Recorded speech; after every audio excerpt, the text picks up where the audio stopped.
Hey everybody. I know my stream was supposed to start at 12 a.m. This morning, but I was watching this one show called The Crowded Room on Apple TV, and I wanted to finish the last couple episodes that I was on. So now we are about to continue where we left off. So I made one mistake in this game so far. The part where I had to save where I was in Whitechapel, I was supposed to spare her because if I did, she would have became a vendor for me because I figured out why that part of that illegal clinic went mad with all those scouts, because when I spared her, when I charmed her, I took away all information about the Pembroke Hospital, about Lady Ashbury, so she didn't have any knowledge of running this medical clinic. So everybody there went rabid. And with the illness and the Spanish flu and this virus going around, everybody turned into scouts. She ended up getting infected and turned. So, oops. I just hope that one life doesn't affect the outcome of the game. But one outcome did change, though. When I did play this before, Dr. Reed's mother was killed by the sister. This time, the sister spared her life this time. That's never happened to me before either. And I did get the city in Whitechapel from being in critical condition to serious condition. So it is going up. So I just gotta keep an eye on Whitechapel, because without Nurse Crane, the patients there don't have anybody else. But as far as that's the only. And then I missed a couple of hints as well. So,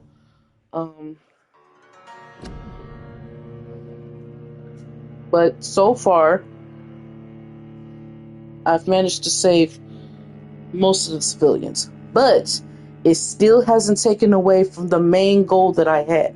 I said I was going to try to go through this game without taking a single human life, which I haven't.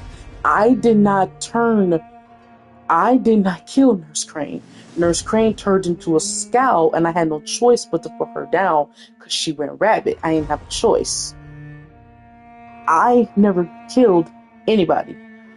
Which, by the way, going through this game without taking a single human life is very freaking difficult. Because without me taking the lives of the civilians that's here, my level isn't as high as I need it to be. And the bosses and the missions are getting a little bit more difficult. But we done made it through this far, so I'm going to still keep going down this path. I'm hoping to get the best ending in the game. I don't want to give it away for those who haven't seen it. I don't want to give it away on what that ending is, but I'm trying to strive to get the best outcome of the game. So we're just going to continue down the streets of London and see what happens for us. If we don't get that ending, then hey, we just don't get it. We going to continue down this path and see where this goes.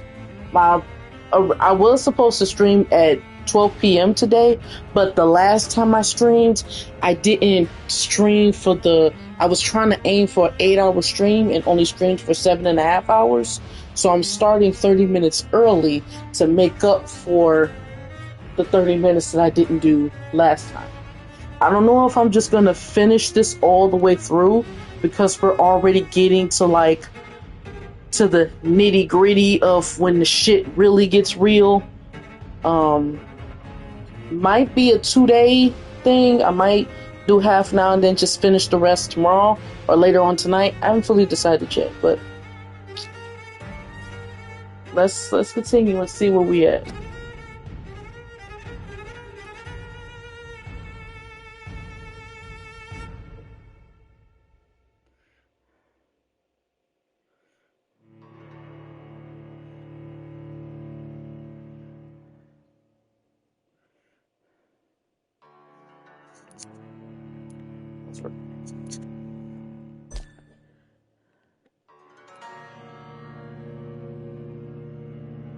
And if anybody wants to like have a conversation with me or whatever, you can talk to me on my Discord channel.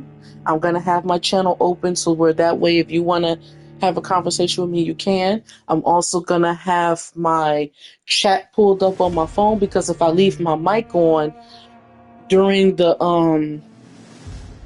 cutscenes, I keep forgetting that the PlayStation 5 remotes has a built-in microphone. So that's why some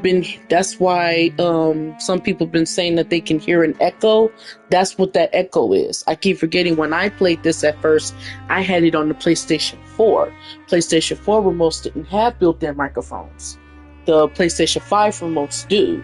So I'm going to have my mic muted through the stream. So if you want to message me or talk to me or whatever, just hit me up on Discord or just text in the chat. My chat is always open, so I'm going to see your messages.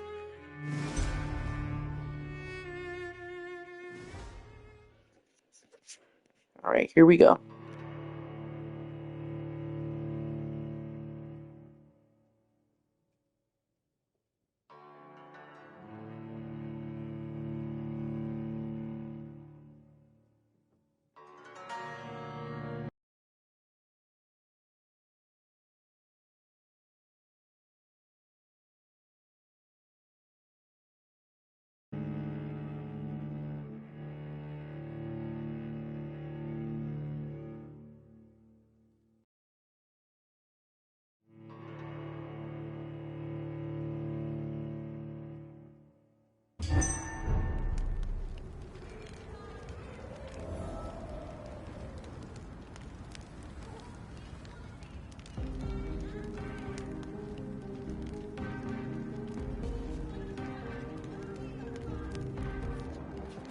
I think Lord Redgrave just suggested I was sired by an ancient vampire.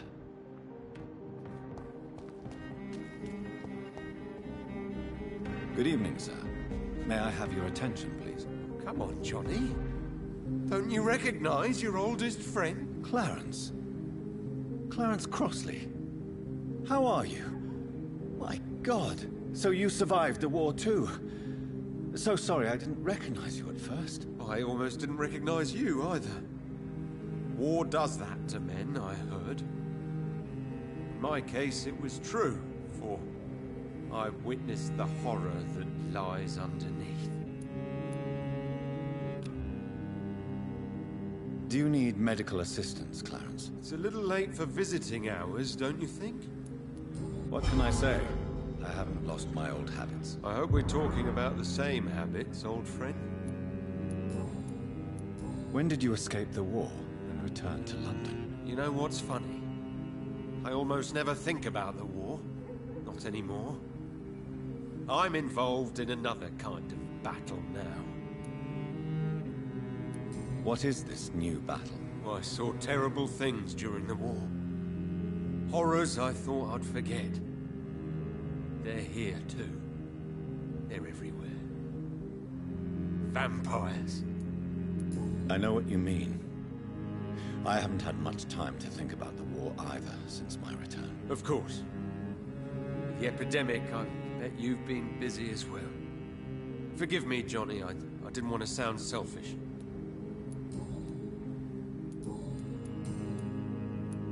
How is your wife, Venus? We've spent so much time away from each other. And so many things have happened. Is everything all right at home?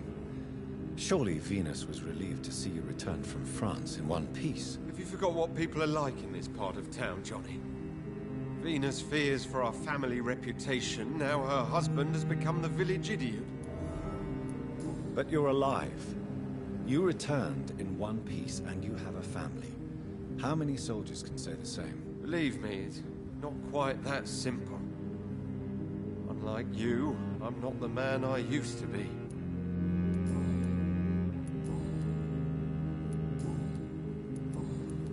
I'm investigating the source of the epidemic in this district. Can you help me? Infection is everywhere these days. But if if you ever go to the park near that swanky house belonging to the Mullaneys. Yes? What about the Mullaneys? What about their house? Not enough noise for a big family with children. Not enough movement. Closed doors. What is going on in there? I wonder.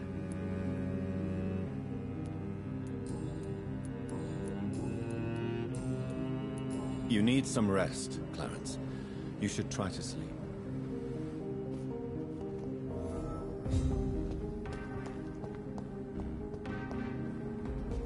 Good evening, miss. Oh my god, no. Please, Mr. Vampire, don't kill me. Please, no. I'm too young to die. I still have so much to offer this world. Wait, no. Why do you think I would... What? Don't worry, Dr. Reed. I know you wouldn't harm me. Mother told me you were in this part of town and might drop by. Your mother? My name is Charlotte, sir. Charlotte Ashbury. My mother taught me long ago how to recognize the signs that betray a vampire. I understand she also taught you how to tease and gently mock innocent young Ekons. It's a pleasure to meet you, Miss Charlotte.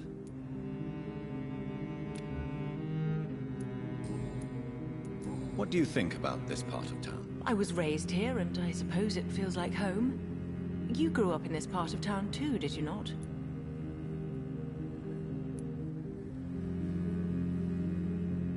Yes, I was born a few streets away. A small world, is it not? Did you ever imagine that my mother was your neighbor all that time? That you could have met her in a dark alley at night? You won't trick me twice, young lady. We both know Lady Ashbury never hunts or attacks prey at random. Come on, Doctor. Don't tell me you never thought about that possibility. Her fangs on your neck. Oh, are you blushing, Dr. Reed? Is there something that's bothering you? Too much selfishness and individualism for my taste. Even when there was no epidemic. Even if that's partly true, may I remind you that many charitable institutions are financed by the selfish and filthy rich. I suppose you're right. But society must reform and renew itself, or we are all done for. What are you doing out here? You mean, what do I do outside at night, since I am a woman? Let me ask you a question, sir. Would you ask the same question of a man? Actually, yes. I ask the same question to everyone who dares to go outside at night, considering the risks. Well, if you must know, I campaign for the right to vote for all women. Why should I wait to the age of 30 years when men can vote at 21? How are the locals reacting to your claims? People here can't wait for a wall to be built to isolate the West End from the rest of town. That's how progressive they are. If this happens, Emily and I will blow it up. Explosives are very dangerous, young lady. And who is this Emily? She is my best friend, and a suffragette too. She was supposed to campaign with me tonight, but hasn't turned up. Have you any reason to be worried about her? Recently, Emily started to believe in... well, she got interested in vampires. I'm afraid she might be in trouble. Let me guess. You spoke to her about us, didn't you?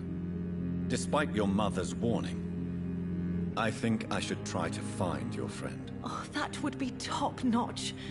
I can tell you where she might have gone. You have my thanks, Dr. Reed. And please, don't tell my mother. Are you a suffragette, then? Oh, you really are Elizabeth's girl. Without a doubt. All adult women have the right to vote in the US, in New Zealand, and in Australia. But women here can't vote unless they are property owners. No need to convince me, Miss Charlotte. I have shared your opinion for a long time. Even before I met Emmeline Pankhurst. Really? Oh. Now I see why my mother appreciates you so much. Too bad there aren't more men like you in the vicinity. Tell me about your adoption. What do you want to know? How did you meet Lady Ashbury? First, I was an orphan in the institution for girls she manages in the West End. When I was 10, she adopted me. And and I have lived with her ever since. Did you know she was a vampire when she picked you? The correct word is Ekon, Doctor. And no, I had no idea why my mother only showed up at night. She told me everything when I turned 16, though I suspected the truth for a long time before that. Who are your real parents? Elizabeth Ashbury is my real mother. She raised me and has taken care of me all my life. I have no idea who my progenitors are or were. Do you live with her? I still spend a lot of time in my mother's mansion, but I have my own house now.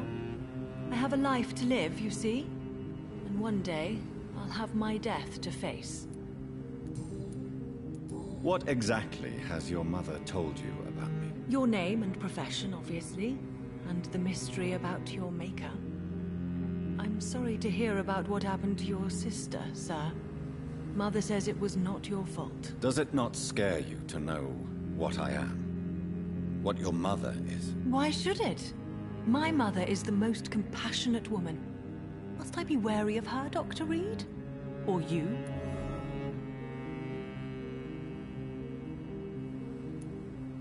Perhaps it's wise for a mortal never to totally trust a vampire. Your mother herself told me that we Ekon are creatures of deception.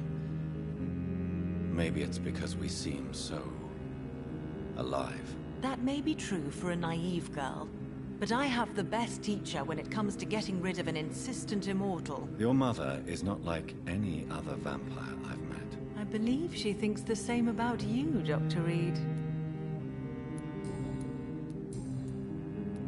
Do you know why Lady Ashbury chose you to become her daughter? No, I don't. Each time I ask her that question, she smiles and says it's precisely because I dare to ask such questions. Do you ever regret that she chose you? Of course not. Though I often wonder if she adopted others before me. If so, where are they buried? How is it for them to pass through life with a never-aging mother?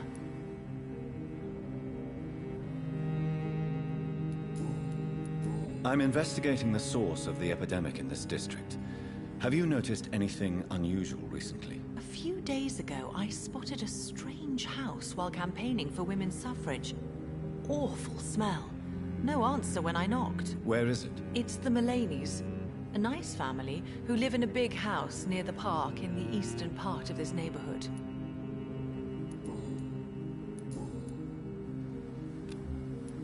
Goodbye, Charlotte. Give my best regards to your mother when you see her. She's been quite busy these last few nights. I suspect you may see her before me.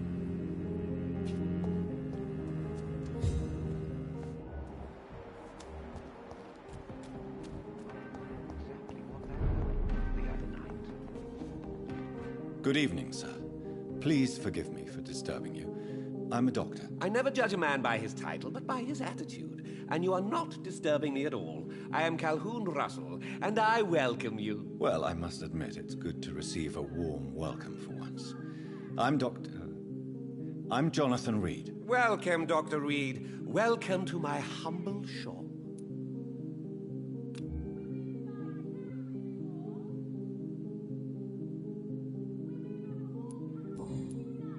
How is the situation in this part of town? Life is good and peaceful. We're lucky to live in such an era of progress and wonders. Are you not concerned about the epidemic? Oh, I'm sure the authorities would take the appropriate measure if the danger were that high.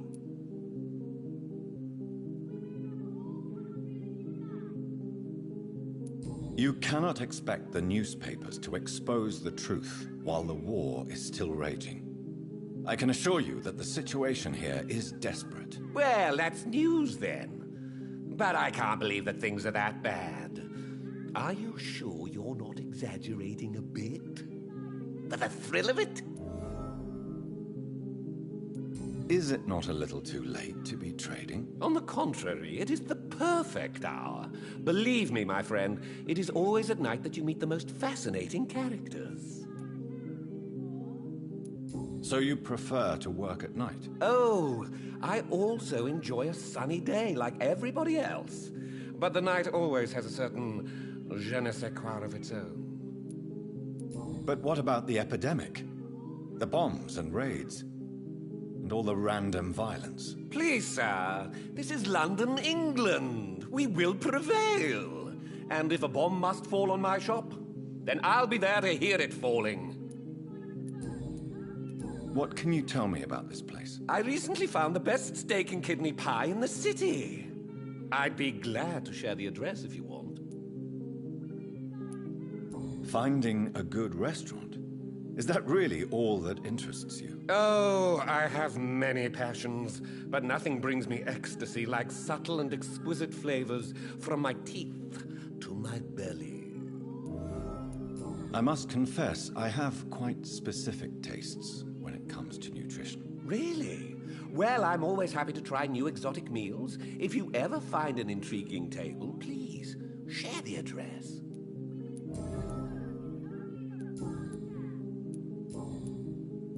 Do you have any family nearby? Not since my parents died. I'm London's lone gourmet. London's Lone Gourmet. What a strange title. I used that name in my early years when I was a food critic, and I kept it. Really? But you seem to be such a pleasant and sociable fellow. I'm afraid the real hedonist has to be sometimes. I discovered ecstasy as a solitary pleasure, but it does not mean it can't ever be shared. I'm investigating the source of the epidemic in this district. Have you noticed anything unusual? Not really. Wait, now that you mention it, I don't see the McPhersons in my favorite restaurants. They love delicate meals too, you understand. Thank you. It may be nothing, but I'll investigate anyway. Where do they live? They have a house in the southern part of the district, somewhere north of the railway bridge. There is a courtyard, if I remember rightly.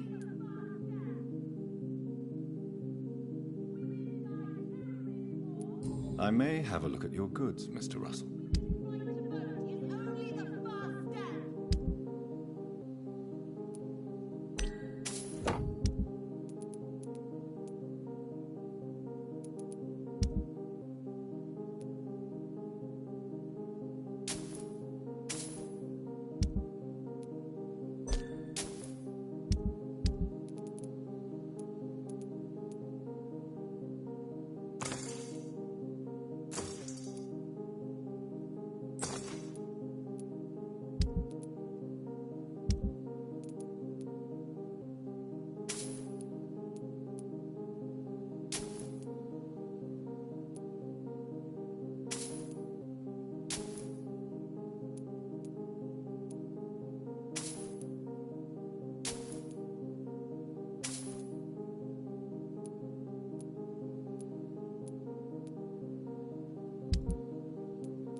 Good evening, miss. Can I help you? I'm a doctor. Dr. Jonathan Reed. I am Karina Billow. I don't need any doctor. The rats. Where are the rats? Miss, you don't seem well at all. Are you afraid of rats? Has one bitten you? No, it's me who bites them. Tasty, juicy, disgusting rats. I can't stop eating them. Help me, please. Help me to disobey the voice. What happened to you? The rats. The answer hides in their little crunchy bones. Their juicy, tiny brains. Miss Billow, please, try to concentrate. Why do you worry about rats so much? The voice in my head. He forces me to do so. Drink their blood, he said. Eat their flesh. Do you feel compelled to obey that voice, Miss Billow? Even if you're loath to submit to it? Yes. Please. Help. Tell me about the voice in your head. Who is it? Can you describe it? Is it someone you know? Someone you met? Keep your mouth shut, he said. Don't ever speak about me, or I'll abandon you. Help me, please, Doctor.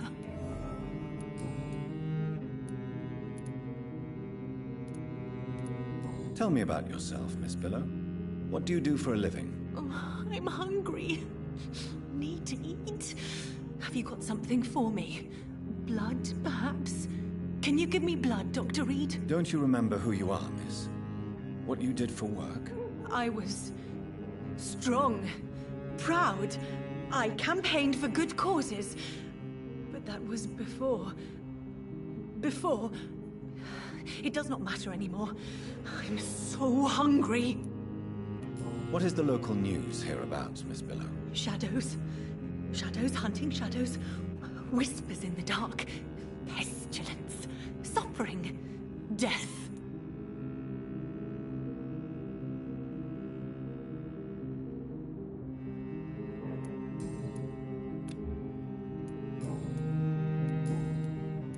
I'm investigating the source of the epidemic in this district. Have you noticed anything unusual recently? Infection. Infection. The rats carry it, I heard. Rats. Rats. Rats. Many rats around that big house. Funny smell, too. Dead flesh. And where is this house? West of the park. Not very far.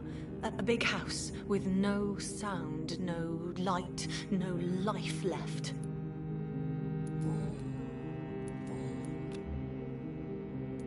I must go now. Goodbye, Miss Billow.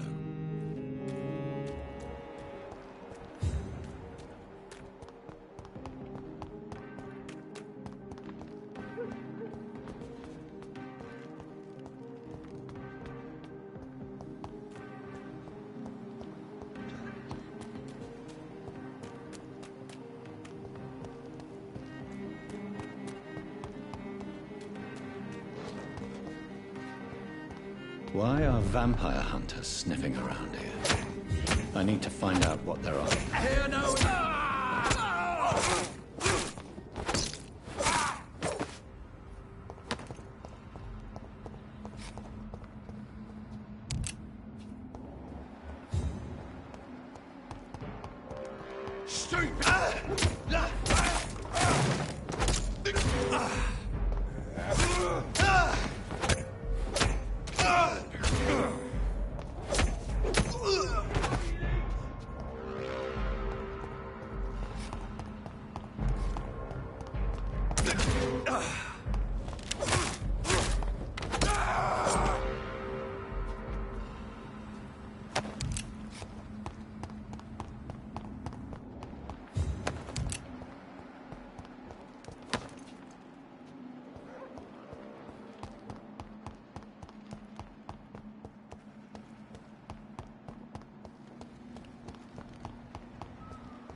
This is despicable.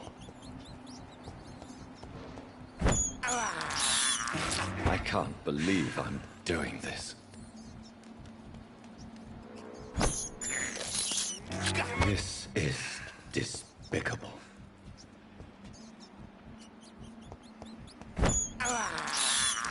I have this thirst for blood. I can't believe I'm doing this. I have this thirst for blood.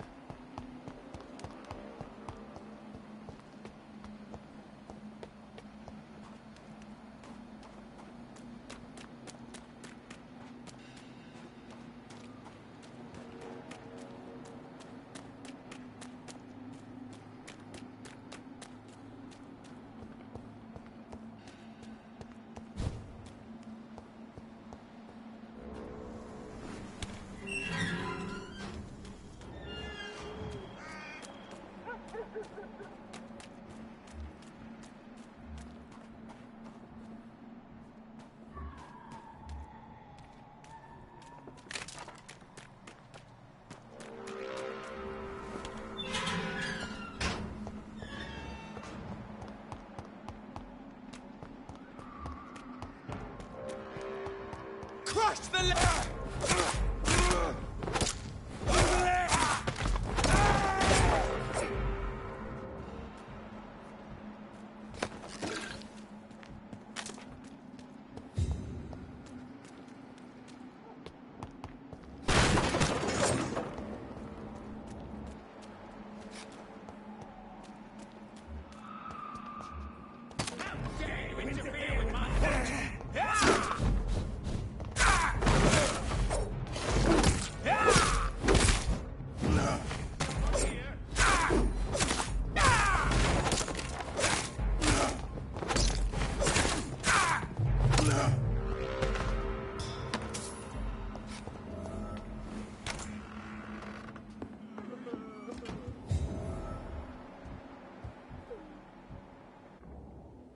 I'm Dr. Jonathan Reed. Do you need help, sir? I think I'm fine. But what happened to my jailer? Be careful. He's as vicious as he is strong. You don't have to worry about him anymore. What happened here? I am Tadao Kimura. I was imprisoned by this lunatic for several days. I thought I was going to die here. You're not going to die now, Mr. Kimura. If you hurry, you should be able to get home safely. It seems that I owe you my life. You have all my gratitude, Dr. Reed, since it is the most precious thing I possess. Goodbye, Mr. Kimura. Take care.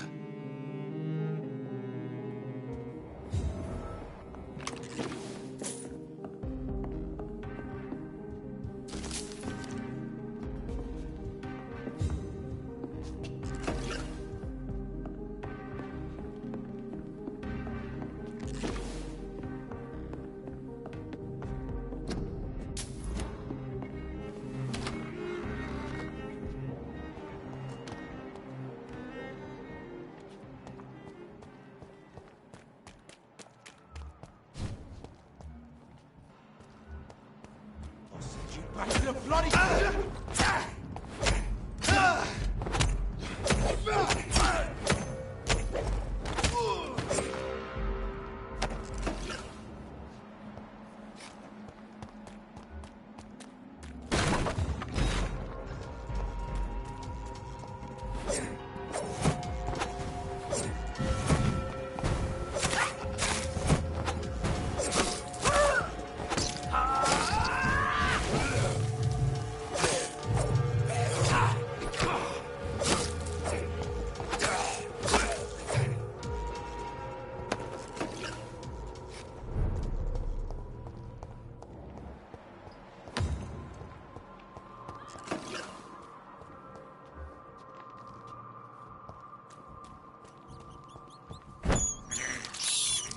I can't believe I'm doing this.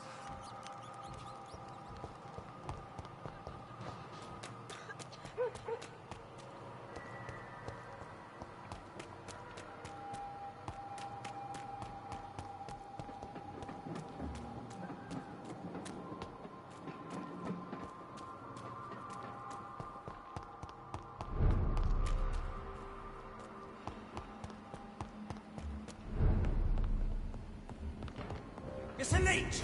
Kill it! He's still... Die, leech!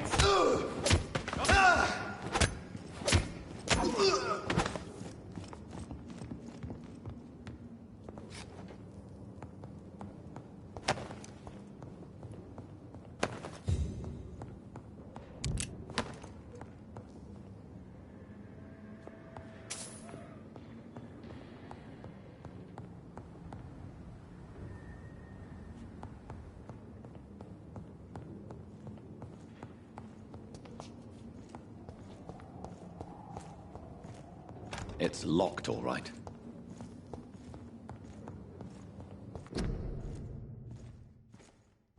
A restaurant where the guests are blindfolded before being seated. Intriguing.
Stupid newborn!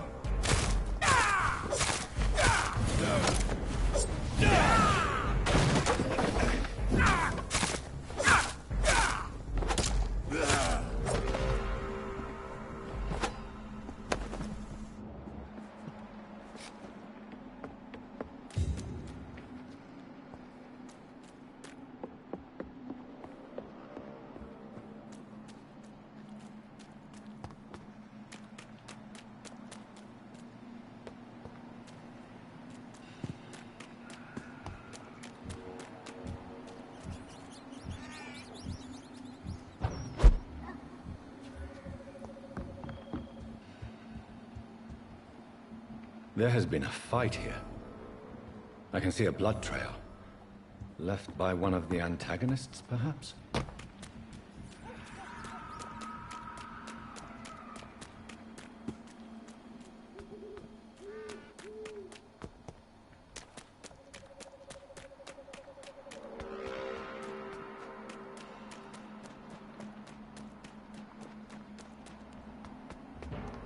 I'll send you back!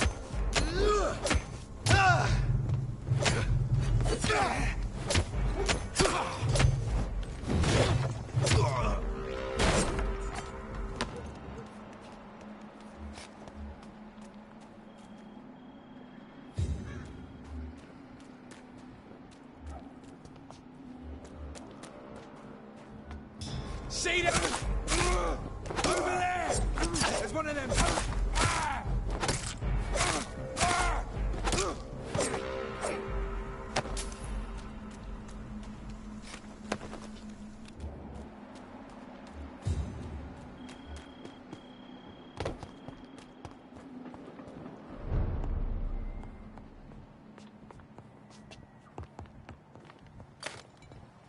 It's locked.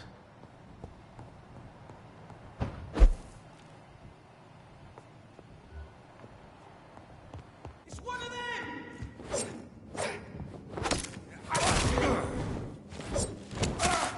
Shit! You...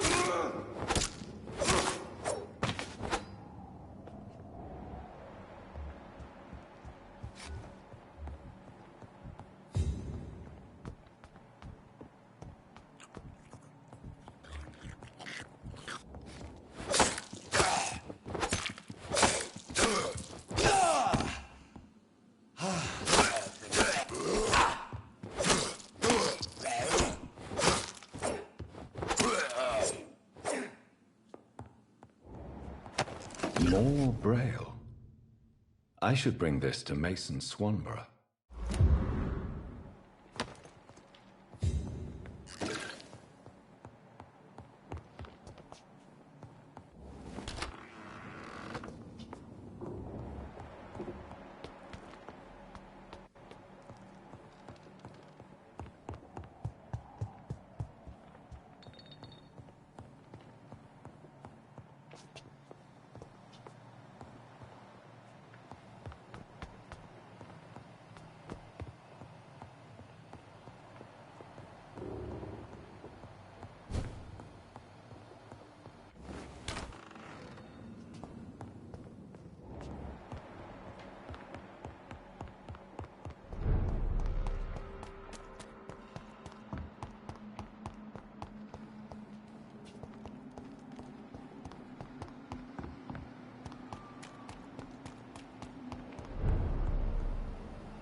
Good evening, Avery. Mr. Jonathan?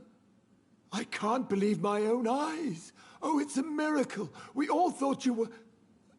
Oh, sir, your poor sister. What a tragedy. I know, Avery. I know about my sister's murder. Miss Reed expected you to return to assist with the funeral, right up until the last minute. Where have you been, Mr. Jonathan? We needed you here.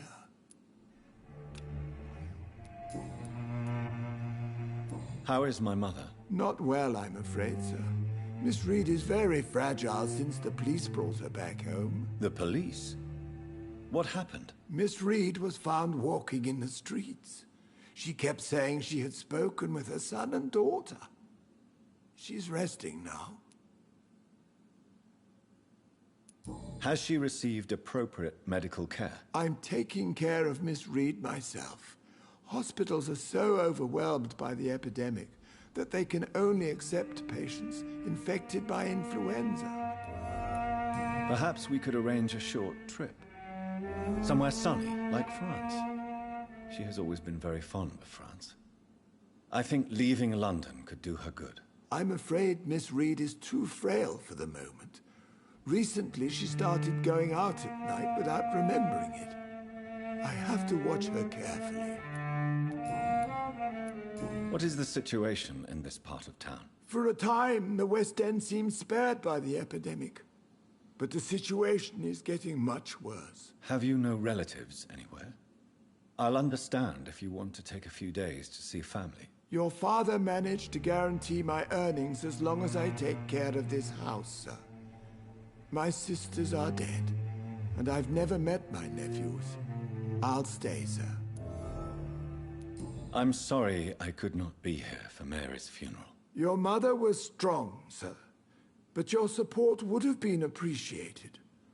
Apart from the priest and I, no one else attended your sister's funeral. To be present at the funeral with you both was my dearest wish, Avery.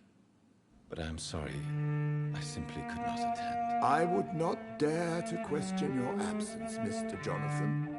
All I can say is that we missed you a great deal during these difficult days.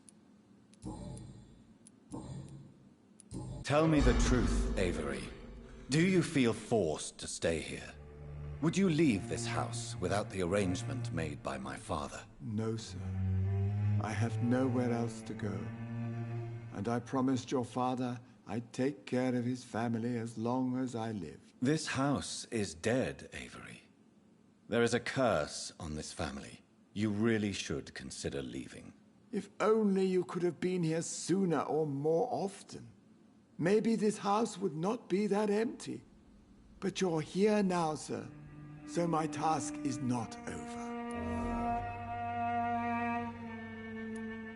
You have served this family extremely well, Avery. Your support during these terrible times is much appreciated. Then I will stay. All I ask is that you take care of my own funeral if I die before the end of the epidemic. No mass grave, please, sir. Do you really think I don't take enough care of my mother, Avery? Yes, I do, Mr. Jonathan. You clearly have something more to say. Speak your mind, Avery.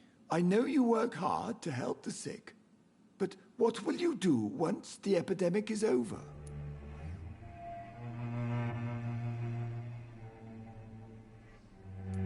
My home is here, and I have nowhere else to go. But this house will need some improvements if I move here. Some radical changes. That's good news. Whatever changes you have in mind, I'm sure we will find an arrangement that suits your mother also.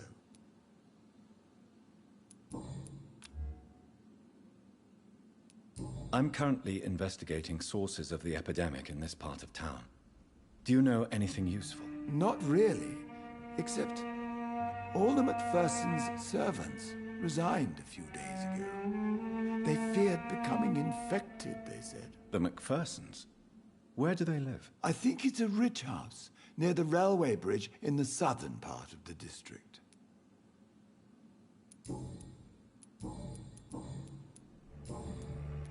Goodbye, Avery. Please watch over my mother until I return. Of course, Mr. Jonathan. But please return as soon as possible.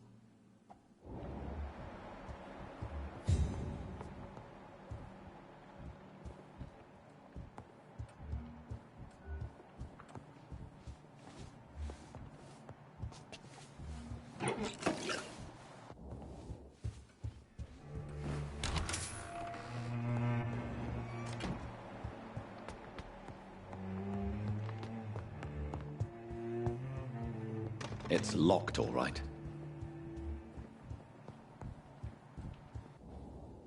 Mother, good evening. Jonathan! Is it you?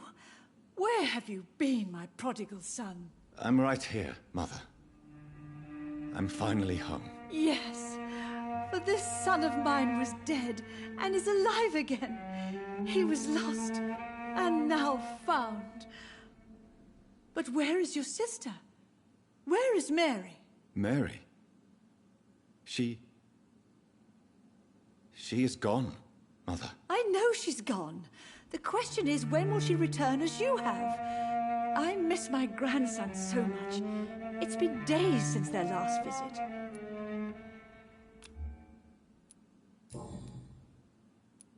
Mother, do you know what's been going on in this area? Not really. I don't go out much due to the epidemic, and when I do, I tend to get lost. What do you mean you get lost? I hope you don't go outside alone. Of course not. When I go out, your father always comes with me, but he leaves me there sometimes, and I have trouble finding the way back. Have you returned to Whitechapel Cemetery since Mary's funeral? I never want to go back to that awful place. Wait. I think I went back once. And you were there too. And Mary? No, that can't be true. It was just a bad dream, Mother. A nightmare, yes. Mary was so angry. I walked back home alone. If that kind policeman had not called Avery from the station, I don't know what would have happened. Tell me, Mother, how are you?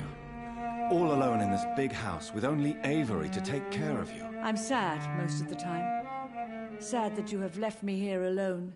Sad that you don't tell me when you come or go. I'm so sorry, Mother. It wasn't supposed to be like this. I was coming home. I was home. London, the Thames, and then it happened. What happened, Johnny?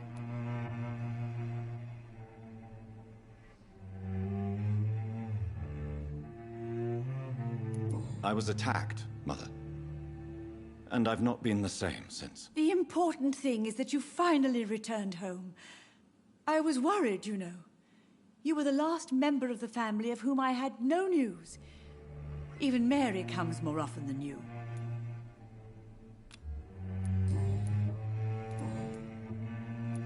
Do you need anything, Mother? Can I help you? I just want you to stay with me, Jonathan. Your room is ready. I asked Avery to make your bed. I'll stay as long as I can, I promise. Do you need anything else? Just one thing. Stop staring at me like that.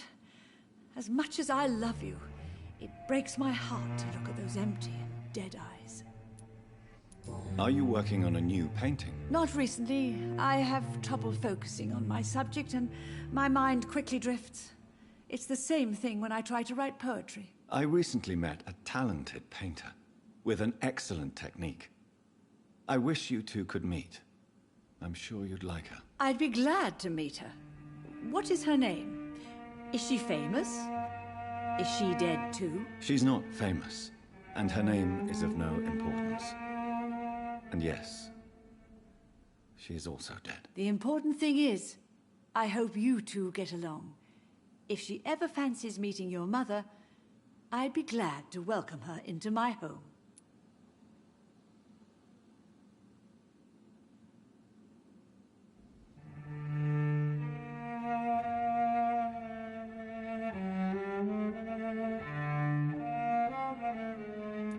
Do you think Avery is right? Do you think I should take better care of you? I don't blame you, but you abandoned me, son. A mother should not survive her children. It's unbearable to know you're not here anymore.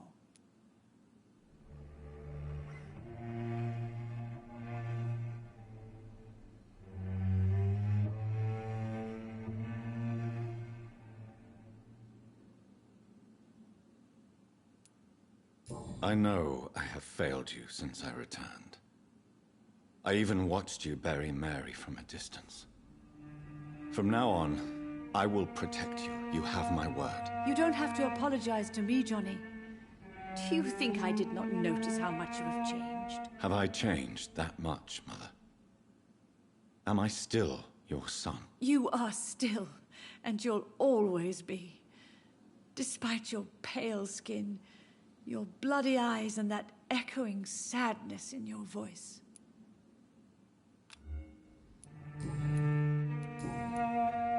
Why do you say Mary is visiting you, Mother?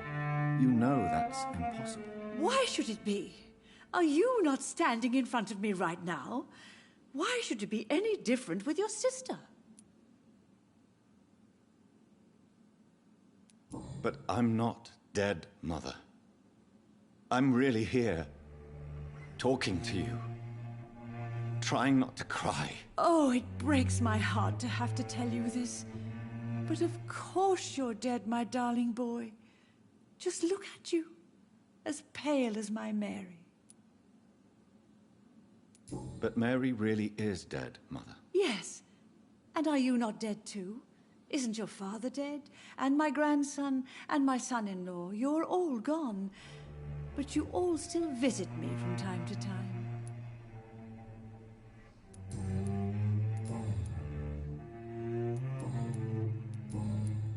Goodbye, Mother. Try to rest now. Goodbye, son. Please come back soon.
That building is under quarantine.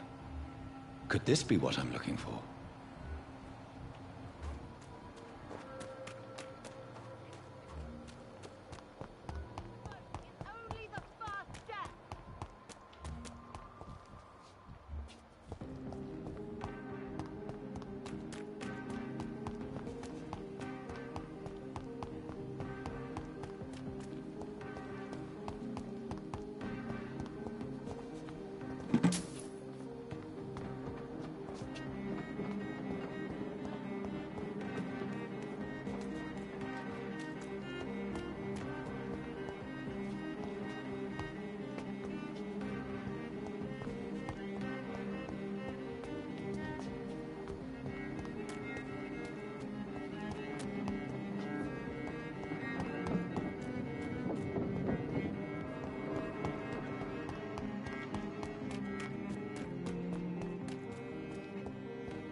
Hello? Is anyone there? Jonathan, is that you? I did not know you were back in London. Oh, my dear Johnny, I'm so sorry for your loss. Mary was such a sweetheart. Thank you, Venus. May I come in? I was going to bed, actually. I'm sure you can spare me a few minutes. For old time's sake. Of course you may enter, Jonathan. Know that you are always welcome here. At this hour of night?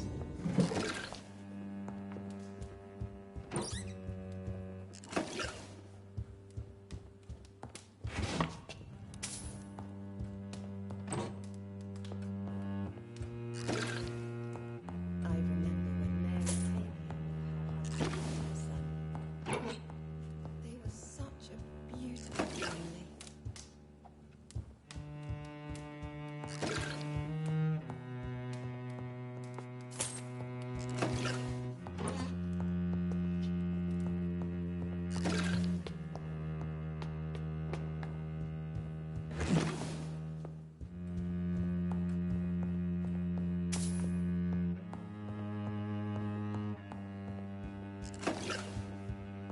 It's locked. It's locked.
It's a pleasure to see you again, Venus. So you returned from the war in one piece too. Thank God. My Clarence is back home too. How is the old rascal? Probably outside, chasing ghosts and chimeras. Clarence has changed a lot since he returned from the war, you know.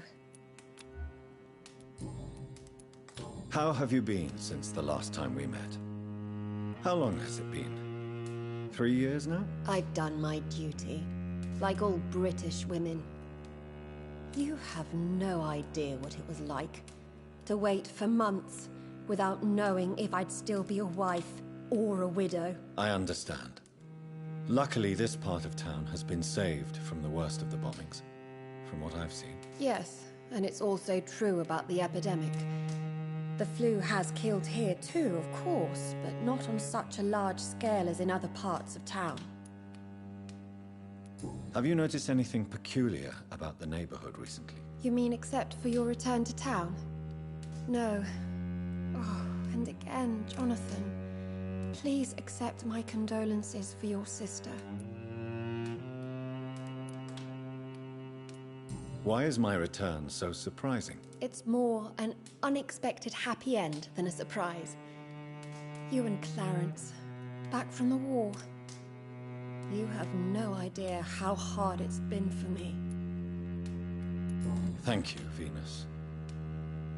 It was so sudden.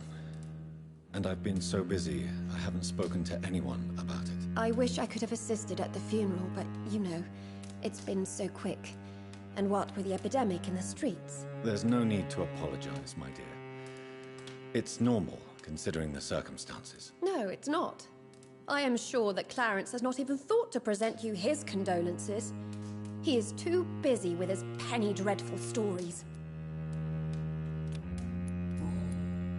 Venus, why do you worry so much about your family's reputation? Everyone laughs at Clarence now.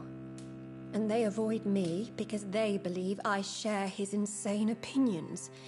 I'm a leper in my own community.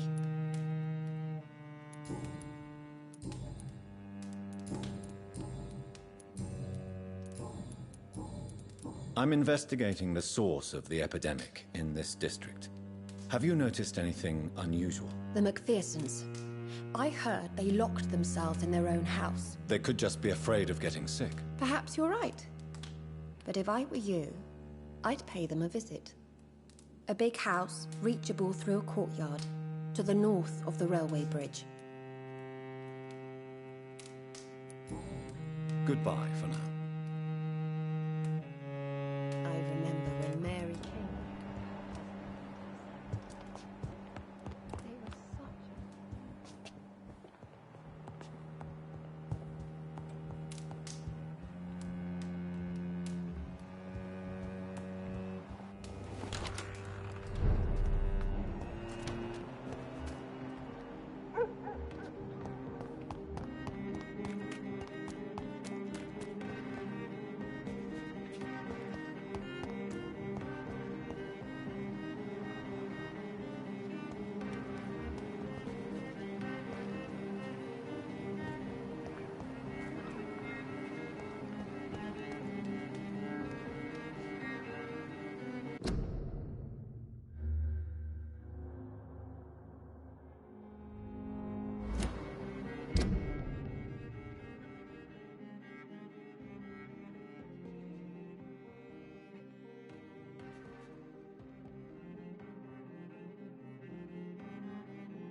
Hello, Venus. Hello, Jonathan. Please, come in. I remember when Mary came here with her husband and her son. They were such a beautiful family.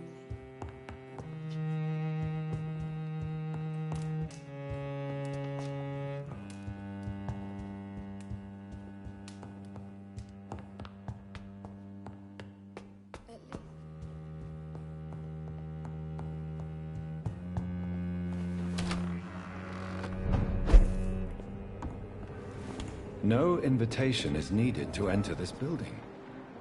That can't be a good sign. No sign of a struggle. It seems Charlotte's friend knew the killer and let him in.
Emily wanted to become a vampire.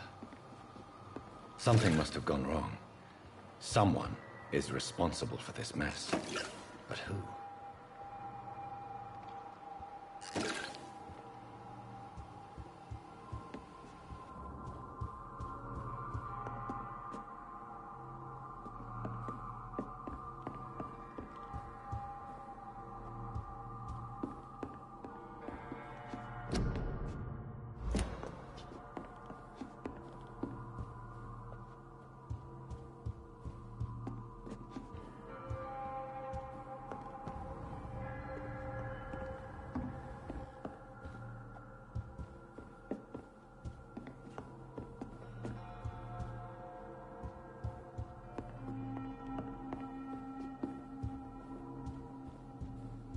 Blood.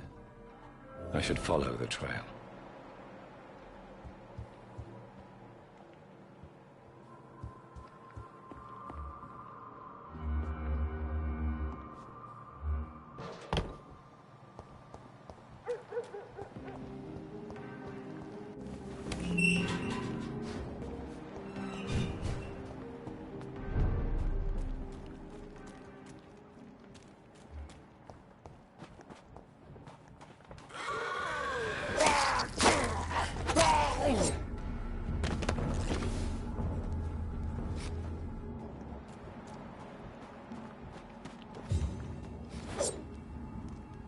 Who are you?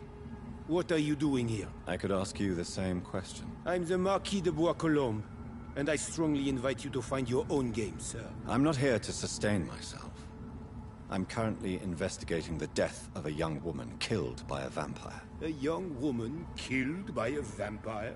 Oh, you're joking, right? Oh, I do love the British sense of humor. And who exactly are you? I am Jacques-Michel Guillaume Florimond de Marquis de Bois-Colombes, at your service, my dear cousin. Dear cousin? Are we related? We could be of the same blood, my dear. I tend to consider all Econs as family, don't you? You're French, but your English is quite good. I was born in France, sir, but I consider myself a traveler of this world. So many countries, so many tantalizing tastes. What are you doing here? I recently decided to visit London. I've always dreamed of visiting a city on the verge of collapse. Such a delicate, yet intense spectacle.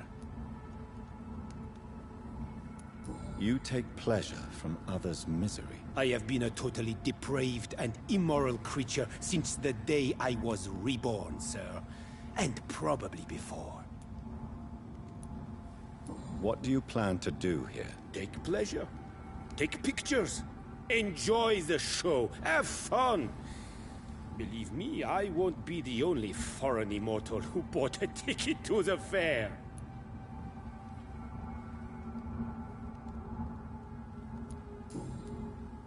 I followed the trail of blood from her room to here. Oh, you're referring to that young woman.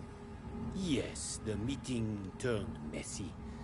I'm afraid I ruined my last redingote. So you admit you murdered her? I admit nothing, my good sir. I only regret the blood of that girl staining my clothes. Oh, blood can be so messy. What happened? She wanted to become one of us. Not the first time I have received such a proposal, but I must admit her direct approach tempted me. And then what? The body rejected my blood. It happens, you know, sometimes even with voluntary prey. At least her gurglings brought me some fun, until the artery burst. I believe you, sir. Emily's diary confirms your statement. Oh, Emily was her name. Quite charming. Well, mystery solved then. Yes, I suppose so. You can go. And so can you. Farewell, sir. May you enjoy the spectacle of this fallen city as much as I do.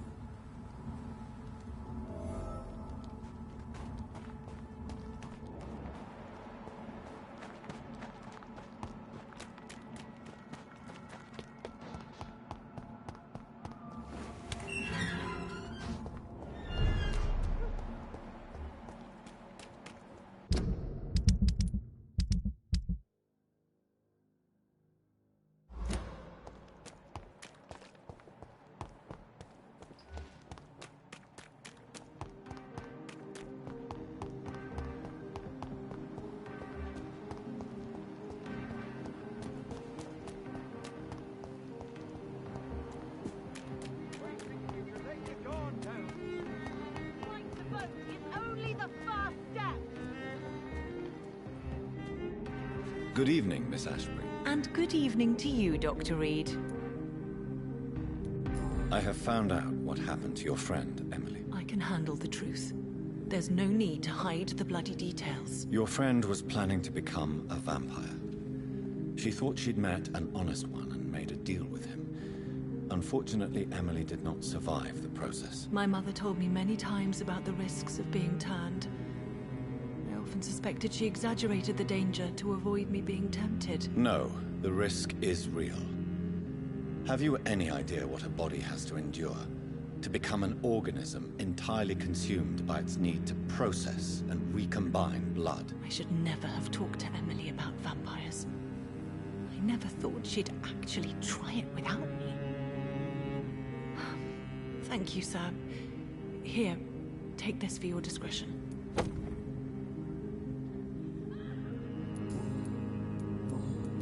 Goodbye, Charlotte. Give my best regards to your mother when you see her. She's been quite busy these last few nights. I suspect you may see her before me.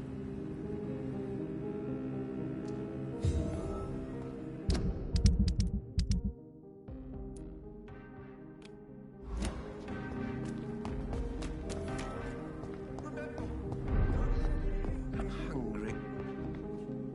Good evening, Dr. Reed. A great night, what? I have found a restaurant that could satisfy you, Mr. Russell. The most intriguing and exotic restaurant in London. Really?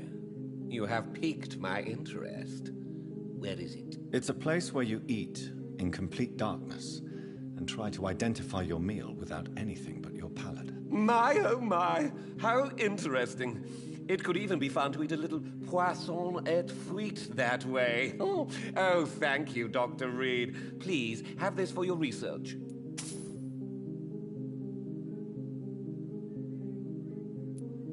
I may have a look at your goods, Mr. Russell.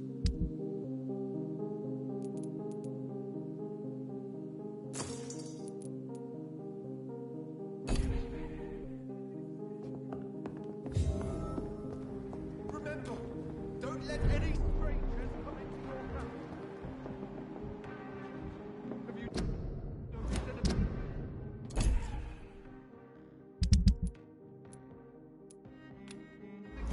recently?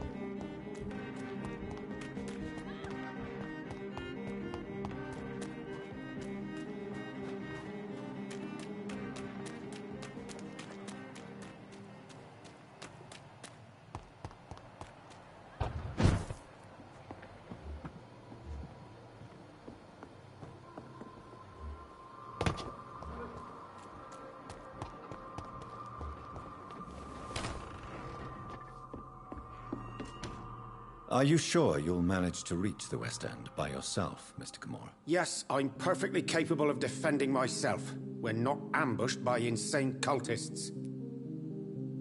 Goodbye, Mr. Gamora. Take care.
Good evening, my dear colleague. You look ill, Miss Swanborough. I wonder if your concoction will do the trick. I have no doubt it will. But I'm not against a second opinion, Dr. Reed. Well, there you have it. Take this remedy, but be discreet. It may damage your business otherwise. Thank you.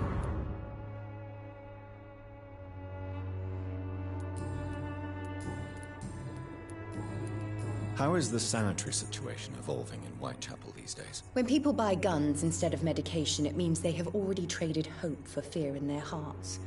In my book, that's never a good thing, Doctor.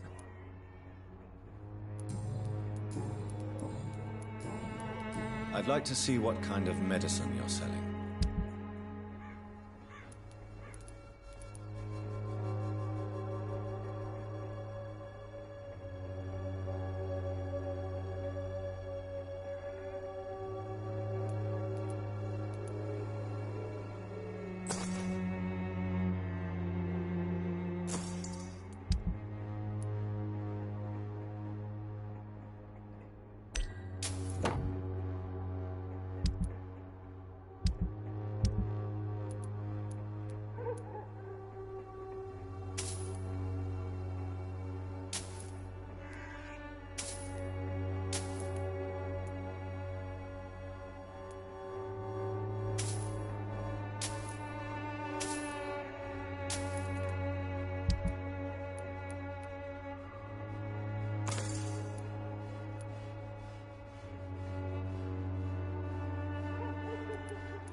Joe, please, I don't have your money.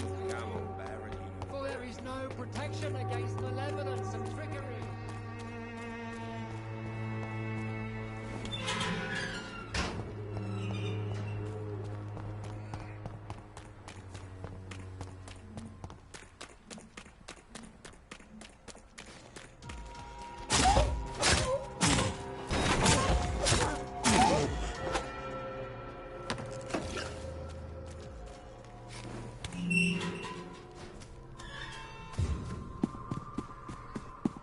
Some of us come to this world already touched.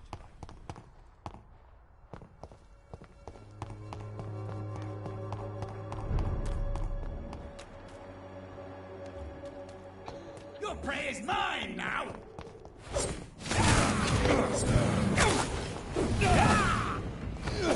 You're mine!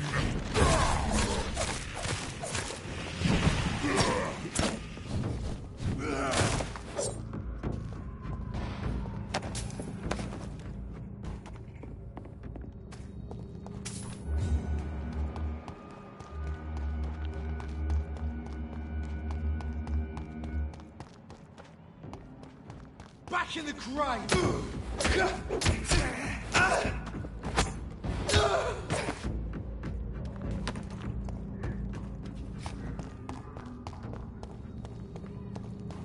Over there! There's one of them vermin! Let's see how it likes a bit of fire!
have your money. Come on, Barrett, you know the game. And you pay for peace of mind. Can't you just look the other way this week, Joe?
One of them birds!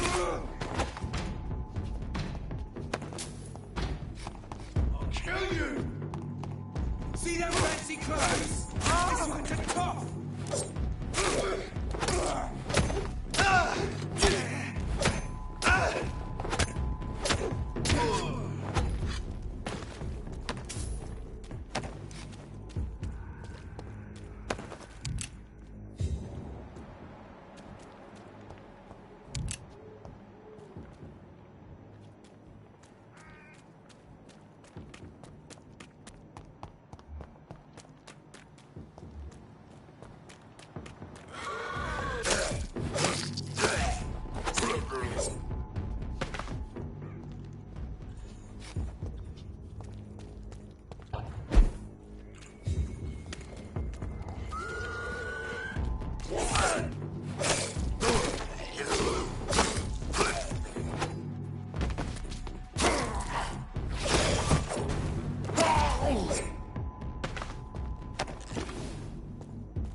Good evening, Mr. Swanborough. Is it you, Dr. Reed? Please come in. Tell me, how do you see the world these days? What can I do for you, Doctor? I found another page of the diary, Mr. Swanborough. This diary is still not complete. The man who wrote it claims he is a member of some scholarly brotherhood called the St. Paul's Stole. Really? I've heard of them. Very capable scientists. Perhaps the man who wrote this really found a cure. I would need more pages to figure it out, but it's as promising as it is intriguing.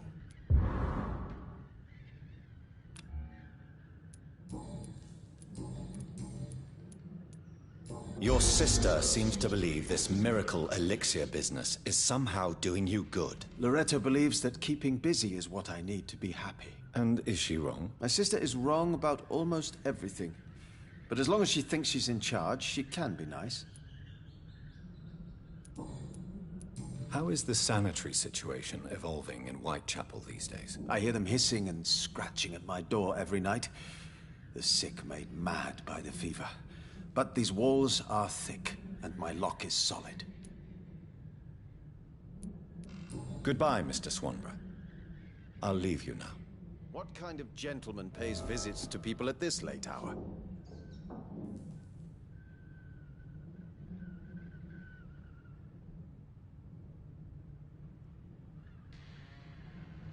Tell me, how do you see the world these days?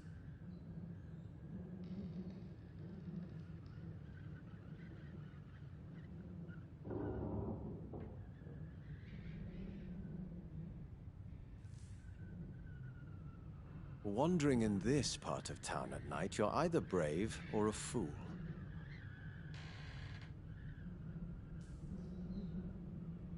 Wandering in this part of town at night, you're either brave or a fool.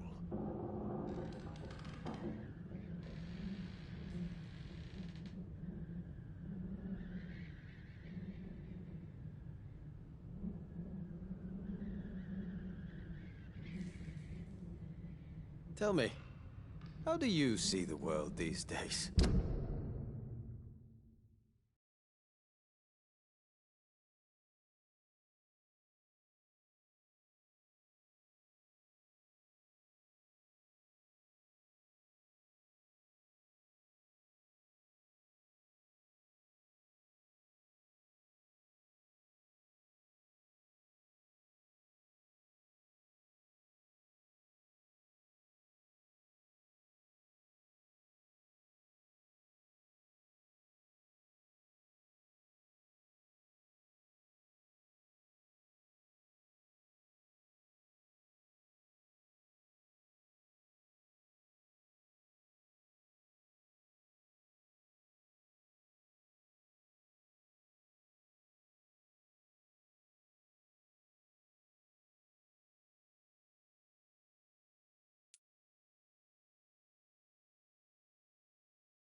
locked.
What happened?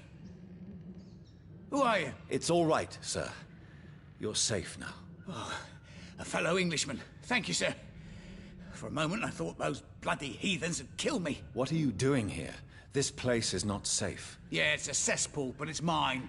I came to collect some overdue rent, but those who still live here have gone completely bonkers. You're very lucky to be alive. Yeah, filthy immigrants. Fucking savages, every one of them. And now with this bloody fever, they're just animals. You can find safety of sorts in Whitechapel. If you're quick and cautious, you'll be able to avoid the savages.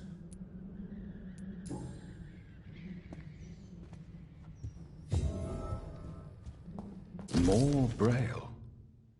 I should bring this to Mason Swanborough.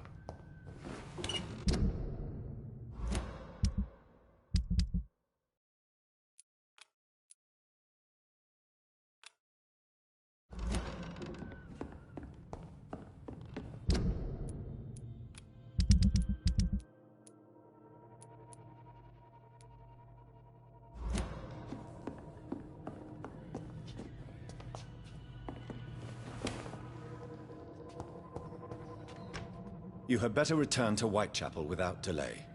It will be safer there. Safety isn't really an issue in Whitechapel, because you never are. Never have been. The old place is falling to pieces. But thank you for the advice, sir. You had better return to Whitechapel without delay. It will be safer there. Safety isn't really an issue in Whitechapel, because you never are. Never have been. The old place is falling to pieces. But thank you for the advice, sir.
Are you all right, Miss Shun? My name is Xiao Shun.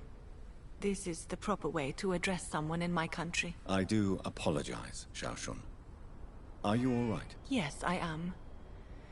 This is the only place where I can find some kind of serenity. Some way to remember my dear Matthew. Tell me how your husband died, Xiao Shun. Matthew died of the Spanish flu, like so many others. It's a mundane cause of death these days, but for me it meant the end of the world. At this time, there is so little medical science can do to defeat this terrible epidemic. I'm truly sorry. The worst thing is not his death, even if it tears me apart.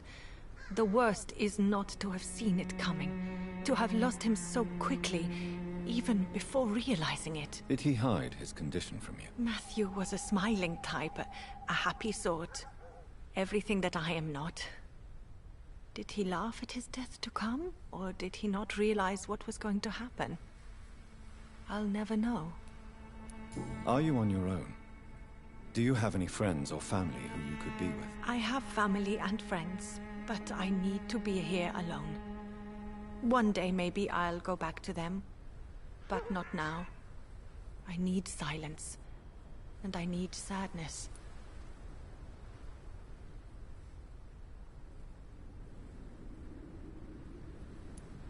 I've seen many deaths in my life, and we all grieve in our own way.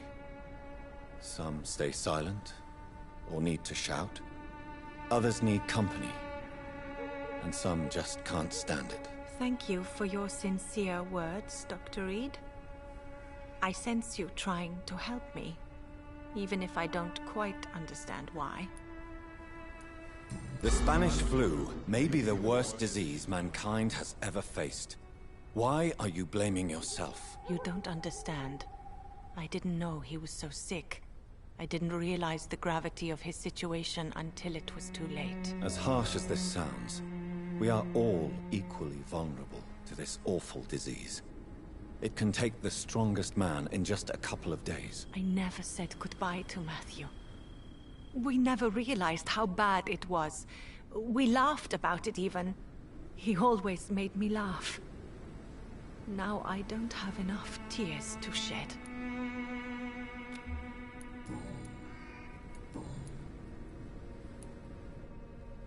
Are you a doctor yourself? Is this why you feel so guilty for not saving your sick husband? No, I am not. But I still need to blame someone for Matthew's death.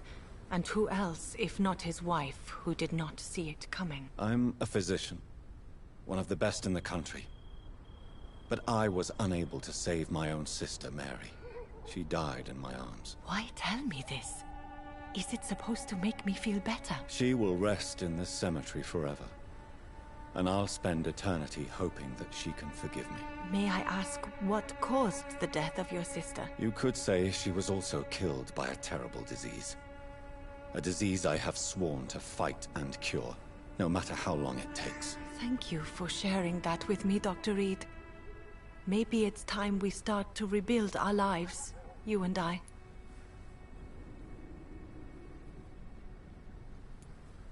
You should go home now. I think you're right. Cemeteries are for the dead, for they need silence too. Thank you for your honesty and your wisdom, Dr. Reed. Thank you for your company, Xiaoshun. Take care on the way home. Maybe I'll see you again in Whitechapel. Goodbye for now. You realize you can't stay here forever, don't you? Eventually, you'll have to leave the cemetery. Why? Why should I go? Since this is the only place I can find peace of mind. To be honest, I don't know. Please forgive me if I've upset you. We must all honor our departed loved ones in our own way. You sound like you're no stranger to the pain I feel. Let's just say, I too have a good reason to visit cemeteries at night. Please accept my condolences for your loss then, Dr. Reed.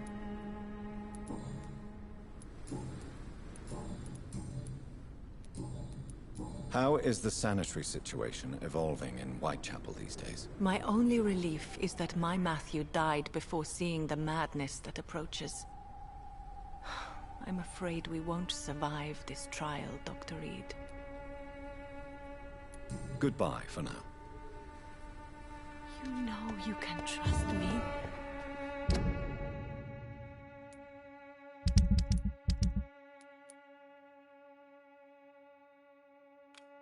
Why have you not spoken to me?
Good evening, Mr. Swanborough. Is it you, Dr. Reed? Please come in. Tell me, how do you see the world these days? What can I do for you, Doctor? Here is another page of the diary we were talking about. Ah, now we're talking. Ingredients, dosages, dangers, and side effects. This is it. Is the diary complete now? No. The author tested his work in a hidden laboratory. We must find out where it was. Please, find me more pages, Doctor.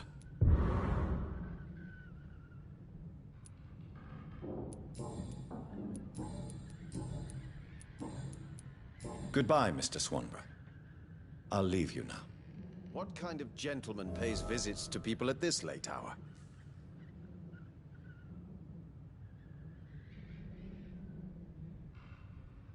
What can I do for you, Doctor? Goodbye, Mr. Swanborough. I'll leave you now. Wandering in this part of town at night, you're either brave or a fool.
I have this thirst for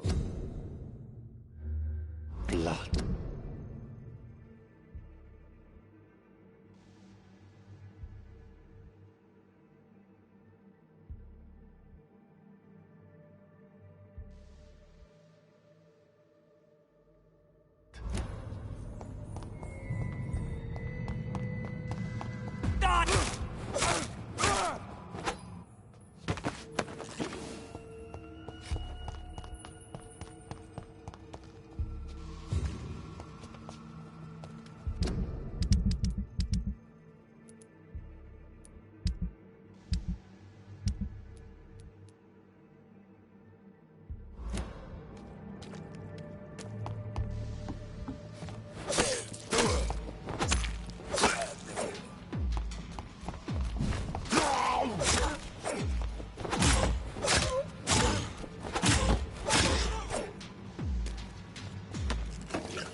Get them weapons!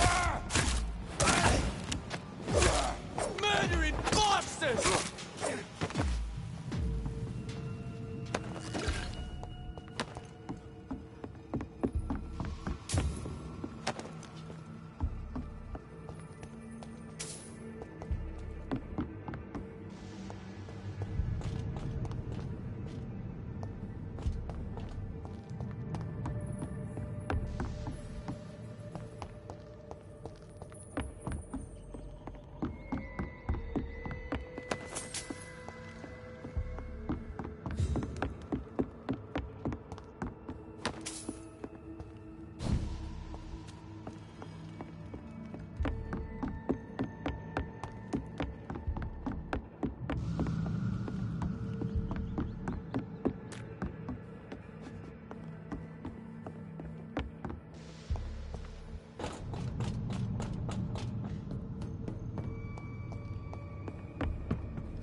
More Braille.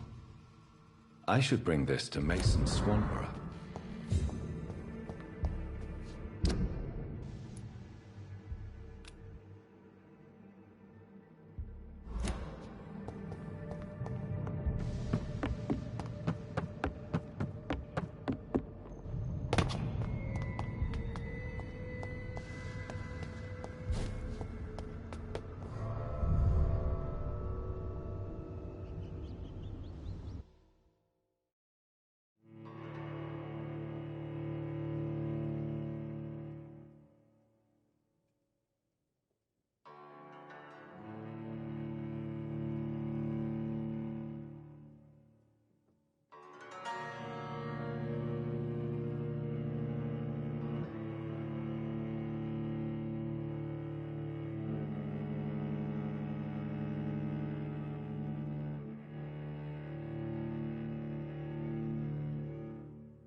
hate when I have to pass the Stonebridge Cemetery because I get lost every single time I come here. It never fails. I'm trying to get back to my man's because I found the last page. I thought I found all of the last pages, but I guess I didn't. Okay, I think this is the way out. Yeah, this is the way out. I always get lost when I come here. I always have to try to find my way out, but I found it.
So many bad things recently, I'm almost glad I cannot. Good evening, Mr. Swanborough. Is it you, Dr. Reed? Please come in. Wandering in this part of town at night, you're either brave or a fool.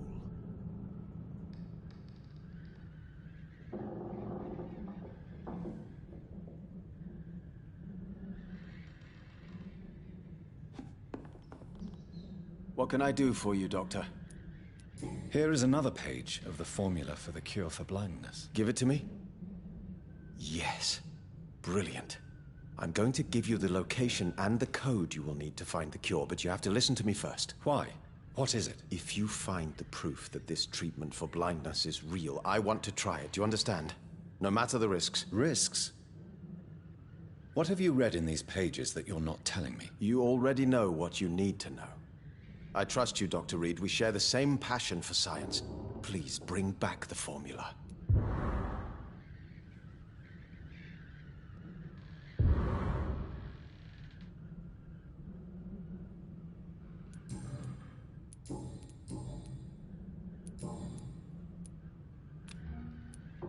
Goodbye, Mr. Swanborough. I'll leave you now.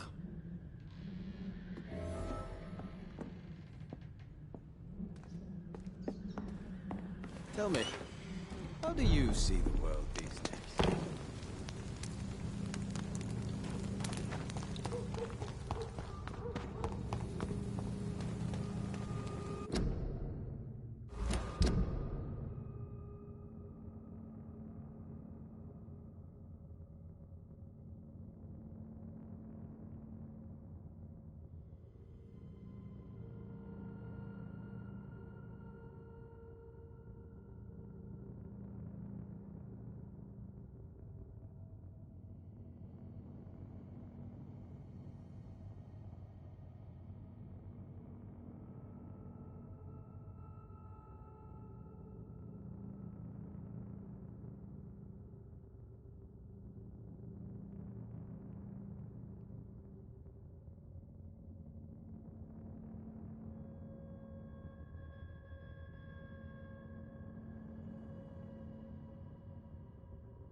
Good evening, Mr. Swanborough. Is it you, Dr. Reed? Please come in. Wandering in this part of town at night, you're either brave or a fool.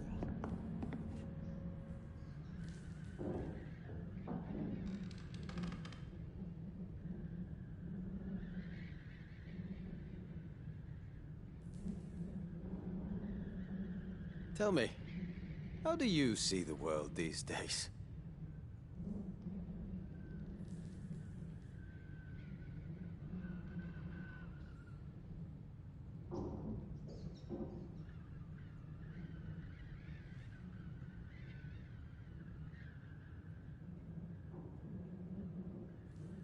Tell me, how do you see the world these days?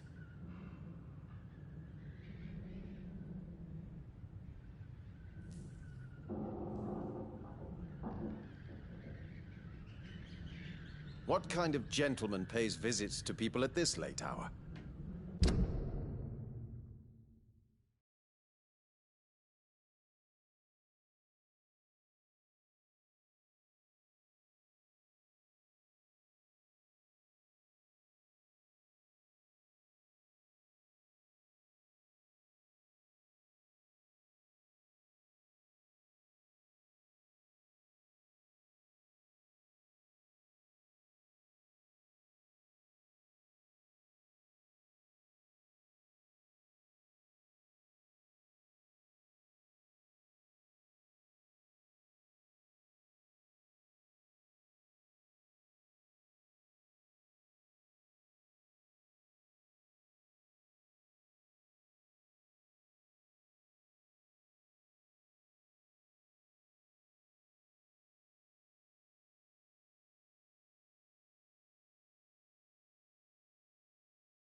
What can I do for you, Doctor? I have found the secret laboratory, and I have the formula. And the author of the diary, did you meet him? Yes. He was badly disfigured. Nothing more than a beast. And I cannot guarantee it wasn't connected to his experiments. I don't care. Give me the formula, Doctor. Here it is. But please, be very careful. You're entering uncharted territories here. This is what science has always been about, Dr. Reed. Thank you so much. I can't say it's been a pleasure, but we're both scientists, and I am grateful you asked me to undertake this search for you. I have something for you, then. It is the most precious thing I have to give. Even more important than the Swanborough secret recipe. There is really no need for payment. Please have it, Dr. Reed. I insist. I'm sure you'll find it more useful than I would. Goodbye, Mr. Swanborough. I'll leave you now. What kind of gentleman pays visits to people at...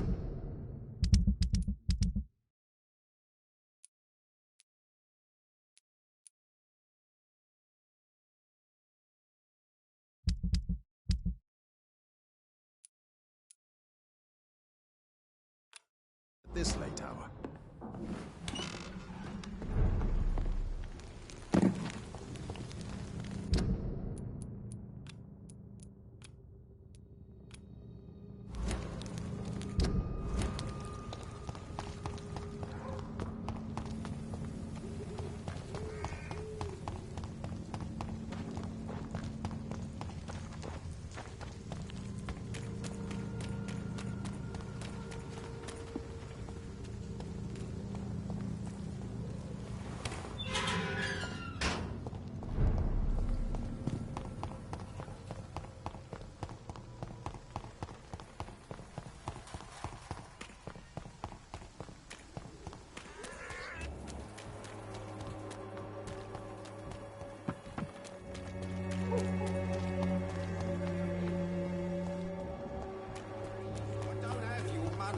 Come on, Barrett, you know the game. You pay for peace of mind.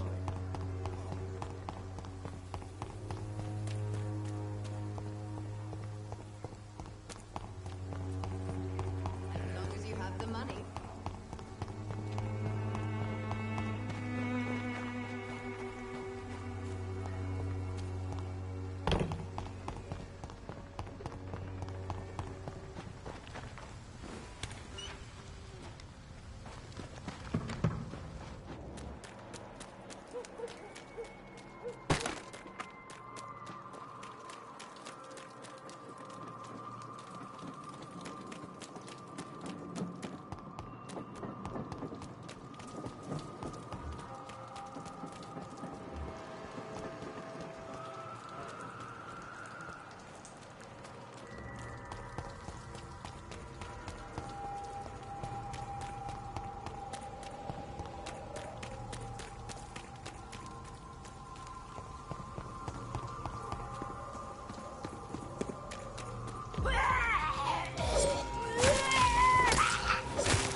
Such a radical mutation.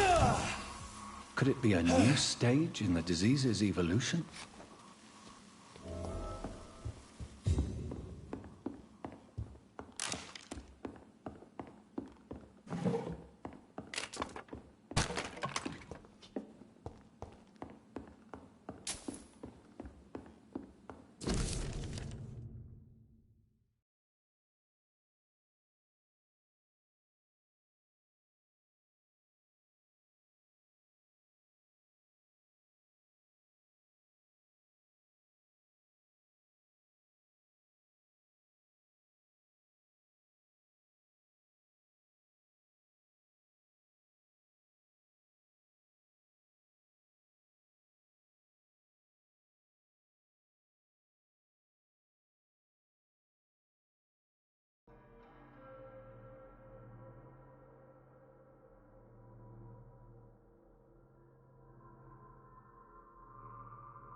So the husband had an affair with Doris Fletcher.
Good evening, old chap. Are you all right? I won't lie to you, Johnny. I'm not a well man.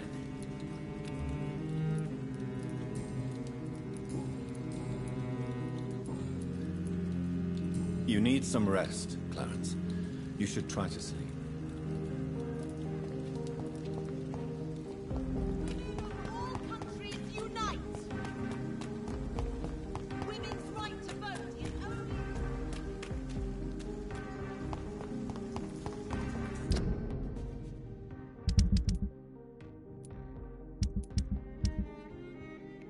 See, I know that everybody is healed here. I found everybody here, so that's good.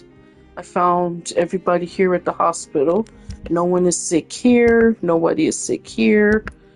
I've found everybody here now, but he hasn't went back to Whitechapel yet. When he goes back to Whitechapel, and when she goes back to Whitechapel, it'll update, and then I'll come back, cure him of his cold, and then anybody else that's sick. I don't know what's gonna happen when I call it a night. Let's see. And I haven't found everybody here yet. I'm still missing 1, 2, 3, 4, 5, 6, 7 more people. So hopefully I'll run into these guys. I do remember these two down here. I think I remember these. I remember him, and I remember these two when I did this before. I just haven't ran into them yet. So still a work in progress.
This woman's body has multiple lacerations.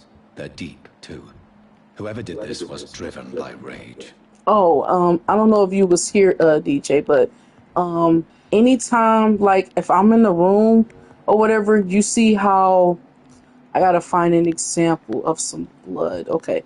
Anytime I come in here, when I go into his vampiric mode, anytime when I go into his vampire seeing eyes where he's tracking the blood and you see how the blood is bright red, that means it's fresh.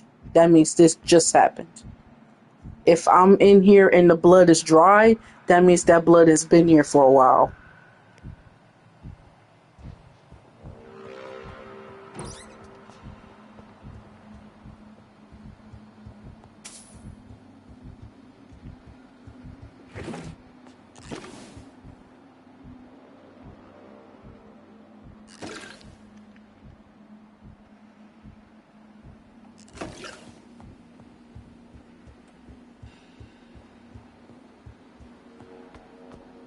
This one's neck is broken. He was young. Probably the son.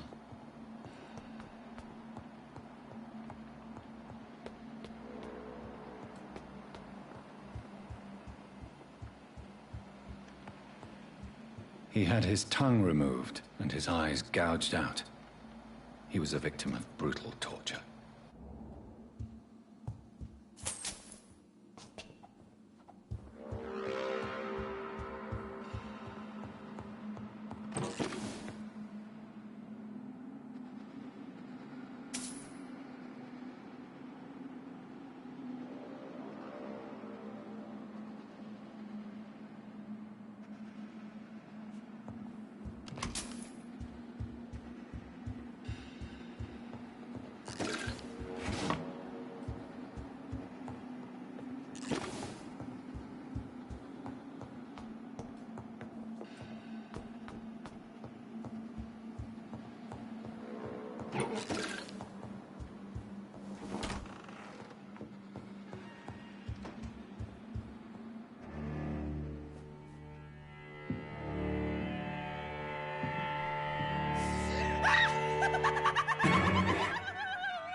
You thought I was dead too, didn't you?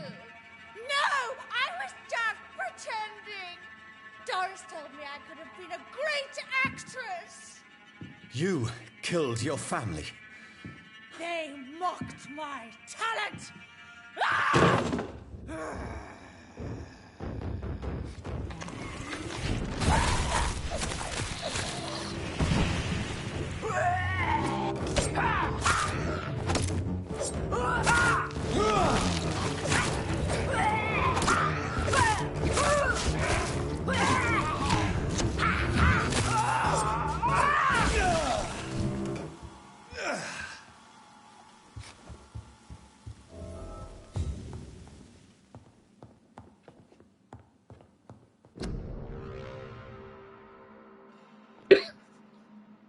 Letter from Fletcher Acting School. Dear Elsa, it is with greatest joy that I confirm that this letter, your acceptance, has a private student into my acting school. The little scene you had the kindness to perform for me last week convinced me that you have what it takes to be a real actress. Wit, stature, and courage. As a private student, you'll receive my personal training and coaching. During these intense sessions, you'll be invited to stay at the school. Since I strongly believe in total immersion to expose the full potential of my students. So please remember to bring night attire and anything you may need to spend the week at my school. Yours sincerely, Doris Fletcher. So, this girl took lessons at the famous Doris Fletcher Acting School.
Doris Fletcher seems to be the missing link here.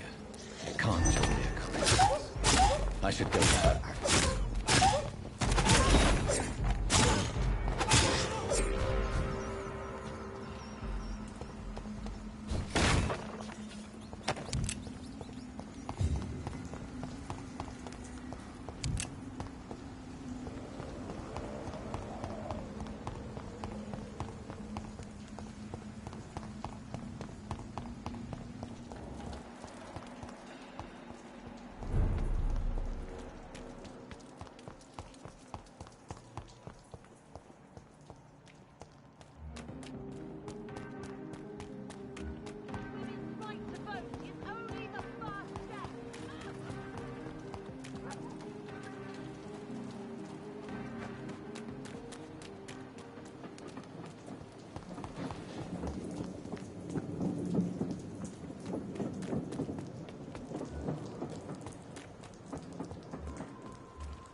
Die, vermin! We have a killer!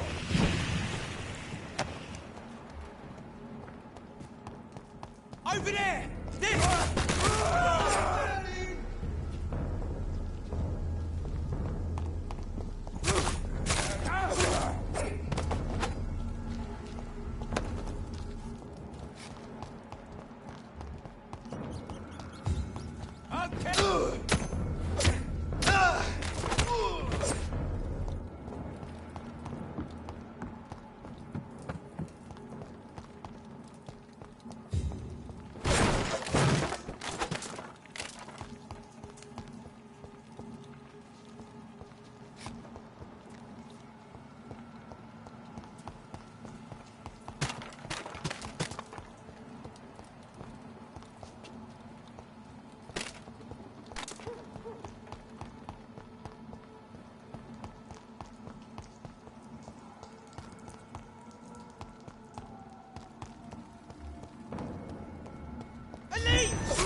There's an open window on the second floor. I should be able to get in through that.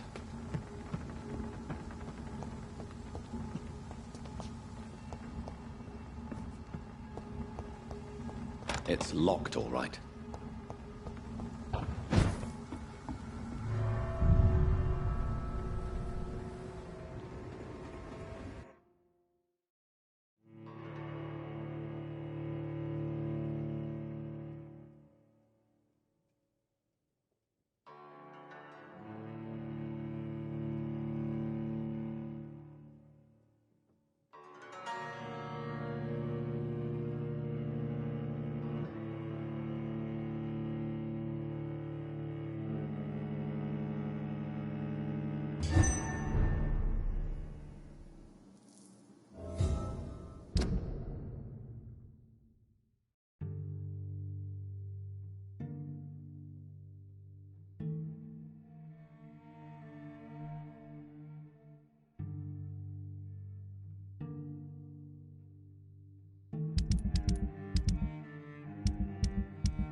Woe to you, nations of hypocrites.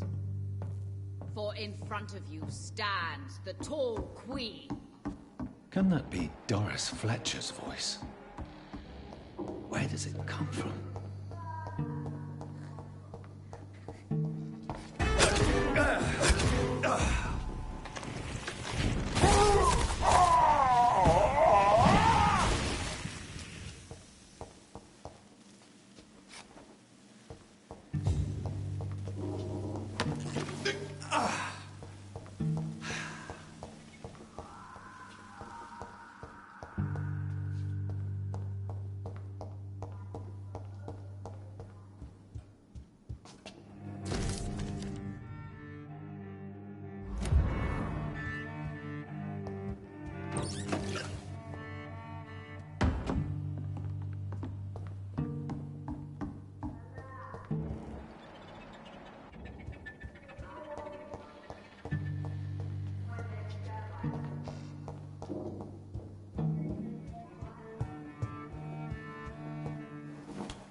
Only love.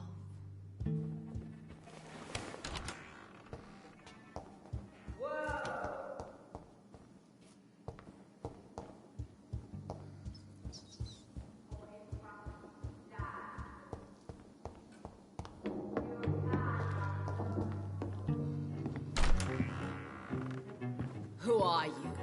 You who dared enter my realm? Are you here to worship or mock me?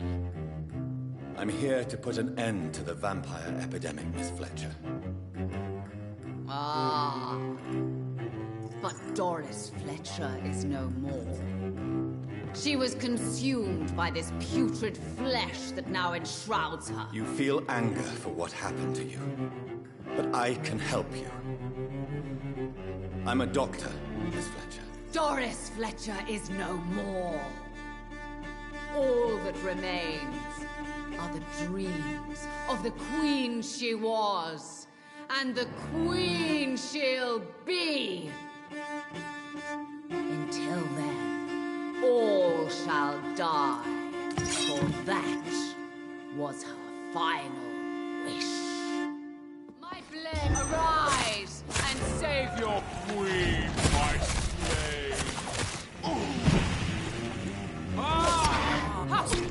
On guard.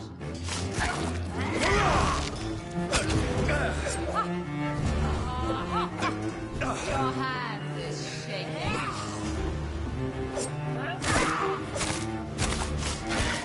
Behold, Kinslayer, the disgrace of she was once renowned. Will she be the queen again once they all share her fate? I summon thee, my children of the night. Fight! Maim! Fit! Kill! Woe unto thee, son of Babylon!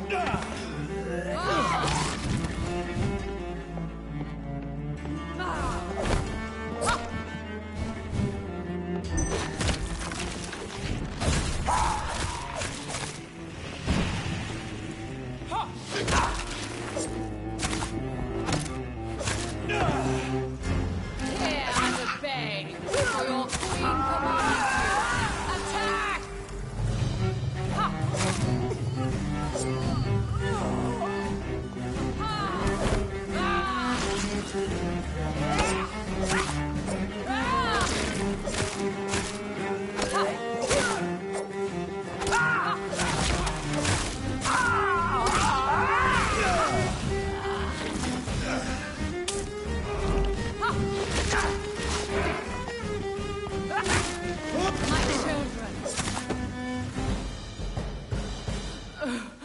Wait. I beg you, wait. What? I don't want to die. And I did not come to kill you, Miss Fletcher. Will you spare me then? Save this cadaverous carcass of mine. Does your heart beat a little faster now? You fancy me then, Doctor?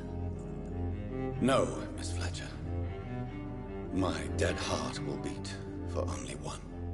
Ah! Is she pretty? Is she sweet and tender? To me, yes. Ah! I hate her already. I know. And this is partly why you must be destroyed. But you just said... That I did not come here to kill you, yes.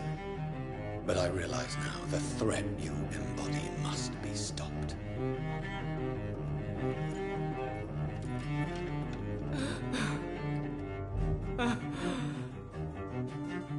Will I be remembered? Will you?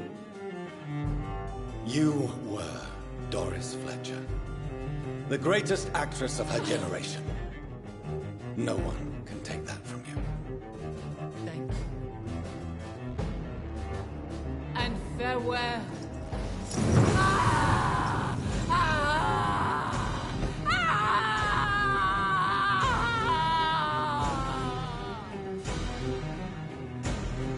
Farewell, Doris.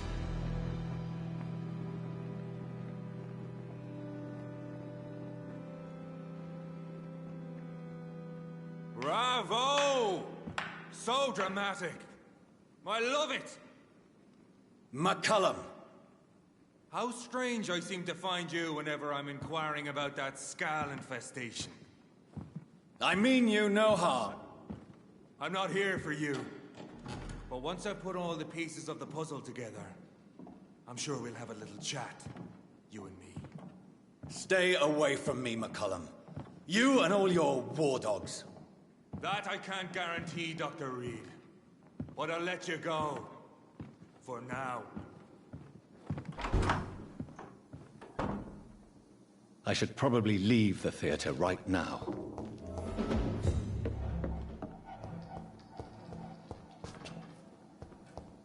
It's locked. The West End should be safe now. But London is not. It would be wise to benefit from the Ascalon's protection while I continue my research during the Great Hunt.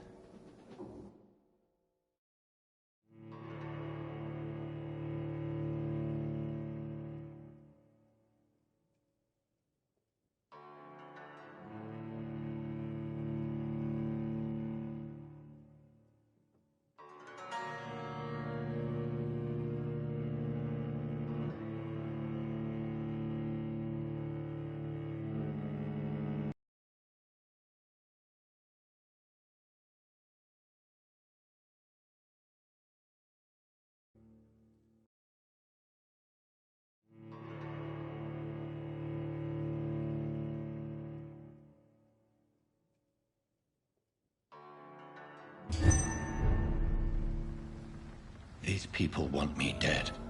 I need to leave now.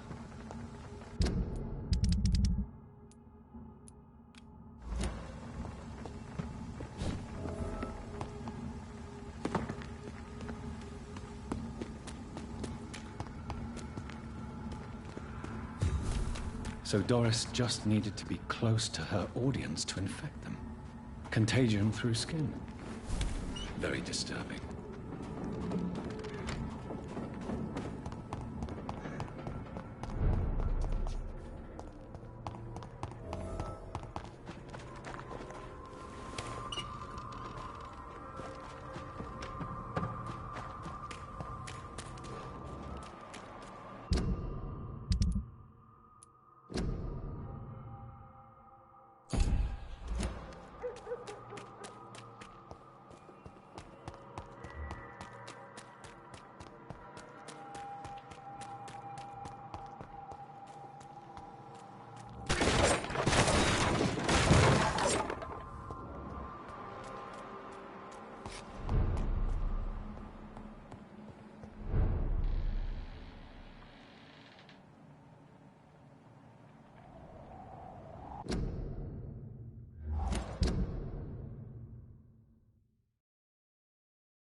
Welcome back to the Ascalon Club, Lancebearer.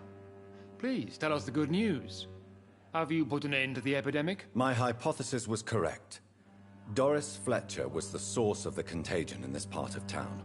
She was probably the first to be infected. And you cleansed her before the hunters, I've been told. Well done, Dr. Reed. You thrust your lance and pierced the very heart of the corruption. But some questions remain. The important thing is, we won a major battle for the survival of London. For that, we salute you. Thank you, my lord. Now, I have another task for you. One of the utmost importance.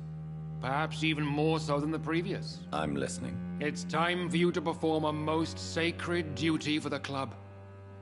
I want you to recruit a new vampire. Recruit a new vampire? Are you sending me on some sort of diplomatic mission? Not exactly. I want you to make Aloysius Dawson the Ekon he deserves to be. I'm sorry, but I can't. Are you questioning my orders? No. It's just... I'm not sure I'm ready to have another progeny after what happened with my sister. The rebirth of Aloysius Dawson is a necessary step in our campaign to ensure the safety of London. How would you like me to proceed? Aloysius is waiting for you at the Dawson estate. Once the deed is done, I'll join you there to celebrate this momentous occasion. Before I go, I have a few questions. All right, I'm listening. Why Aloysius Dawson? Because he is about to die. And he just may be the most influential man in England. After me, of course. Does he know I'm coming? He can't wait to become your progeny, Dr. Reed. Especially now that you have shown how strong your lineage is through your sister. Did he choose me? No, I did. My decision is very recent, to say the least, but it is entirely mine. How would you like me to proceed? Don't worry. Aloysius has had many years to prepare himself. He has studied our kind for decades. So shall I just let him drink my blood? Yes. Aloysius will gratefully sup on your blood. His heart will slow, then stop. But he will rise again as one of us, an immortal. Is there any danger? Our blood alters a mortal body so deeply that some don't survive the metamorphosis. They die for good. But Mr. Dawson has been preparing himself for a long time. You invited Lady Ashbury. Wouldn't that be breaking one of your cardinal rules? No women allowed. Not allowed as members, no. But considering the circumstances, I thought you'd like to have her here to witness your triumph. So it's a temporary admittance, then? Something of a bargain, considering the crisis we're currently facing. Goodbye, Lord Redgrave.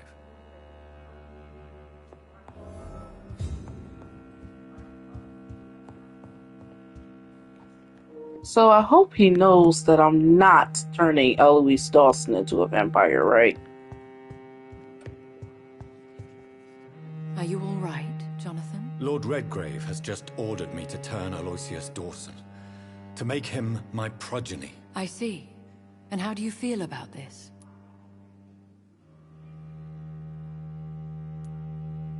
I won't do it. The very thought of it makes me sick. The real question here is, why has his lordship given you this task? Do you think it's some sort of trap? Do you really want to know what I think about this? I do, yes. To make an immortal of a soulless blackguard like Aloysius Dawson will only lead to a disaster for London. The man is already dead inside. Should I refuse? Perhaps politely suggest that Lord Redgrave turn the man into a vampire himself. Don't you dare, my dear. According to what I've recently discovered, his lordship could kill you for even broaching the subject. Really? Why? I've recently found proof that the Earl of Bristol is of lesser lineage and only capable of creating skulls. Please tell me more about your recent investigation. As long as you lower your voice. What would you have me do about Dawson? The man is dangerous. Did you know he plans to build a wall to separate the healthy rich from the sickly poor? Do not make him your progeny. What would you do? The man's dying already. Let the Reaper harvest the rotten fruit that is his soul. What would happen if I made Dawson an Ekon like myself? You would add a powerful immortal into a suffering world. An immortal who already craves authority. Maybe I could teach him control, like you taught me. Lead him down the right path. Mr. Dawson spent his life searching for a way to cheat death. I'm sure he has spent decades dreaming of how he'd spend eternity as a tyrant. Are you sure your information about Redgrave is correct? He says he's the progeny of the great knight William Marshall, who lived some 9 centuries ago. That's a lie. Lord Redgrave is unable to create anything but skulls, if the poor souls survive at all.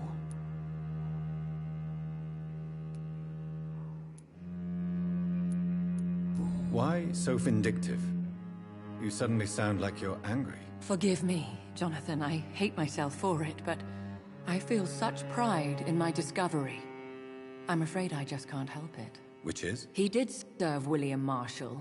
And yes, the blood he covets as a token does truly belong to that legendary knight. But he was never his progeny. His lineage is not so noble. How can you be sure the information was correct? I made the acquaintance of a most interesting informer while investigating your maker, from whom I learned the truth about Lord Redgrave. Goodbye for now, Elizabeth. Goodbye, my dear. Please, be careful.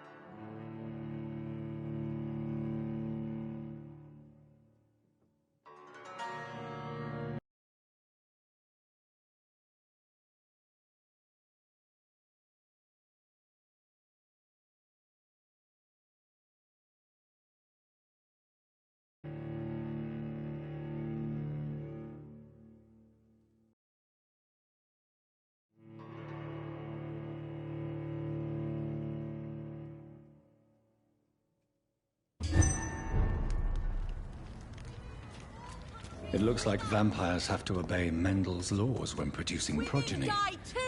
Powers pass from one generation to another. That's why Dawson wants me to sire him.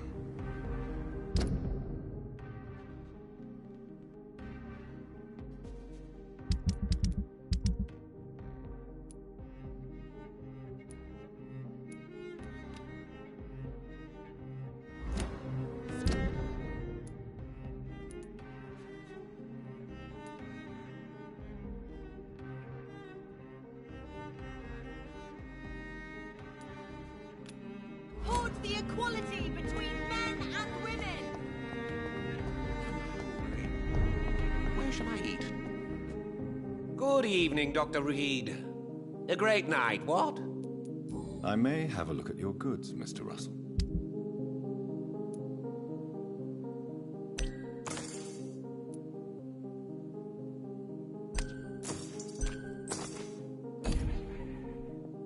Good evening, Dr. Reed. A great night, what? Do you know anything about a man called Aloysius Dawson? He used to be a big spender.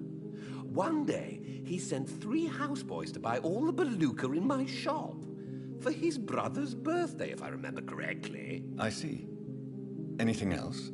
Less gastronomic, perhaps? I really can't say. The man is filthy rich.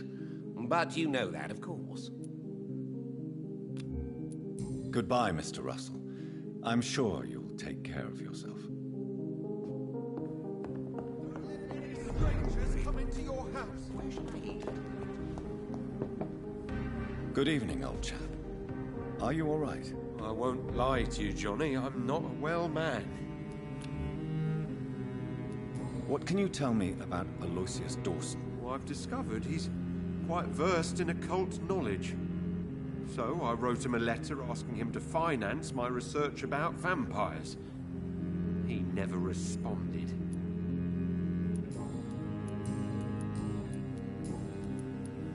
You need some rest, Clarence. You should try to sleep.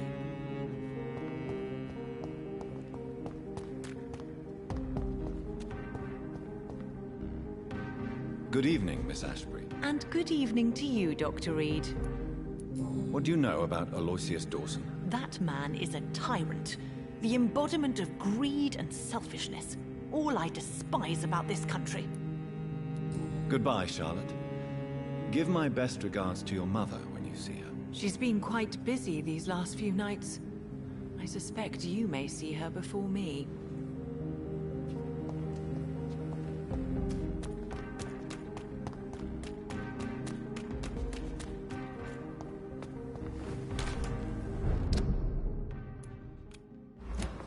Did you know your good friend Mr. Crossley returned from the war too?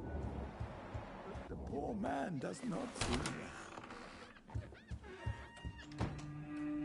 Yes, Mr. Jonathan? What can you tell me about Aloysius Dawson? Not much, sir. Mr. Dawson's house used to be a good house, with many servants. I heard he fired them all recently.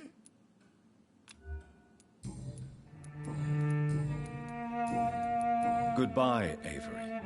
Please watch over my mother until I return. Of course, Mr. Jonathan. But please return as soon as possible.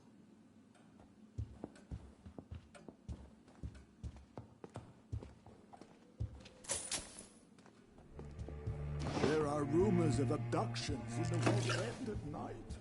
That can't be true.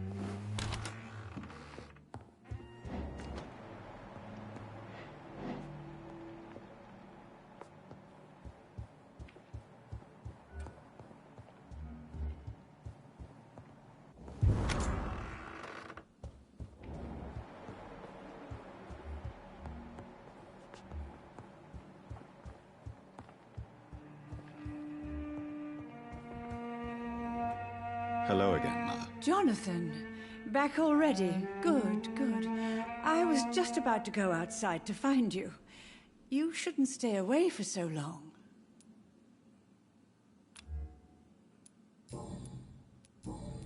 Goodbye, Mother. Try to rest now. Goodbye, son. Please come back soon.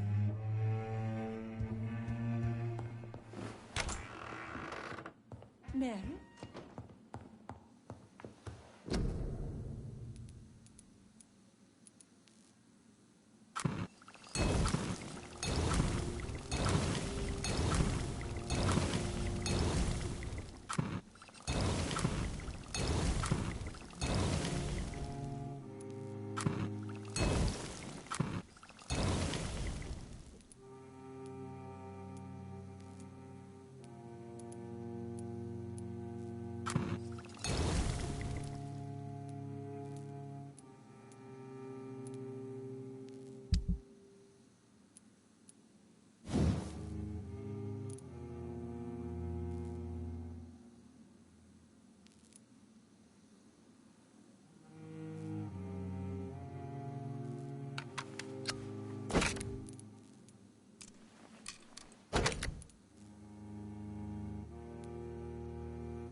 Okay, so the Docs is still in serious condition, but nobody is sick.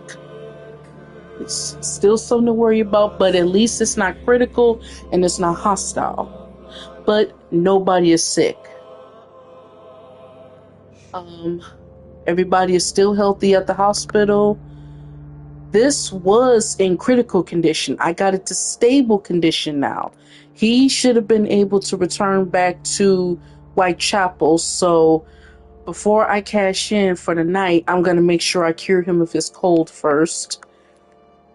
And I still have to find, I've already talked to her. He should have been able to return back to the West End now, so I should be able to find him now. Her mind is too weak to know anything about Eloise Dawson. I talked to him about Eloise Dawson. I talked to him. I haven't talked to his wife yet. I've talked to Lady Ashbury's daughter, and I've talked to him. Now I just need to find the rest of the people and talk to them about Eloise Dawson before I get to his house. Do I know where everybody is located? No. But, so this chapter might be a long one because I want to gather as much information about Eloise Dawson as I can before I head to his house. Alright, let's get it.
Watch yourselves! Fuck, he's fast!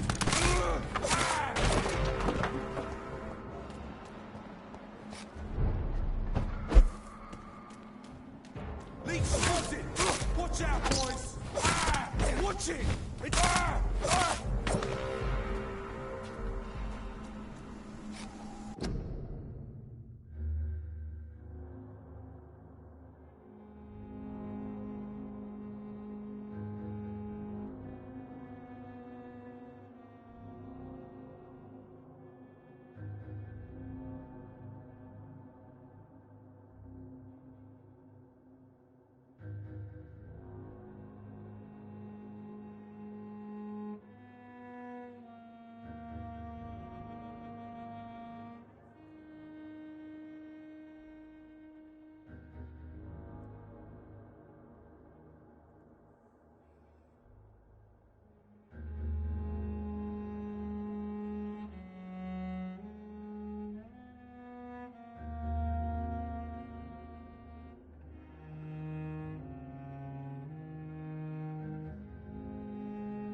It's locked, all right.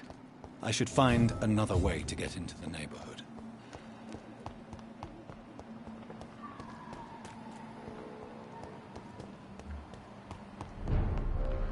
Crush the leech, boys! Touch its head! I'll kill it! You leech! Kill it!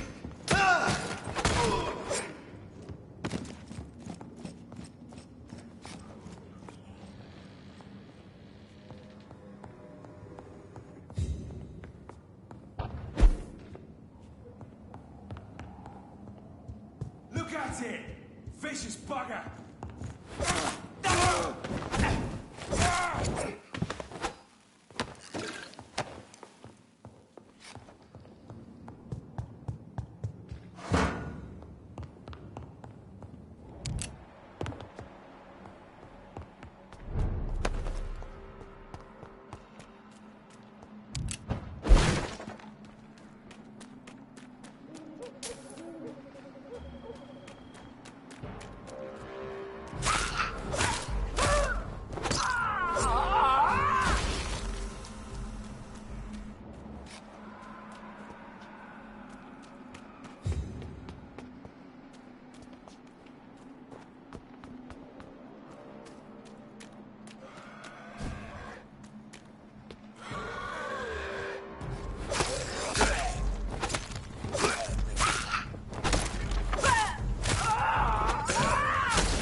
I think this passage could lead me close to Aloysius Dawson's mansion.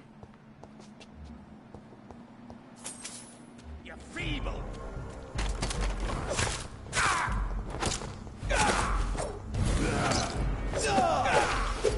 Gotcha!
I cannot enter.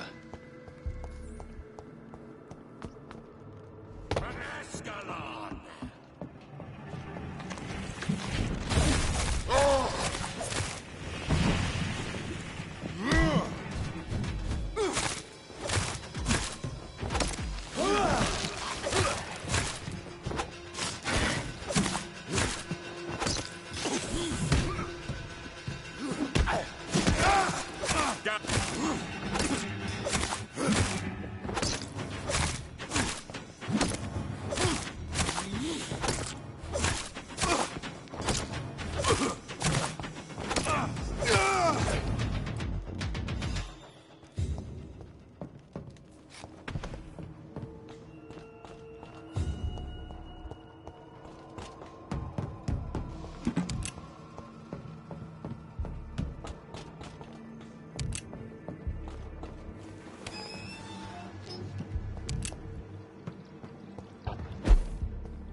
It's locked.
Louise's father was determined to find and save her.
Good evening, sir. May I ask you what you're doing here at this late hour? I'm conducting an investigation about the epidemic in this part of town. And who are you, sir? I'm Dr. Jonathan Reed from the Pembroke Hospital. May I ask who you are and why all the questions? I'm Detective Inspector Charles Albright from Scotland Yard. And I don't find your answers convincing. What is a Pembroke doctor doing in the West End at this time of night?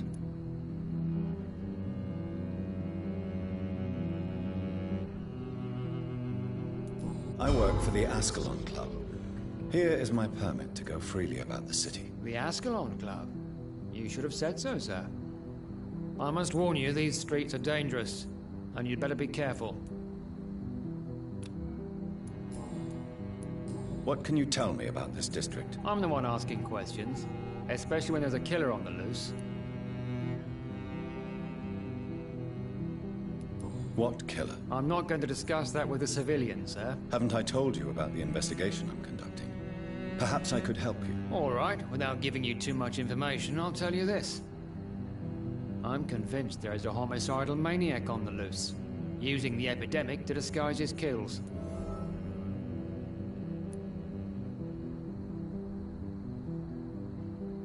And what about the epidemic? We both know the situation is critical, don't we, Doctor?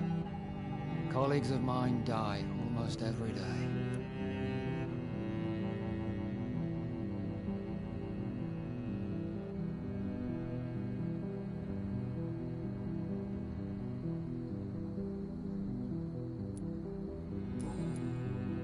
What are you really doing here? I told you.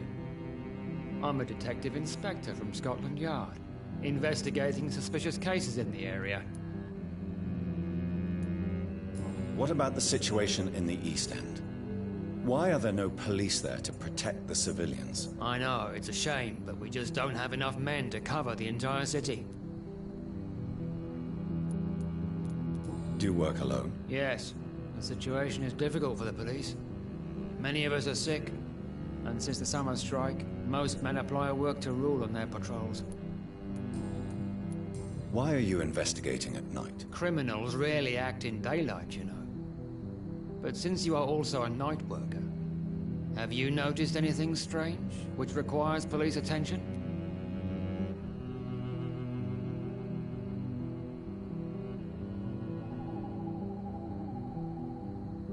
Does the name Fergal ring a bell? Fergal Bancher? Of course it does. Fergal Bancher, the Butcher of Galway. Hung in Dublin in 1857 for murdering more than 20 men with his bare hands. Why are you so interested in dead criminals, sir?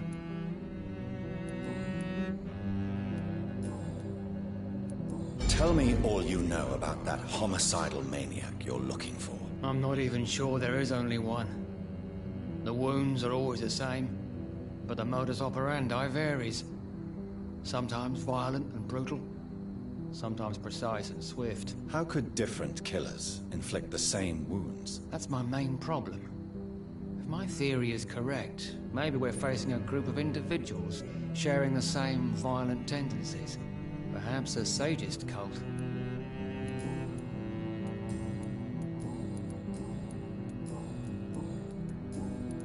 What are you investigating, exactly? I have a missing woman, possibly abducted a few nights ago. Louise Teasdale. It seems you already found my other missing person, Mr. Tadao Kimura. Tell me about Louise Teasdale. She's a waitress. Her father reported her missing. We don't have enough men to search for her, sadly. Do you have any idea where she could be? No. But I feel she's been abducted. She went to a pub a few nights ago and vanished. I thought about the sewers, but I'm not equipped for such an investigation. Do you know anything in particular about a man called Aloysius Dawson? Who doesn't know the man? I think he intervened personally to put an end to the police strike of last August. What else can you tell me about him? Aloysius Dawson is exactly the kind of powerful and influential man who could commit murder and get away with it, with just one phone call. Goodbye, Detective Inspector Albright. Goodbye, Dr. Jonathan Reed. I'm sure we'll talk again soon.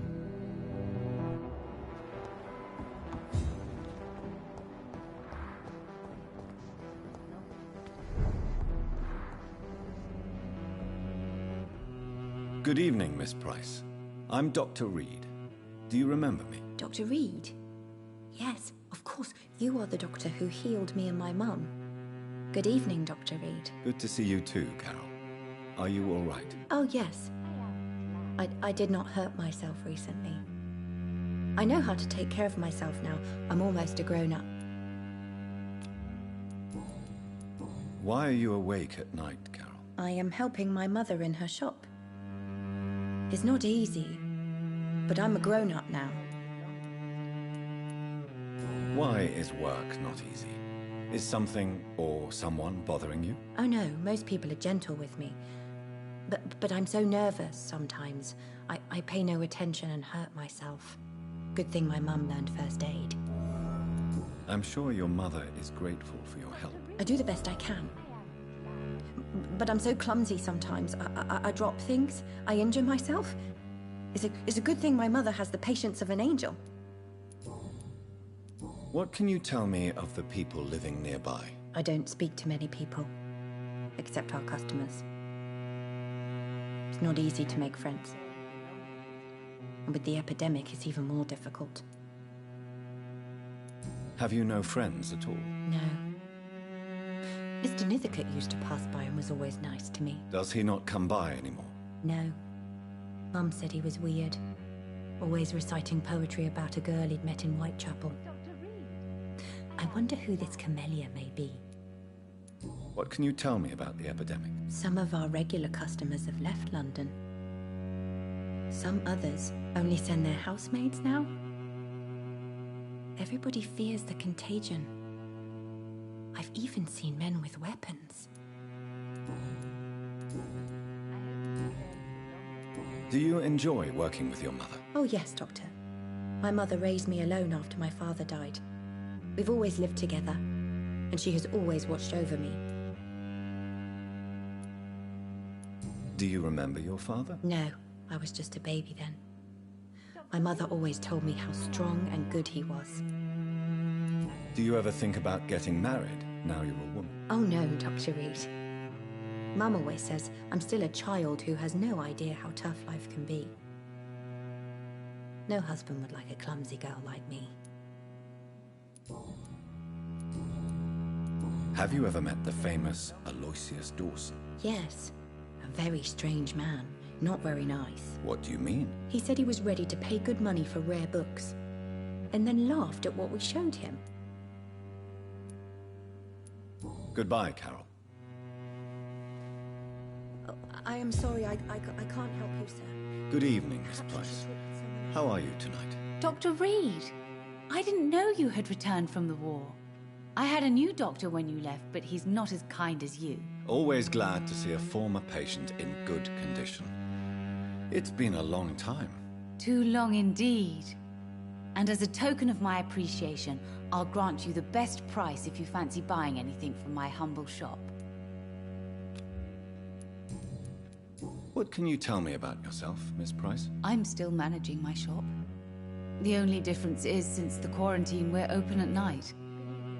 You, on the contrary, seem to have changed a lot. Really? Have I changed that much? It must have been the war and the night shifts since my return. Don't get me wrong, Dr. Reed, you're still handsome. Just maybe a little bit wiser, more serious. It suits you well. Tell me more about yourself. No new fiancé? I remember you were hoping to get remarried. I'm sure you must have a few suitors. Who would marry an old bat like myself with a grown daughter and a little business? As you know, I only fancy handsome men like yourself. Carol's gratitude is exemplary. She seems determined never to leave you. I'm taking care of my daughter as well as I can. It's not always easy, but she's the best gift life gave me. But she'll probably leave you someday to live her own life. Will that be difficult for you? Why would she leave? Children sometimes stay with their parents until the end, for they know no one else will love them as much. Have you noticed anything in particular in this part of town recently? Other than you coming back to cheer me up? Nothing at all, Dr. Reed. Does your daughter still worry you, Miss Price? I remember you were often concerned about her health when she was younger. Have you not seen Carol since you returned? She's almost a young woman now. But she'll always remain my sweet little baby. So you're less afraid? Some things never change. Carol is still too clumsy for her own good. Sometimes her innocence puts her in real danger. Why would her innocence put her in danger? She does not realize how cruel life can be. Maybe I was a bad mother to protect her too much. My poor dear Carol. You have every reason to be cautious, Miss Price. Especially in these difficult times. Maybe you could talk with her, Dr. Reed. It would be nice to have a man here more often. We would both feel safer. Do you know Aloysius Dawson? Everybody knows him. He's only been to my shop once, though, looking for rare books and other intriguing antiques. Did he buy something from you? No, he left quickly. He almost laughed at my goods. Mr. Dawson may be a rich man, but you can't buy good manners. But isn't Aloysius Dawson known for his philanthropy? That was before his brother Robert died in an aeroplane crash. Since then, the remaining twin has turned into a heartless tycoon. May I look at your goods, Miss Price? It's always a pleasure to have you here, Dr. Reed. Take all the time you need.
Dr. Reed, I am glad to see you again.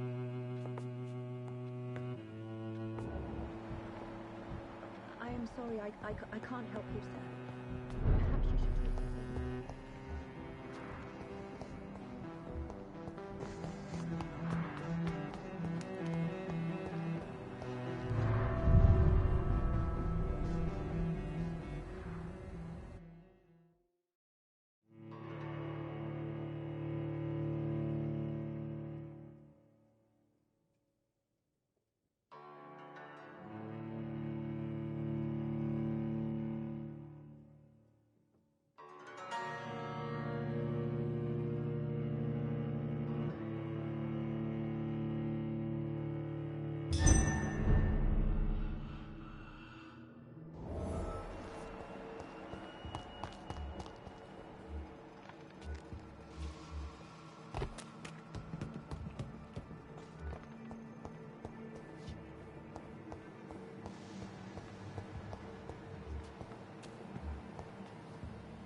This is my territory!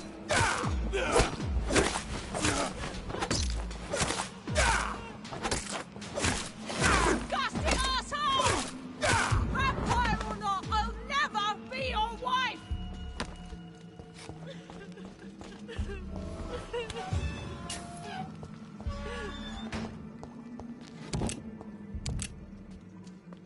Miss Teasdale, are you all right? How do you know my name? Who are you? My name is Dr. Reed. I managed to track you down thanks to your father. So my father really was looking after me. This man, this vampire told me my father was dead. Is it true? I'm afraid so, miss. I'm so sorry for your loss. But you are free to go, as your abductor is no more. I suppose my jailer also killed my father, didn't he? Thankfully, he did not search your father's corpse, where I found his notes describing where he might find you. You should read them. I must find my father's body. He deserves a proper burial. Goodbye, Miss Teasdale, and be careful. Until we meet again.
You should return to a safer place, Miss Teasdale. What's more, I'm not sure you should see your father in his condition. He was savagely disfigured. Thank you for your sympathy, Doctor. But I recently learned to stare horror in the face. Goodbye, Miss Teasdale. And be careful. Until we meet again.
Dr. Reed, still conducting your nocturnal survey? What are you investigating, exactly? I have a missing woman, possibly abducted a few nights ago. Louise Teasdale. It seems you already found my other missing person, Mr. Tadao Kimura. Tell me about Louise Teasdale. She's a waitress. Our father reported her missing. We don't have enough men to search for her, sadly. Do you have any idea where she could be? No. But I feel she's been abducted. She went to a pub a few nights ago and vanished. I thought about the sewers, but I'm not equipped for such an investigation.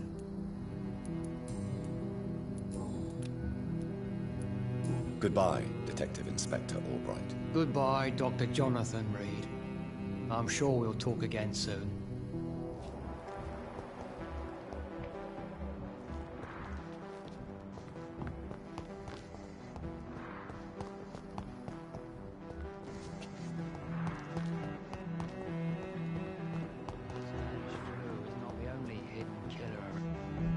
Dr. Reed, still conducting your nocturnal survey? Goodbye, Detective Inspector Albright. Goodbye, Dr. Jonathan Reed. I'm sure we'll talk again soon. What has happened to the London that I knew? Good evening, sir. I am Dr. Jonathan Reed. Do you need my help? Yes, please. Would you be kind enough to tell me what the time is? That's all you need to know. Well, is it not important to know? As important as where you are? Or who you are? I suppose you're right. And who are you then, sir? I am Agamemnon Baker. Like my brother, I think we need to leave this city immediately. And my brother and I rarely agree on anything. May I ask what you're doing outside at this hour of night? I don't know. You should ask my brother instead. It was his idea in the first place. You must have your own ideas. From what I have managed to understand, I guess we're supposed to wait here. Waiting for someone to come. What can you tell me about this part of town? It's the only place I've considered myself happy. Or at least that's what I believe. Unfortunately, it's time to leave. Why is that? Because I'm not feeling happy here anymore. Are you? I still enjoy living in London, no matter how difficult it can be sometimes. Then I am sincerely happy for you. True happiness in life seems to be the most difficult goal to reach these days. May I ask why you've not gone already, if you're so exasperated by this long wait? I believe fear is holding us back. My brother would have said it's laziness, but it's just because he's prouder than I am. What can you tell me about your brother? He's older than me, I think. But the important thing is that I really hope I'll die before him. Grief would just kill me, you know? Is that all? Pericles is very attached to this city, and without my insistence, he would never leave this place. We don't often agree on anything, you see. Who are you waiting for, exactly? The more I think about it, the more I believe it's not exactly a person we are waiting for. But what else could it be, then? I don't know. A feeling? An event? An impulse? How can I tell? Something that would allow us to leave this trap. Trap? And you think leaving London will free you? At least it will give us the chance to be free. That's more than our present situation. Hope, Doctor. Hope is what truly drives mankind. I'm afraid I'm not following you. What kind of trap are you talking about? Have you ever felt like life trapped you in a role that does not fit you? That you're not in your place? That sort of trap.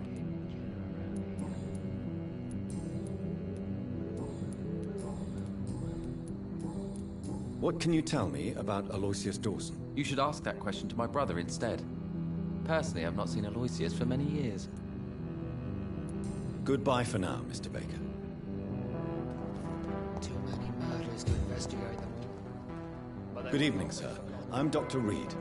Can I be of assistance? Dr. Reed? Dr. Reed? Is there anything wrong? No, it's just... your name sounds familiar. And your face. Have we met before? I think I would remember. So I suppose the answer is no. That's odd. I'm certain I've already heard of you. My name is Pericles Baker. Does that mean anything to you? I'm afraid not, sir. But it's a pleasure to meet you anyway.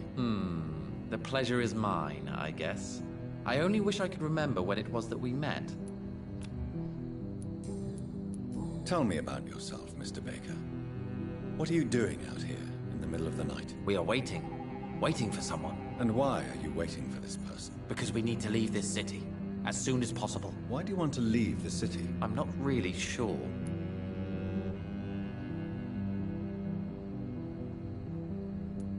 And what do you do, sir? For a living, that is. I stopped working when I decided to leave. When I realized what I wanted. Wanted something this city can't provide.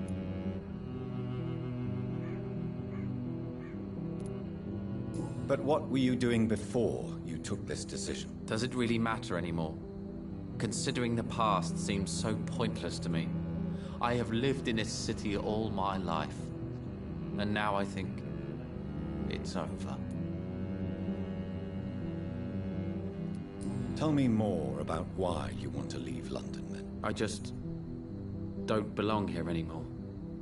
I had to convince my brother to leave London because I know we need to find another life out of the city.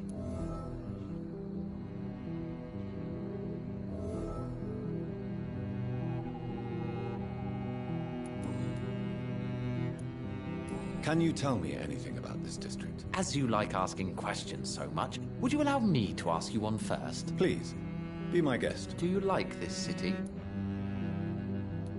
I know we are not living in the most peaceful of times, but I have learned to appreciate London's complexity. Yes, me too.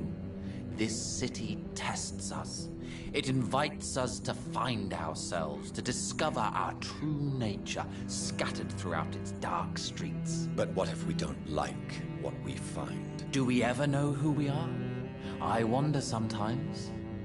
Or maybe it is the journey to find out who we are that changes us. Pericles, tell me why your brother disagrees with your presence here. Agamemnon is naive sometimes. Although don't consider him a fool, sir. He is often more lucid than me. What can you tell me about your brother? If you are searching for a pleasant chat, you should speak with him instead of wasting your time with me. He's always been the more gentle of us. That's it? That's all you can tell me about him? For the time being. True kindness is the most valuable quality, my good sir. At least you both have the same difficulty explaining what you're doing, and for what reason. But is that not a common problem for all mortals?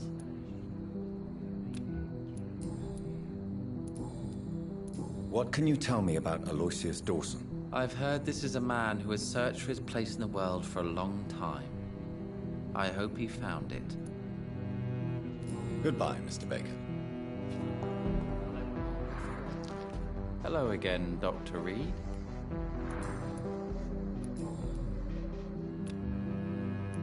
Goodbye for now, Mr. Baker.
Jonathan Reed.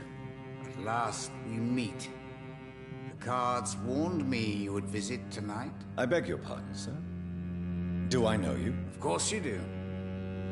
Our mutual friend, Dr. Swansea, can't speak highly enough of you. My name is Usher. Usher Talltree. You are the leader of the Brotherhood, are you not? Primate. of the Brotherhood of St. Paul's Stole, to be precise. I'm really glad we met tonight. I love it when the cards tell me a truth. The cards told you to expect me. Yes, they can tell me everything. They told me that you have not taken another life since your poor sister died. What can you tell me about the neighborhood? I really don't know. I don't often go outside. And when I do, it's usually to quite distant destinations. So you see nothing in the stars for me? You're a poor fortune teller, then? Oh, I can tell you many things, but they will only concern you, not the city. For example, I know that you offered your sister the final rest she asked for. Do the cards speak of my Mary? No. It's the burning aura of guilt that precedes you everywhere you go. Read my fortune, then. You have been chosen, Jonathan. I see on you the mark of a strong being, so powerful it needn't even reveal its strength. Tell me about yourself. What do you do here, besides turning cards in the middle of the night? I'm for most a charlatan. For a few, I'm a vampire. And for you, I'm the primate of St. Paul's Stole. Some believe you to be a vampire. Who? The Guard of Priwen. Who else? For a time, they sent spies to observe my activities, and they even broke into my home to gather proof. Did they steal anything from you? A personal notebook they quickly took to their headquarters. All they had to do is to look at me. I'm aging. What better and definite proof that I'm not an immortal? Do you want your notebook back? If you ever find it, I'd be glad to have it back, of course. I do ask one thing, though. Do not read it, Jonathan. Some secrets are not meant to be revealed, even to immortals. For how long have you been a primate? It was 15 years last year. What do you make of Dr. Swansea? Edgar is a brilliant and dedicated man. A man of his time, sometimes a little muddled, but always looking for new paths and new concepts. Can you read the cards for me? Are you sure you want to know what they will reveal? Yes, I am. It will cost you 150 shillings. Here is the money. The Joker. A woman bent to obey and debase herself. A cruel gaze in the dark. A monster laughing at you.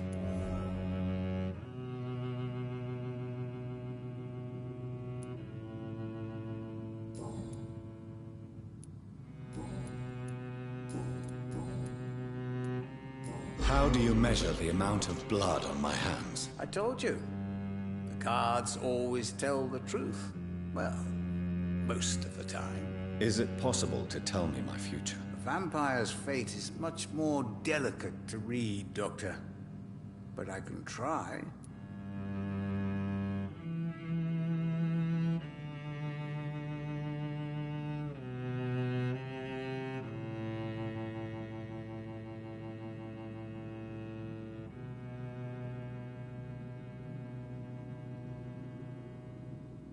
All right.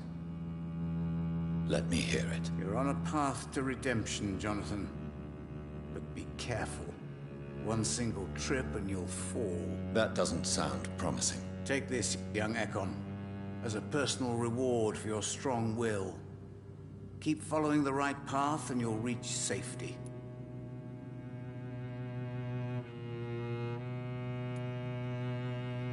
I would rather not know.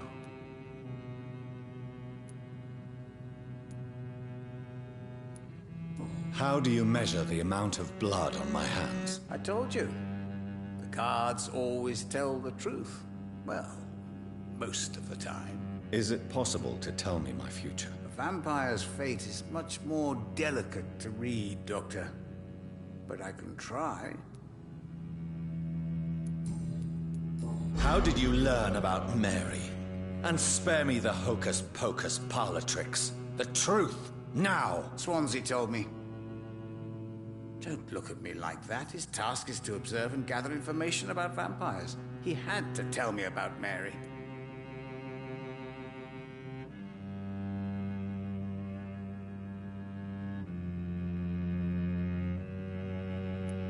She could have survived as a vampire.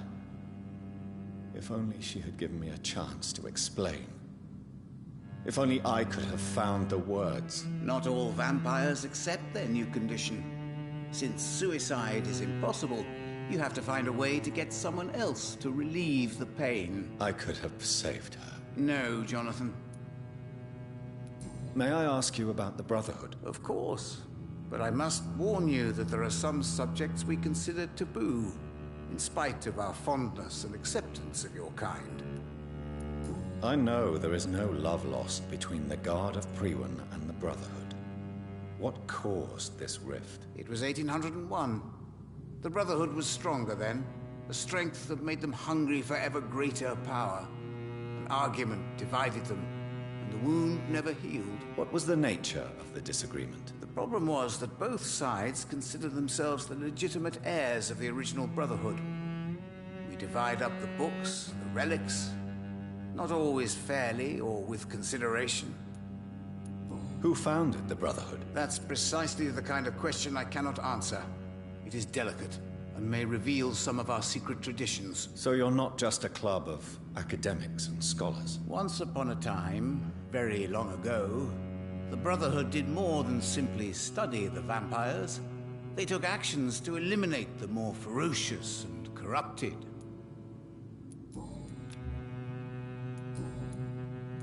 Is there anything you could tell me about Aloysius Dawson? Aloysius Dawson? Yes, of course. We met on several occasions. With time, he got deeper and deeper into the occult. He's not the only one. It's been quite the fashion for several decades. The Golden Dawn, for instance, is just one example. True. Aloysius was a member of the Golden Dawn until 1900. Then his thirst for dark knowledge grew. I'm talking forbidden texts, readings which blackened his heart.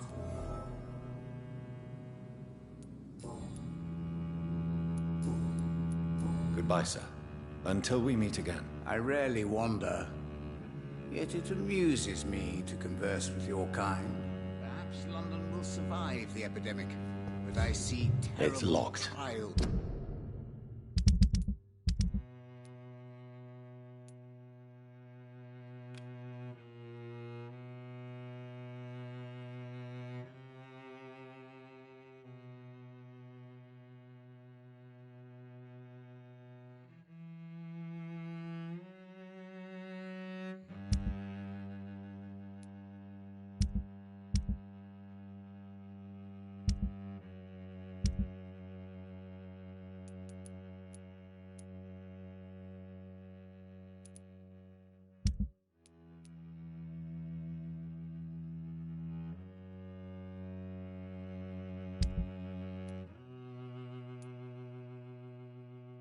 Okay, so as far as all the citizen goes, I found all the citizens in the West End. I found all of the citizens in Whitechapel. Yeah, Dorothy Crane, what I should have did with her was I should have spared her, because they said she still would have been left alive and she would have became a vendor. So that death, that's on me. I fucked that up. That's on me. That's how it went from serious condition to critical. But since I've been healing the citizens here, pretty much taking over her spot, it's increased. It was in critical condition. I got it to stable condition. Hospital, everybody there is safe. And this is still in serious condition, but right now he's missing right now. That's why it's in serious condition, because I chose to spare his life. I chose to let him keep living as a scowl. That's why he's missing. And it took over him. But I didn't want to kill him, because I said I'm not killing anybody here. I'm going to go through this whole game without taking one life. regardless scowl or not. Waiting in the future. Let me see if I can find this journal before I head to Eloise Dawson. I think I found all the information that I needed to know about Eloise Dawson.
others, but still, I don't feel afraid.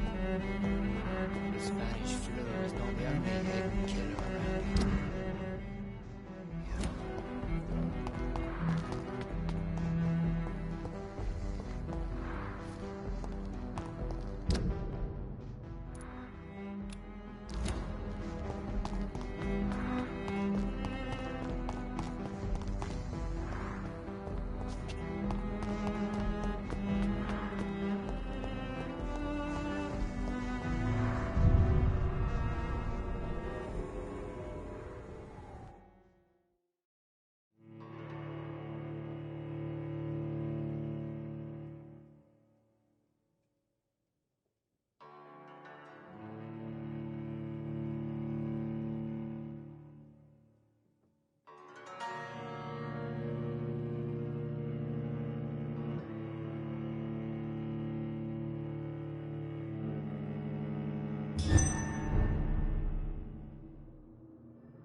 I remember Sunday walks in the park.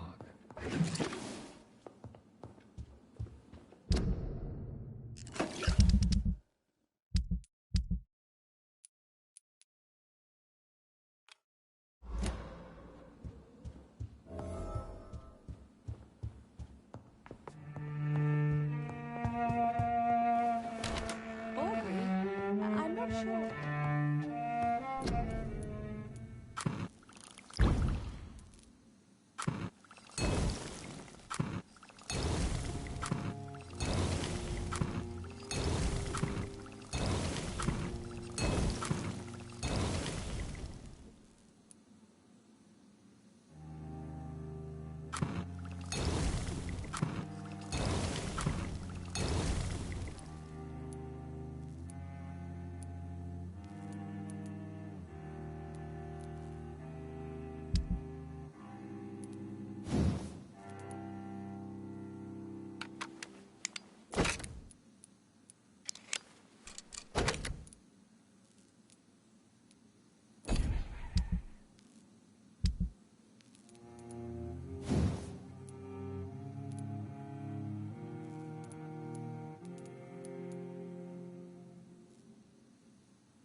Alrighty then. Okay, so how am I gonna navigate this? Since I am in West End, I'm gonna find her, cure her of her headache. Then, since West End is not that far from, it's closer to Whitechapel than Pembroke Hospital, I'm gonna go here, find him from the sewer, find her from the cemetery, cure her of her cold, cure him of his cold. And since the Whitechapel is closer to Pembroke Hospital, I'm gonna go to Pembroke Hospital, cure all of them, find this patient, cure him of his fatigueness, find this doctor, cure him of his headache, find this patient, cure her of her headache, find this patient. I failed on that hint, but I could cure him of his fatigueness, and then find this doctor and cure him on that. I failed on that hint, but at least I followed it. And as far as the side quest, I'm about to go. Let me see. Where am I? As far as side quest goes, this side quest is near Whitechapel, so I'm not gonna go there until I finish this first. But now she should be back in now, so I can cure her of her headache. And I need to go find Avery, which is telling me to find the second part of my father's testament. So, I'm about to go do that.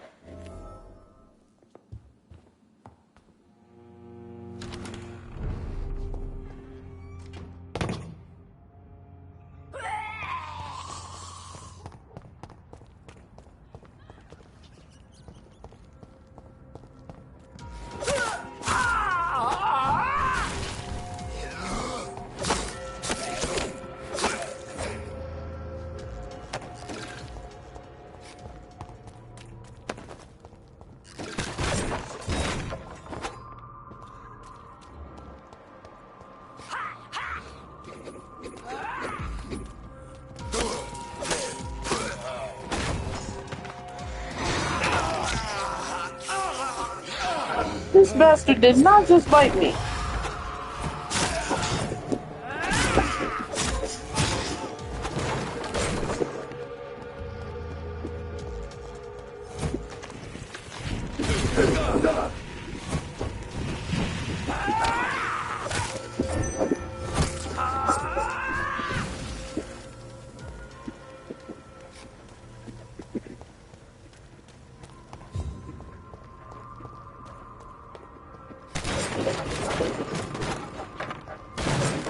Easy does it, boys.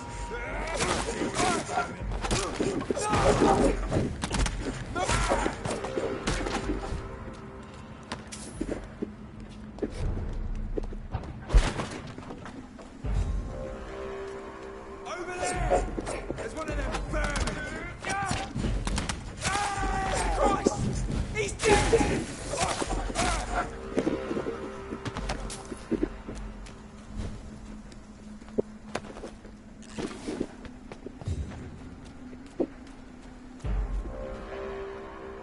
No civilians allowed, sir.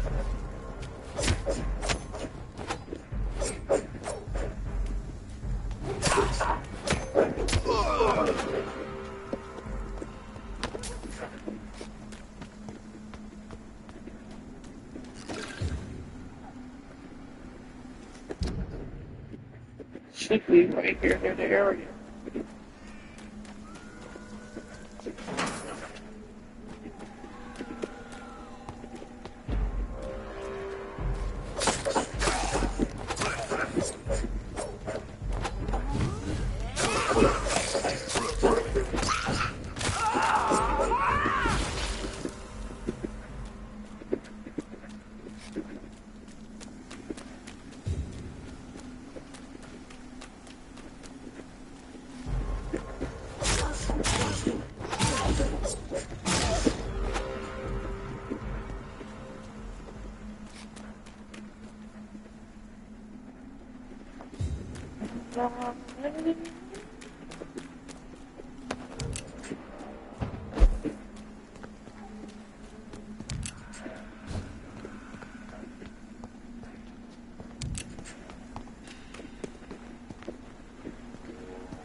I'm just stupid. I need to stop singing. It's a gazebo.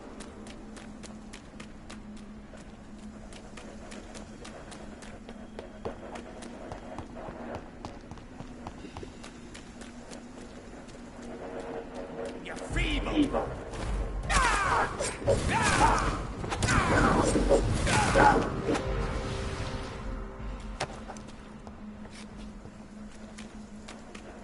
And over here, because he said this is the gazebo. Here, the northern part of the coming in case you can see.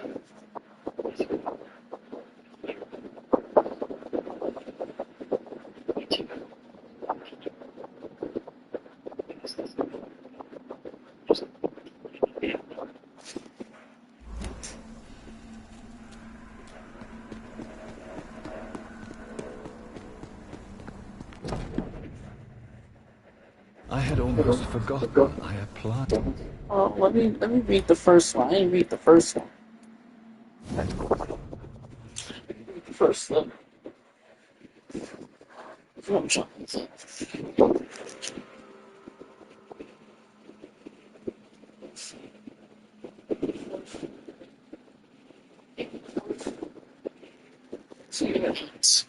My dear and beloved John, when you receive this, you will be 35 and I'll be long gone. I feel shy. I feel a little silly writing you this first letter saying that you won't read for you struggled for a long time about how best to write this. Until I remembered the puzzle and riddles I reinvented for you when you were a boy. Oh, how you love to solve small enigmas. Well, I found it would be a good idea to propose to you one final game. It will probably be less rewarding. No candies or exotic treasures for you if you decipher the game this time, but a greater treasure perhaps, the truth. This is my only attempt for you to explain why I chose to leave my family without an explanation. If you want to know why, simply play my little game.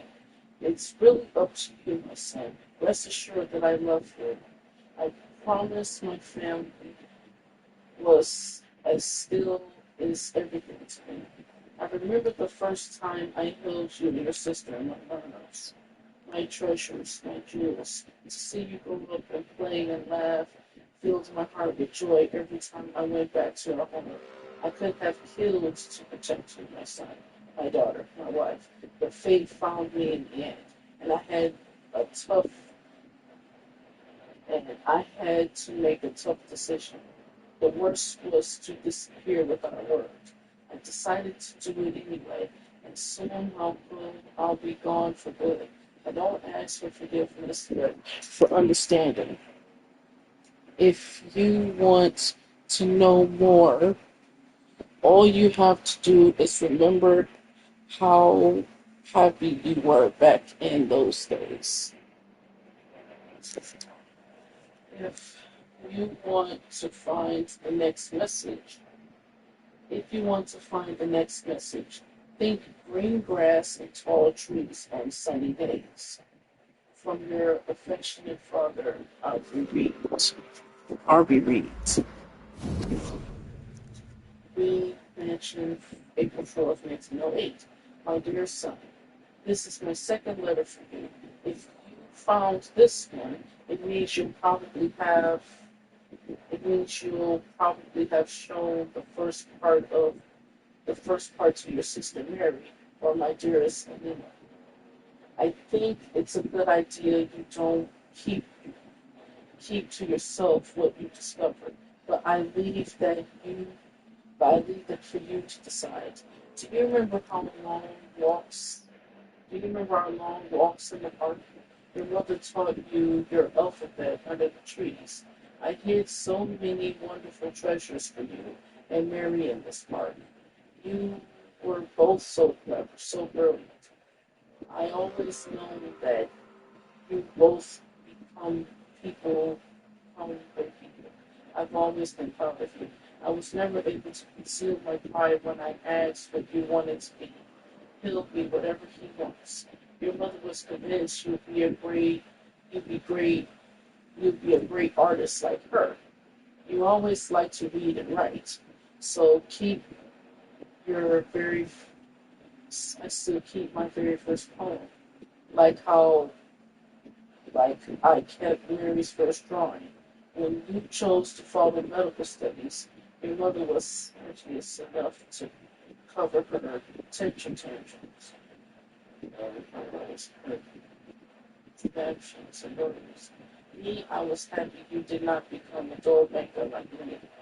You told us you want to pursue a career in medicine to improve life for all, without consideration or wealth. I knew we, as your parents, had taught you the most important lesson of all, to respect each and every soul for what they are and what they have. If you want to know more, all you have to do is remember which hospital you choose to apply for your first internship. I know it's been for your loving father as well. For a position at Pembroke. It was so long ago.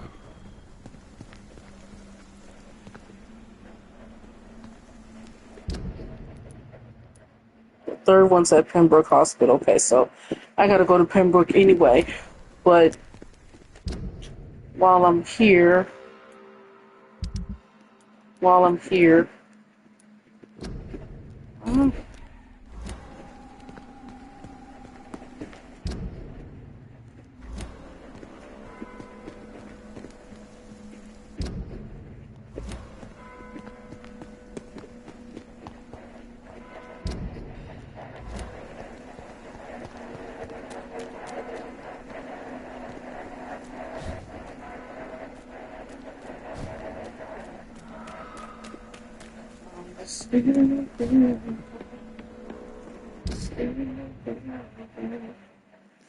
why is it telling me to go here?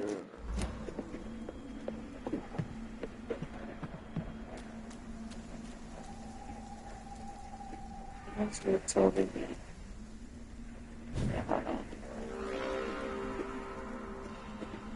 Okay, hold on. My thing glitching at the moment. Let me come out the game and go back in. Come out the game and go back in because it's not giving me my quest finder. I need my quest finder.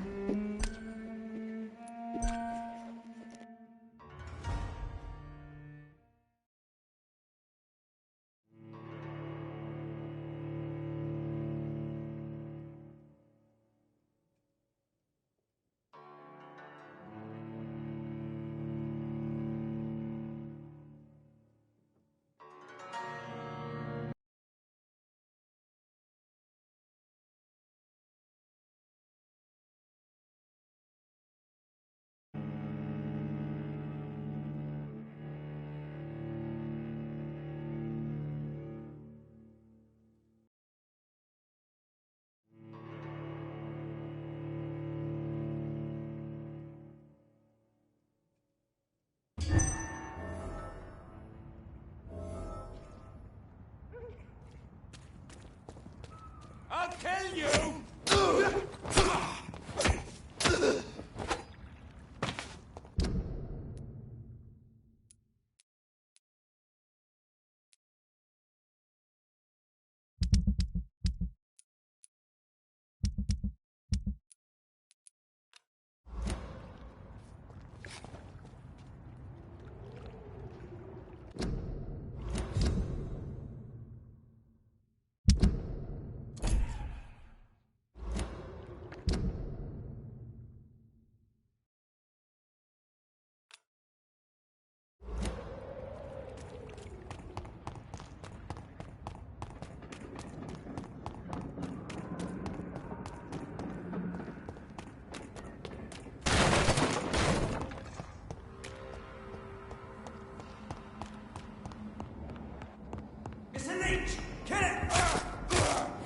Stop this fucking thing!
Good evening, Miss Teasdale.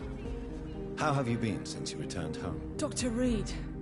Oh, thank God you returned safely from these awful streets. I was so worried about my father that I left without thanking you properly. Please don't mention it, miss. Good. I found him, you know. My dad.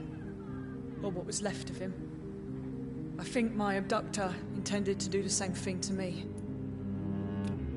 Do you need my medical attention, miss?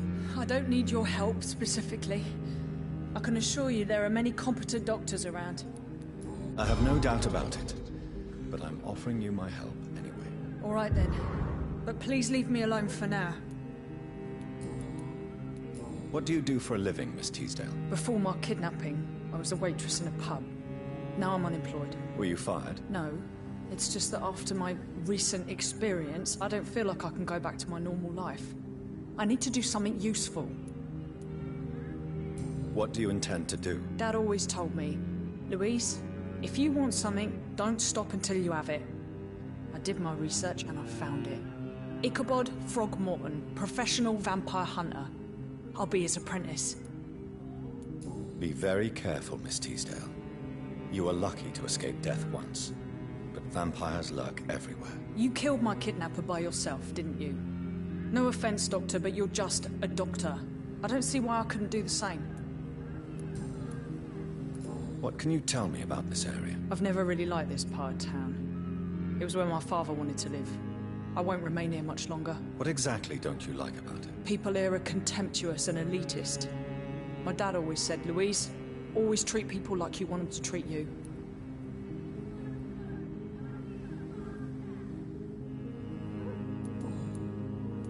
What can you tell me about Aloysius Dawson? Never heard of him. Really? He's very well known in London. Throughout the country, even. He a big shot or something? Never interested in politics myself. All words and no action.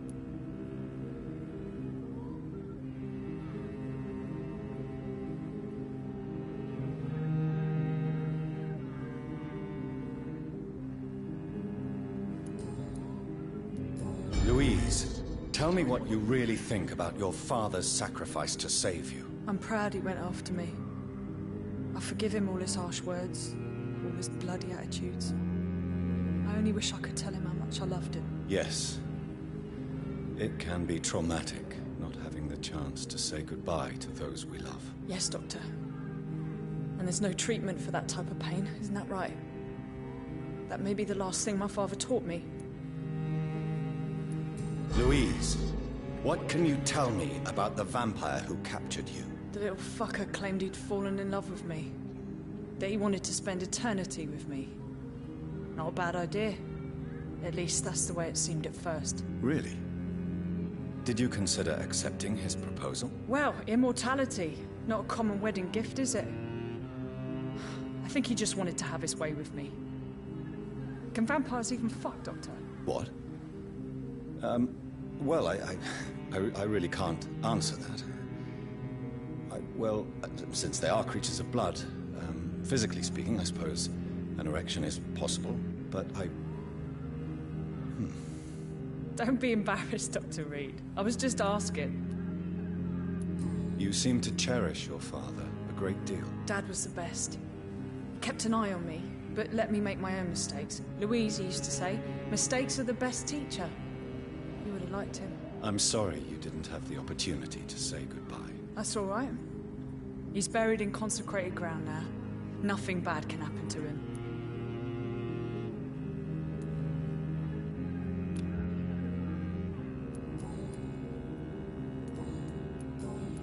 Goodbye, Miss Teasdale. And be careful. Until we meet again. These leaflets were telling the truth all along. Nobody takes them seriously.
Why the fuck does he mention that?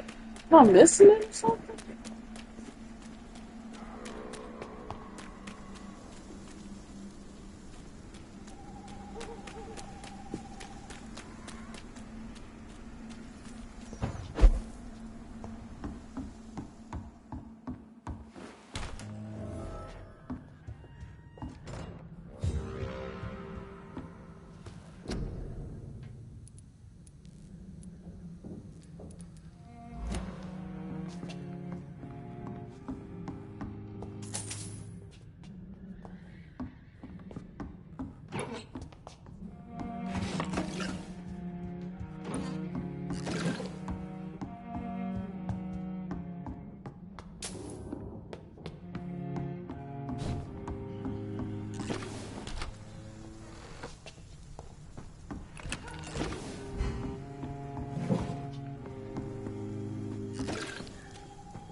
Spanish flu is not the only hidden killer around here.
It's crazy I cannot find this house.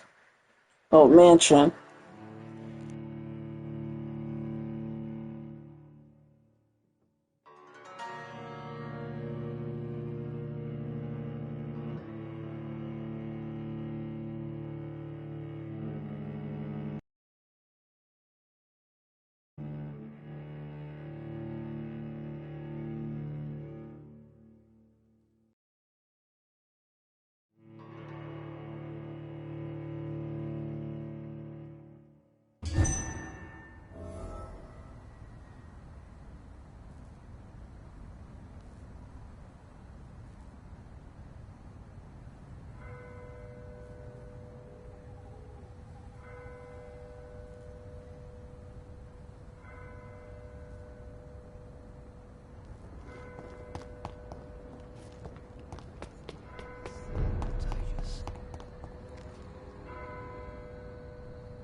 It's a leech!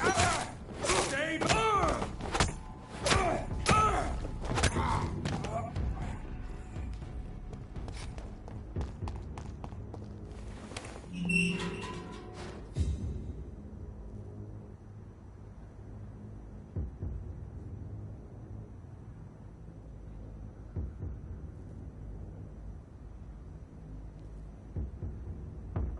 This is not the place for you, sir. Go back home, idiots!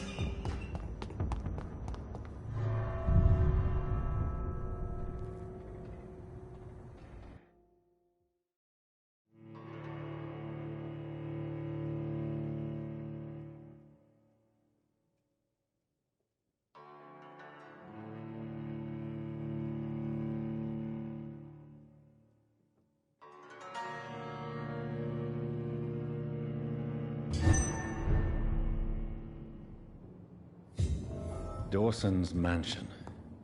Here I am at last. But the question remains, am I ready to make a dying man my progeny?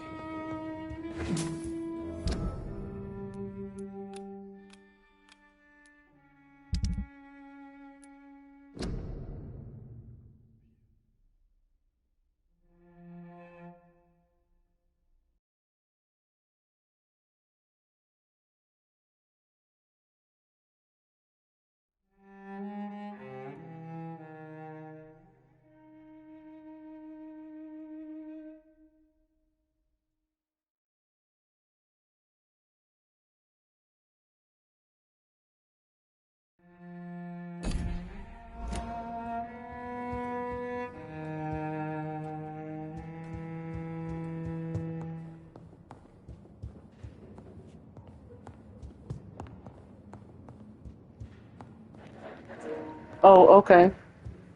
It makes sense. It's a big application. It probably needs to update. That makes sense.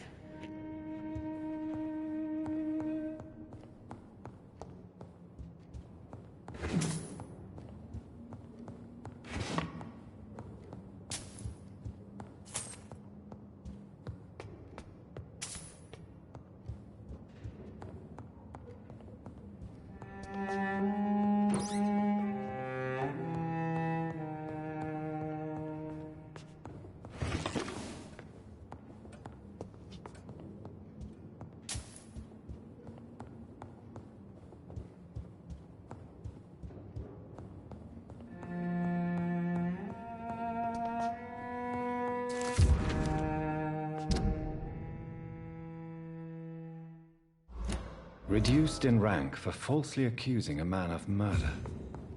I wonder what Inspector Albright thinks about his punishment.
It's locked, all right.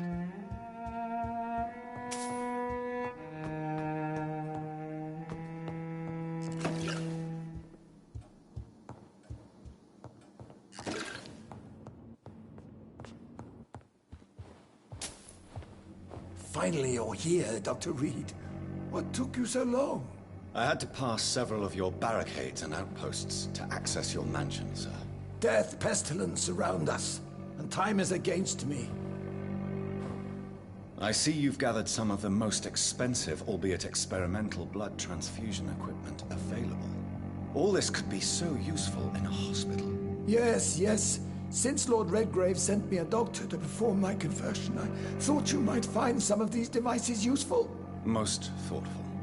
But tonight, I'm not here as a physician. But I feel reassured that a specialist such as yourself would help me to escape the Reaper. Very well. But before I proceed, I have a few questions for you. If you must, but be quick, for I don't have much time left in this life. First of all, I need to be sure that you know exactly what is going to happen to you, sir. I can assure you I'm as informed as any man can be. I have planned for this moment, Dr. Reed. Planned very carefully.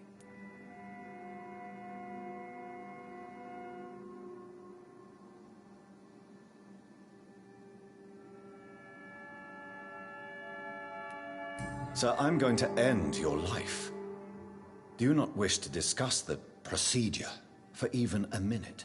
I don't have a minute to indulge in idle chatter. I can't feel my legs. And the cold, so cold. I will become your maker. Do you understand what that means? Well, I certainly won't consider you my liege, or some such drivel. You can be assured of that.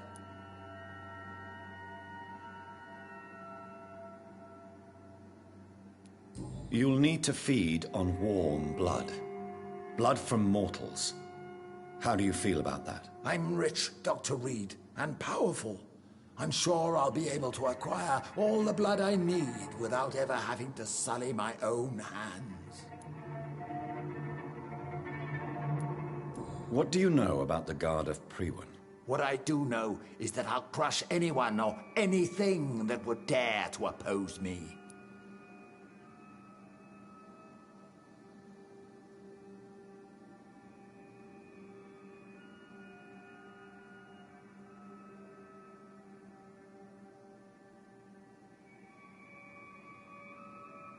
Let's move on, then. Please, I'm cold and tired. I feel my life waning with every moment. But first, before you embrace immortality, what would you do with such a gift? That's a rather impertinent question, Dr. Reed, and I will do as I please. Answer me all the same. What will your first action be as an immortal? To save London. I will finance the most efficient quarantine ever seen.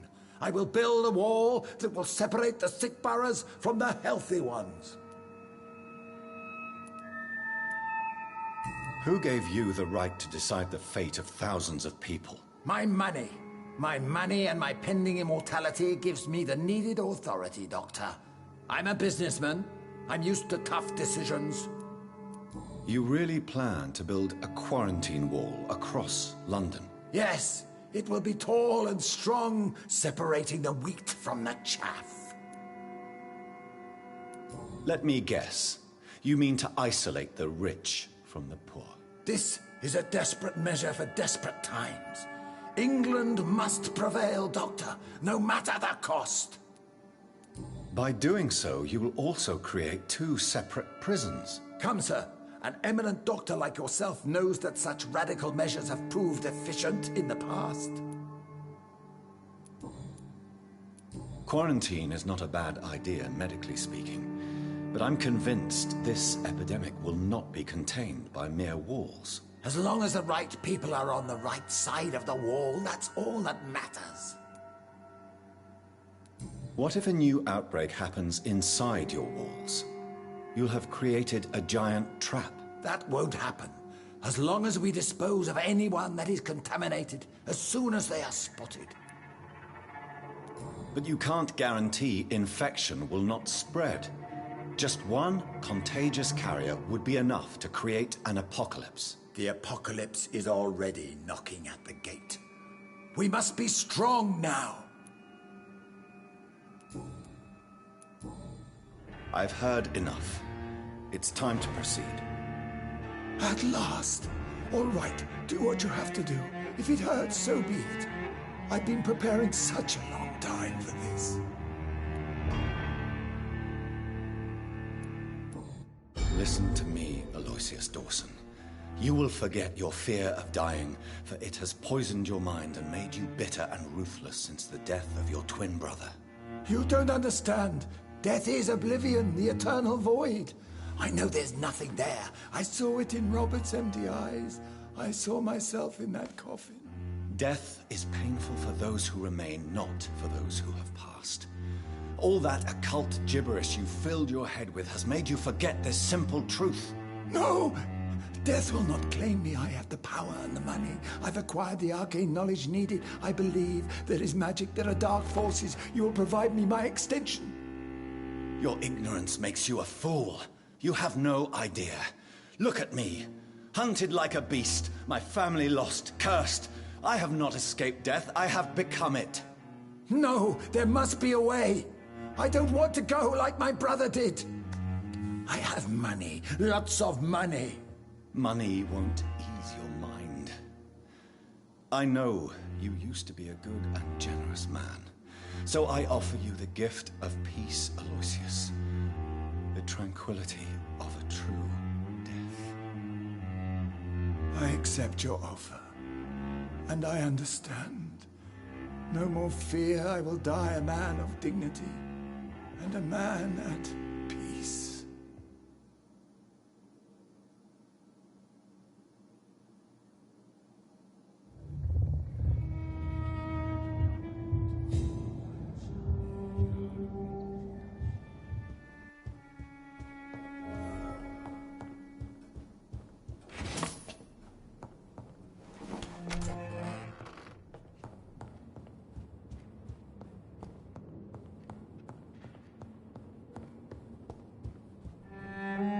Is it done, Dr. Reed? Is Aloysius Dawson reborn, as expected? I'm afraid Mr. Dawson finally chose to embrace life and death as a mortal. What do you mean? He has overcome his fear of dying. I let him rest and wait for death to come. What? This is unacceptable. Go back there and make him the powerful Ekon he's destined to be. No, Lord Redgrave. As a doctor and as an immortal, I can't. If you wish to make him your progeny, then proceed on your own. This is an outrage beyond words. This is betrayal, pure and simple. I should kill you on the spot. You swore on William Marshall's blood. Well, get rid of me then. From now on, you're an outcast. Banished. You are forbidden to ever appear in front of us again. Ascalon will smite you on sight, and your heart will be thrown to the rats. I'll leave you then. Have fun with your puppets and shadow plays, Lord Redgrave. Yes, go, traitor, and take that awful creature, that counterfeit of a woman I saw waiting for you, and be gone!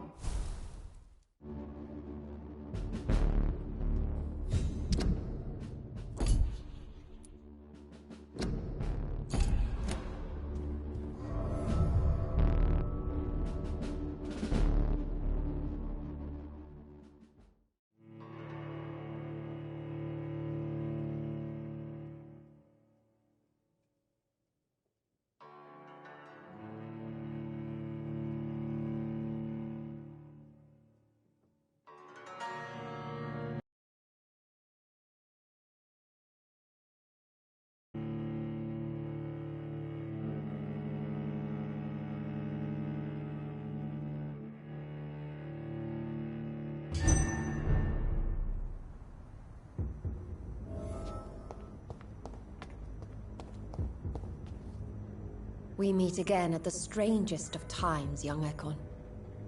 So do you serve the Earl of Bristol now? Old Bridget. What are you doing here? Your friend, the wise Ekon. She sent me to warn you. How did you meet Lady Ashbury? She came to us in the sewers in search of answers. Just as you did.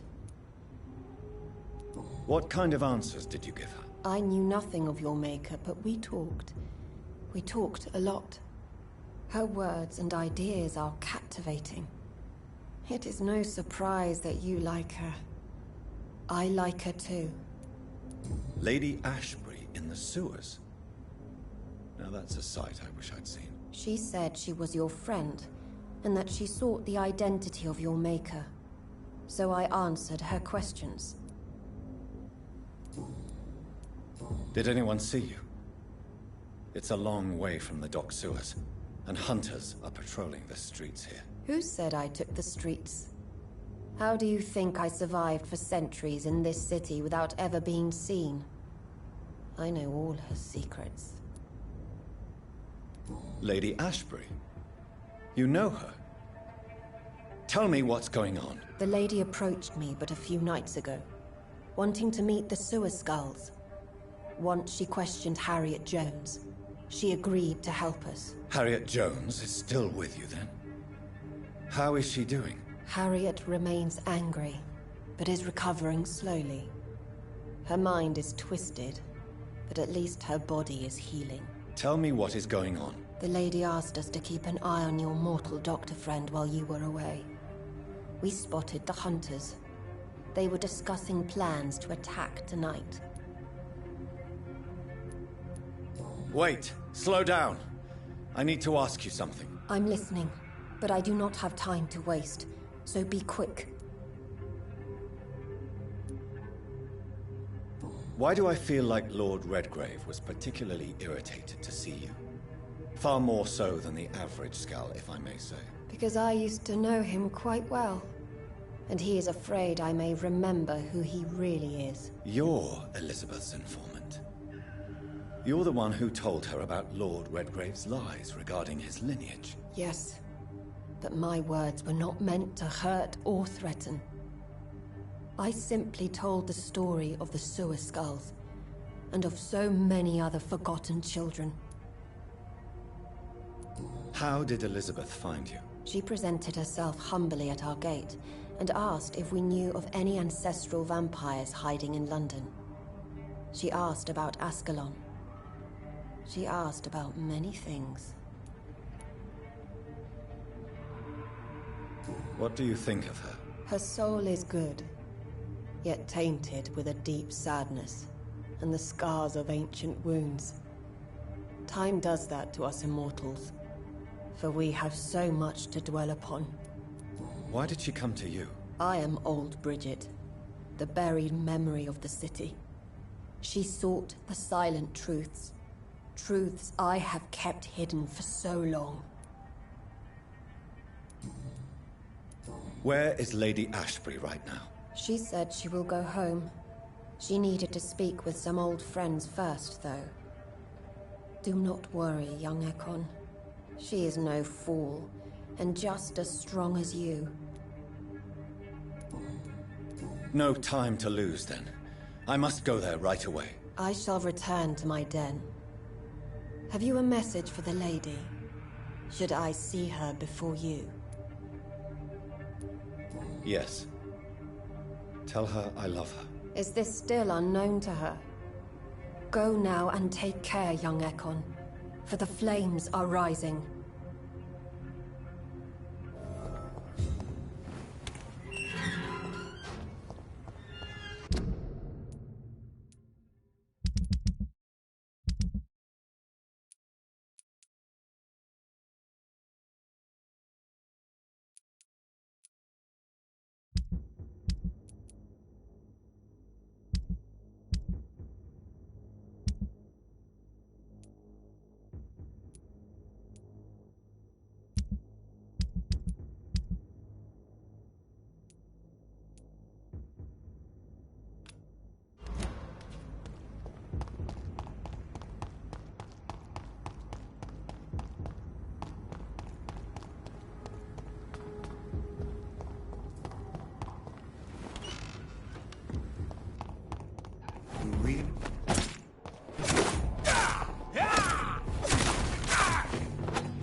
Good evening, sir.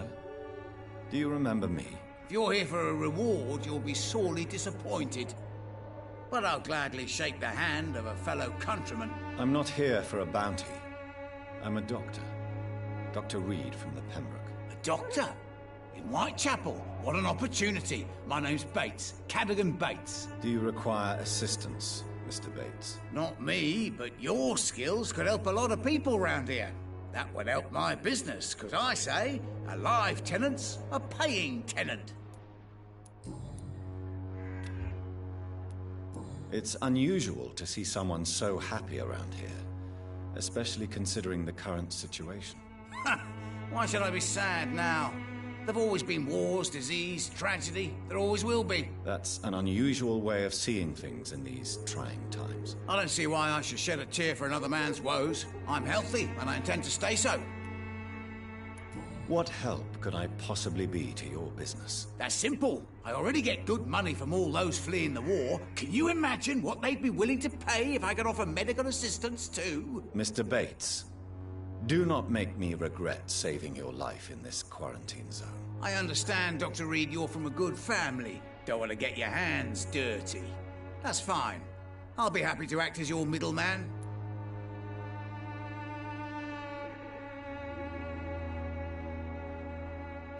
I've no interest in money. Perhaps one night I will visit you and take what I require. If that should happen, there will be no need for a middleman. So it's a no, then. That's too bad. The Reed tonic could have really helped people, you know, saved lives. Isn't that what you do? I mean, people buy that Swamburgh shit. What is your business, exactly? I offer fair lodgings for a modest price to the poor and weary of Whitechapel. I see. And what about those who cannot pay? Well, deals can be done, if you know what I mean. Money's not the only currency. After all, I'm not immune to a pretty face.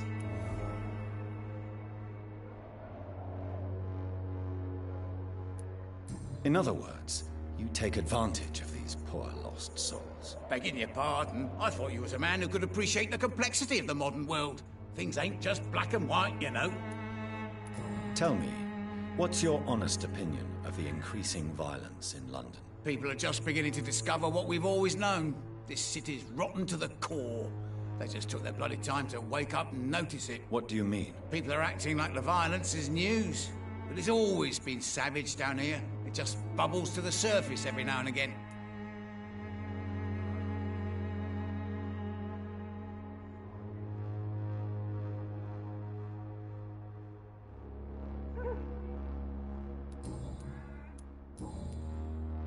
You seem to have recovered well since your attack. Do you ever think about what happened to you? Not much. It was a fucking nightmare. Savages, absolute bloody savages. Their appearance. Jesus. That made me want to puke. You'd better not come back here. I won't be around next time to save you.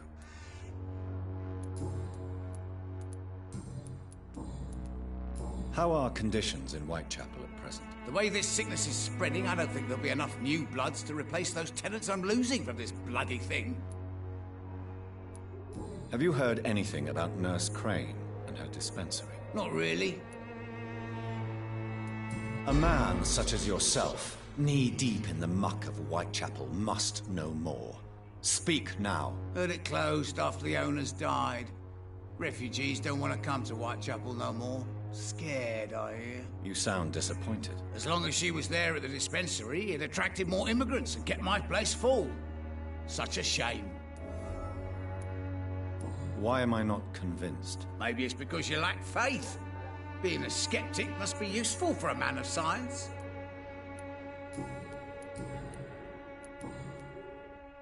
Since I took an oath to help people, can I be of assistance? Well, seen better days, that's for sure. But it was bound to happen with all these refugees about. Infecting you is probably the last thing on these people's minds. Take this, in any case. What? You give me this for free? Don't have a clue about this place, do you? Goodbye, Mr. Bates.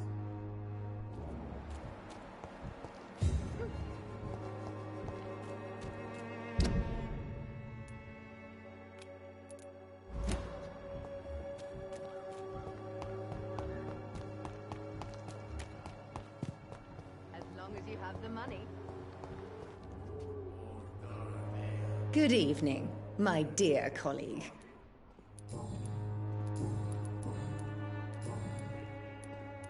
I'd like to see what kind of medicine you're selling.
Good evening, Xiaoshu. Wang Shanghao, Dr. Reed.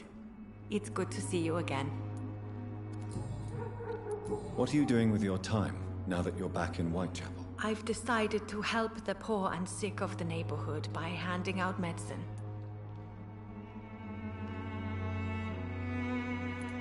Giving out medicine? How can you afford to do that? I am a rich widow, Dr. Reed. My departed husband left me enough money to last the rest of my life. I can spend some on those who don't have any. That's very charitable of you. But why do it at night? I've noticed that the most desperate people tend to go out after dark. Hence my presence, to help them when I can. Why don't you move to a better neighborhood? I thought about it, I confess. To go back to the same empty home every day still hurts me a lot. Why stay here then? I am a woman of habit, Dr. Reed. And for now, I am happier being useful in a familiar place than I would be anywhere else.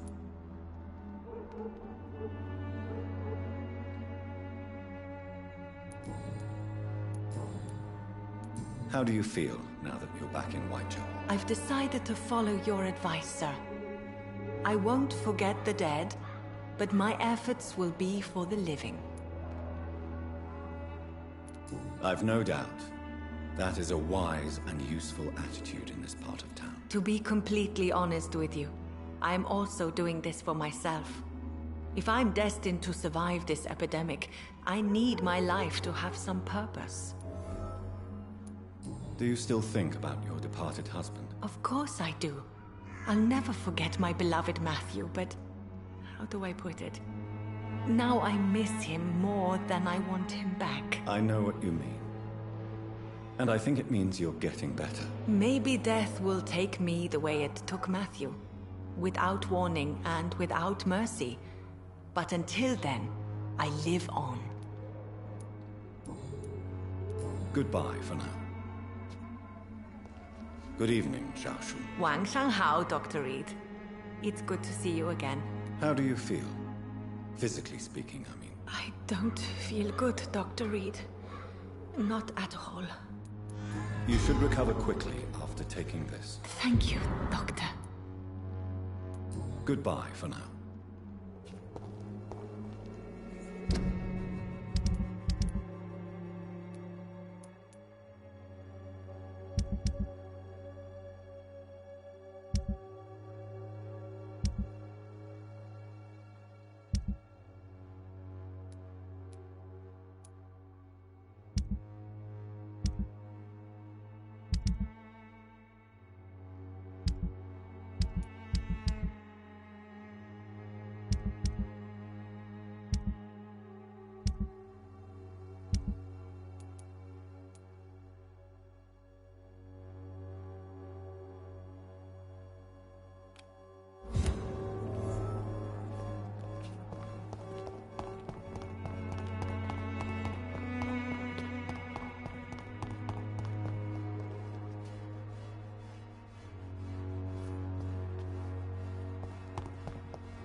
How are you, boy? I'm not your boy, all right? Now piss off.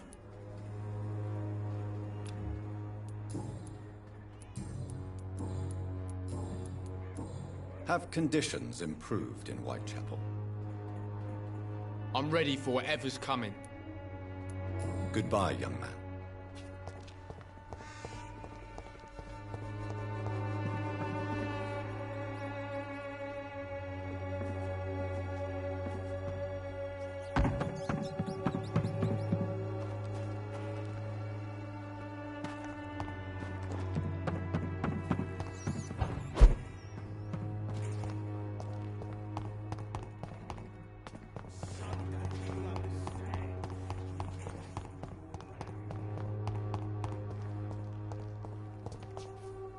It's locked, all right.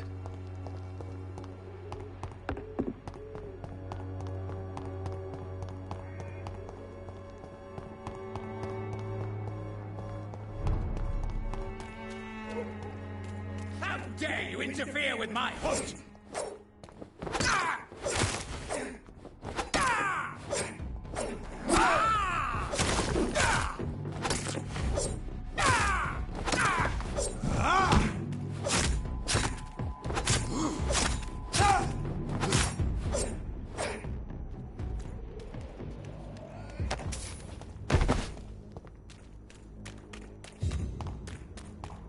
It's locked.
I were you, sir.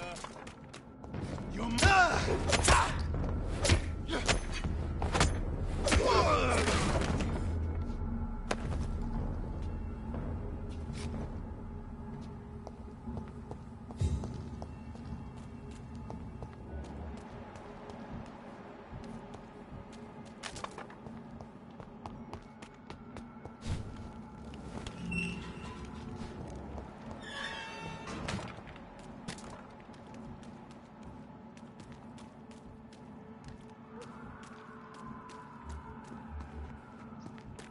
Die, vermin!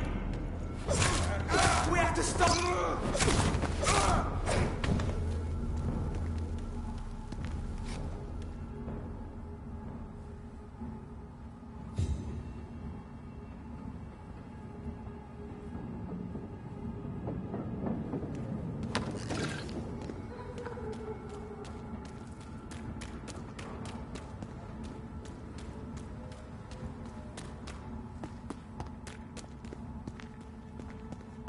I will return later.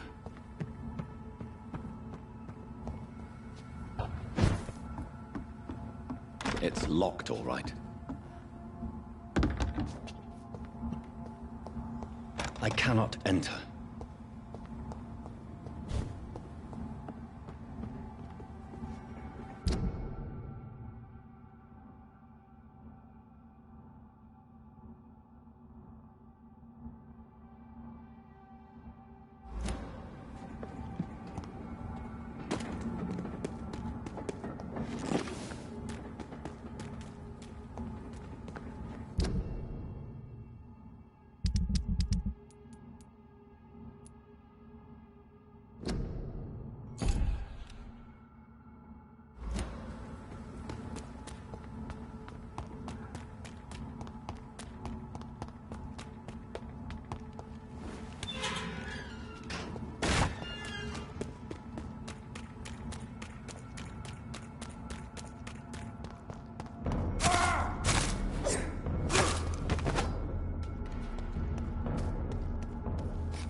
Listen me!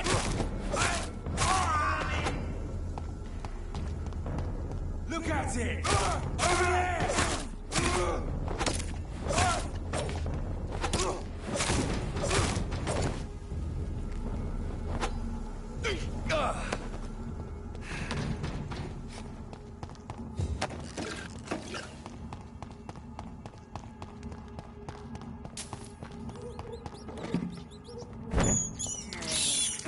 I can't believe I'm doing this.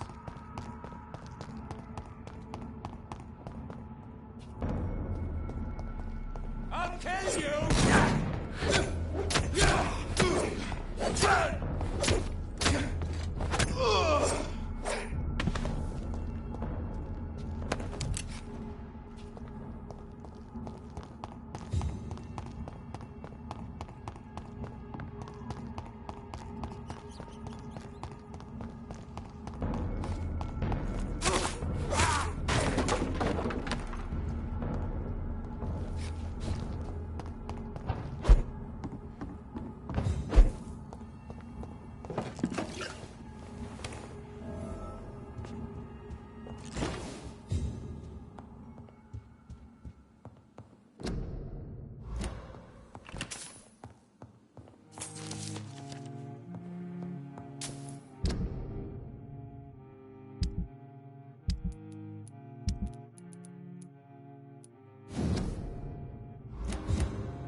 Good evening, Dr. Tippett. Dr. Reed, any good news to share?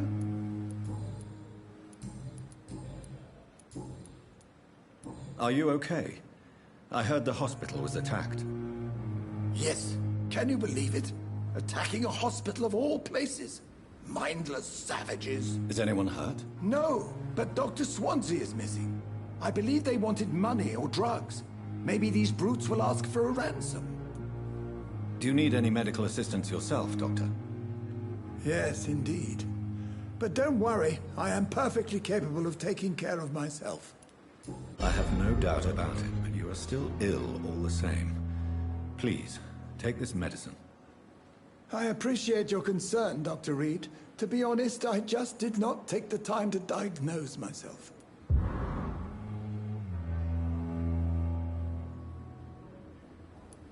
Goodbye, Dr. Tippett.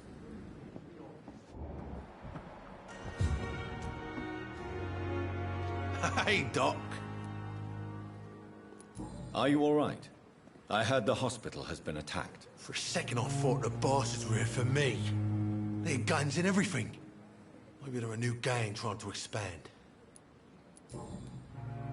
You're lucky to be alive, Mr. Cox. I hope you're starting to take better care of yourself. This place is full of sickness and decay. How could I get better in such a dump? Consider yourself lucky that I'm treating all of my patients equally. But don't push your luck. Don't play the innocent with me. I'm sure you have good reasons to act this way. And also weaknesses that can be exploited. I'll leave you for now, Mr. Cox.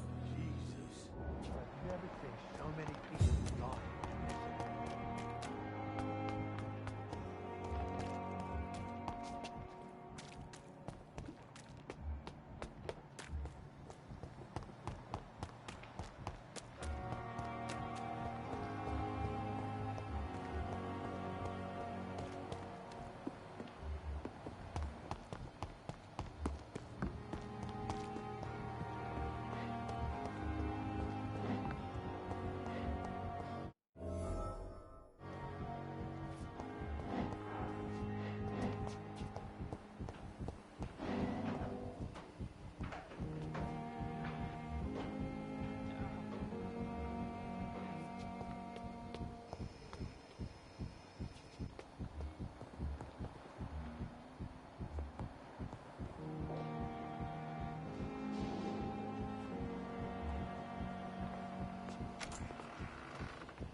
Those bastards.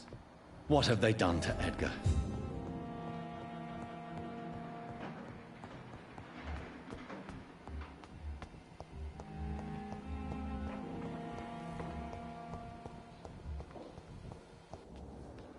Good evening, Miss Howcroft. How are you tonight? I need blood, Doctor. Warm, rich, vibrant blood. Are you all right? I heard the hospital was attacked. They were vampire hunters, and they were looking for me. Bless poor Dr. Swansea. They beat him, but he didn't say a word about me. What did they want? They wanted Dr. Swansea to confess his guilt and admit to relations with blood drinkers.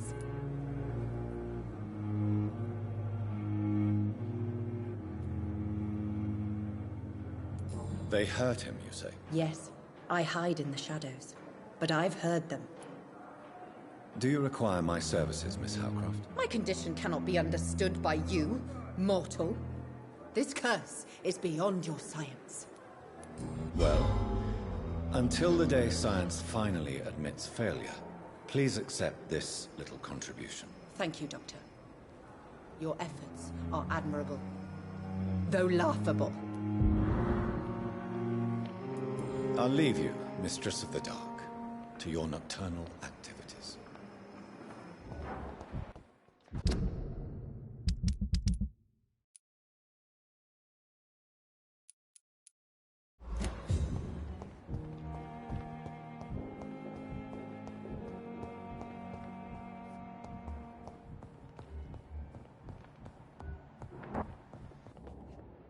Good evening, Mr. Goswick.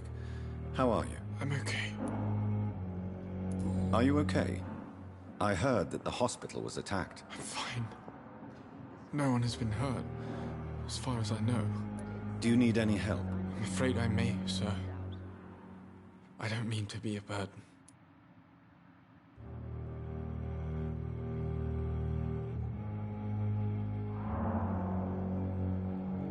You are not a burden, sir. Healing you is my responsibility. And you have my gratitude for that.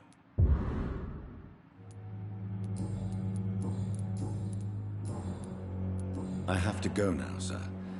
But don't hesitate to contact me if you need any help. But in circumstances, I'm willing to give you the waste your benefit time of the with me. doubt. Good evening, Doctor. How is my son doing? Are you all right? I heard the hospital was attacked. I heard they were police in disguise who came to arrest Dr. Swansea. This place is a dump. Goodbye, Mrs. Goswick.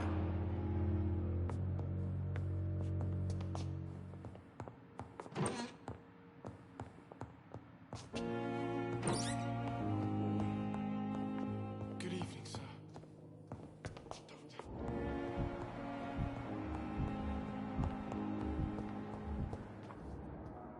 Good evening, Dr. Strickland. And good evening to you, Dr. Reed. Can I be of any help? Are you all right? I heard the hospital has been attacked. As far as I know, nobody's been hurt. But who were those men? Why attack Dr. Swansea? What happened to him? We don't know. They came in, they went out. In between those two events, Dr. Swansea went missing. Maybe he just went into hiding nearby. Do you need my medical attention, dear colleague? I would have been confused if anyone other than you had asked that question, Dr. Reed. But your help is welcomed. There is no shame in helping each other. We're colleagues, after all. Many doctors I have known are too cynical to think that way.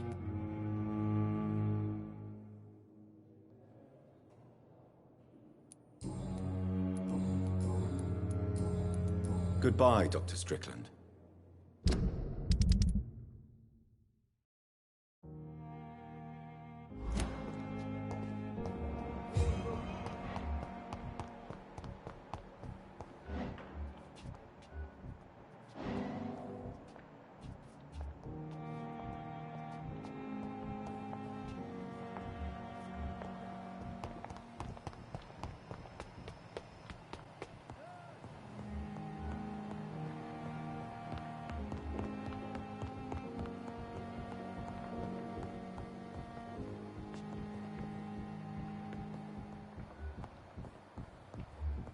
It's locked.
But the suffering continues.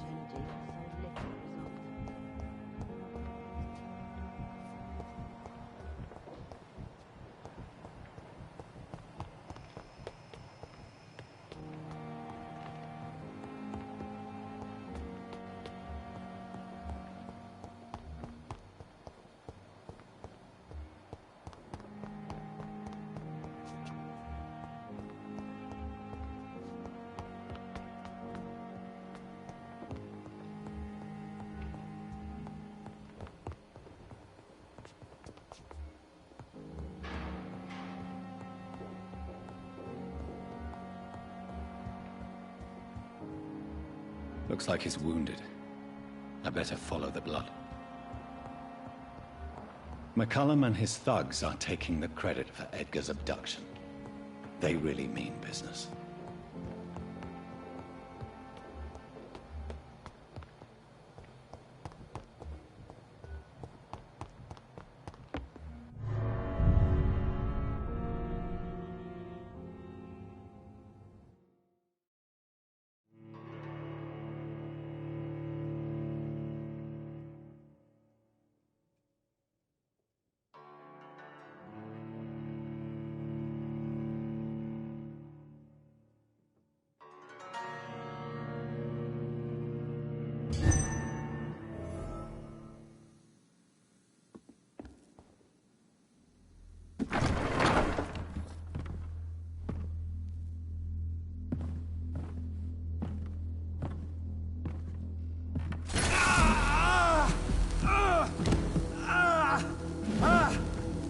Ultraviolet curtains and orichalcum powder.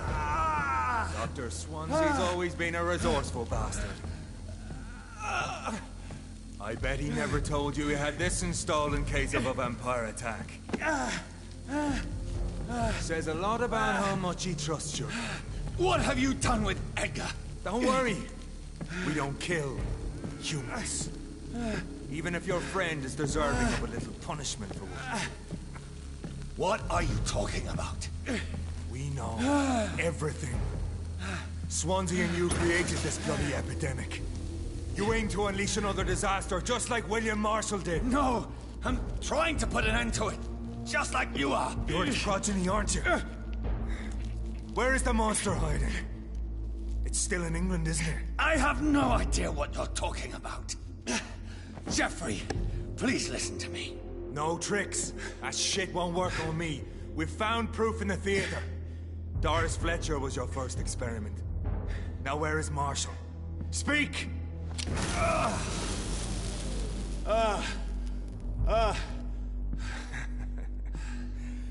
So much for modern technology. Time for the tried and true.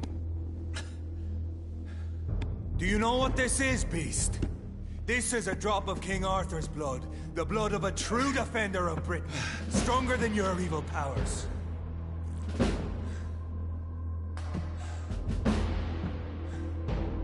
This is ridiculous. We're losing precious time. True enough. Soon I'll bring your head before your coward of a father. So if you're so innocent...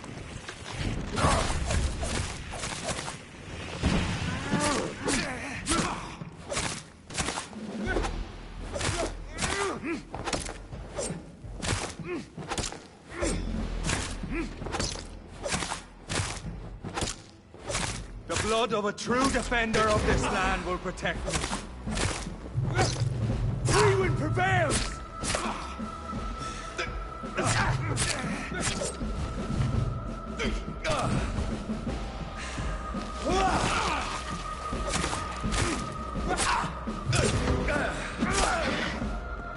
True light will cleanse you! Come on, Reed. Try something else.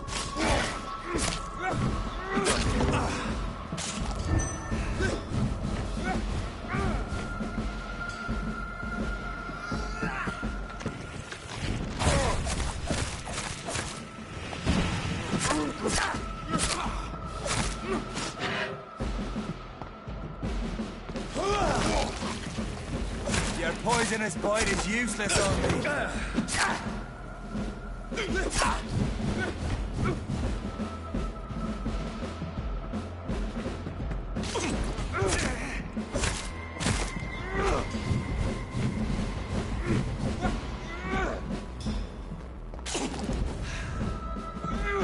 I'll hit you down!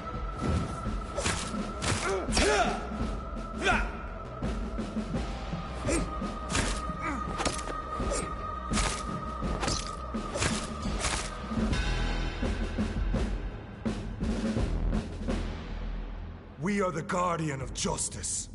Priwen shall prevail. You can't accept the fact we're not enemies, can you? We always have been, and we always will be. Of all the evils that threaten mankind, your kind are the worst. I was only reborn for a few minutes before you and your men hunted me down like a beast. You were only reborn for a few minutes, and you'd already taken the life of an innocent woman. There is no way you'll ever let me be, McCullum. You'll always hunt me down, won't you? There is no escape, Leech. Kill me now, for there is no way you can sway me to your ideals.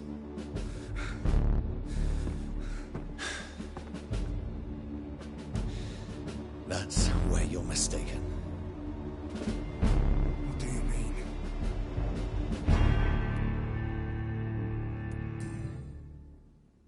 I'll spare you, McCullum. I'll offer you the mercy you never offered me. What is this ruse? This is no ruse, McCullum. This is me letting you go.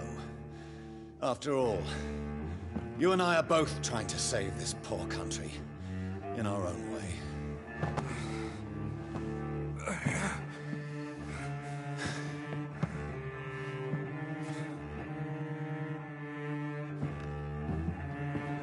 I'll kill you, Reed. Next time we meet, I'll end you. See? Progress already. You called me by my name. Until the next time. Goodbye, Hunter.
He's one of them! Yourselves!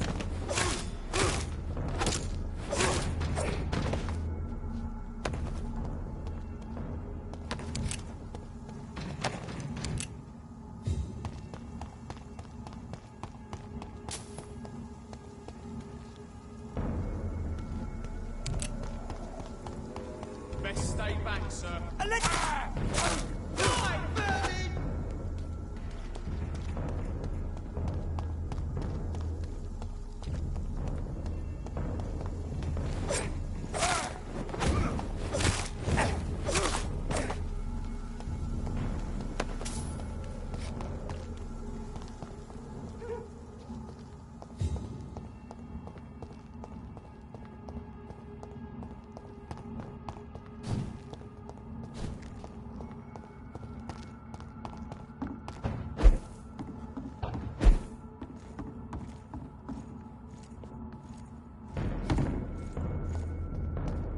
Die, vermin!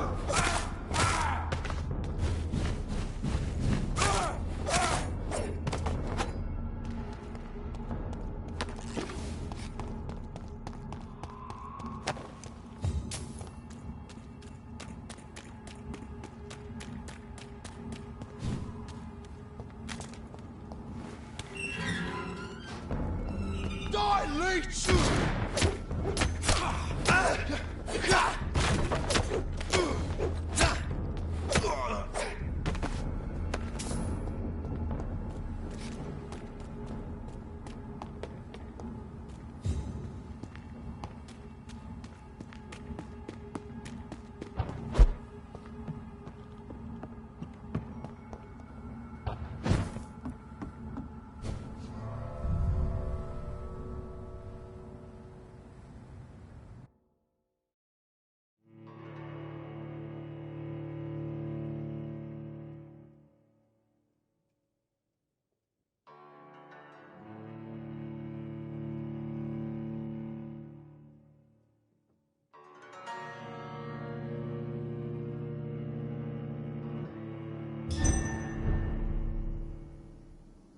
So Priwen never left Doris's theater after they invaded. They must be holding Edgar here in their new headquarters.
Doris Fletcher was about to become a disaster. I'm getting close to having all the evidence.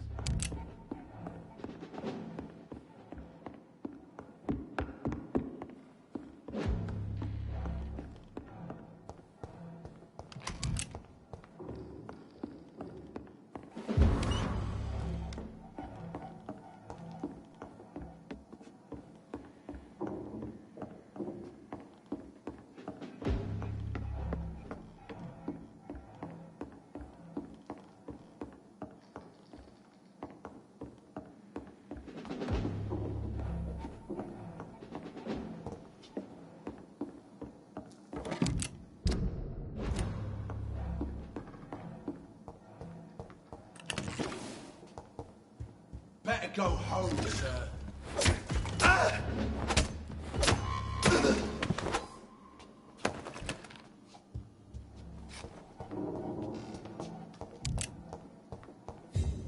It's locked, all right.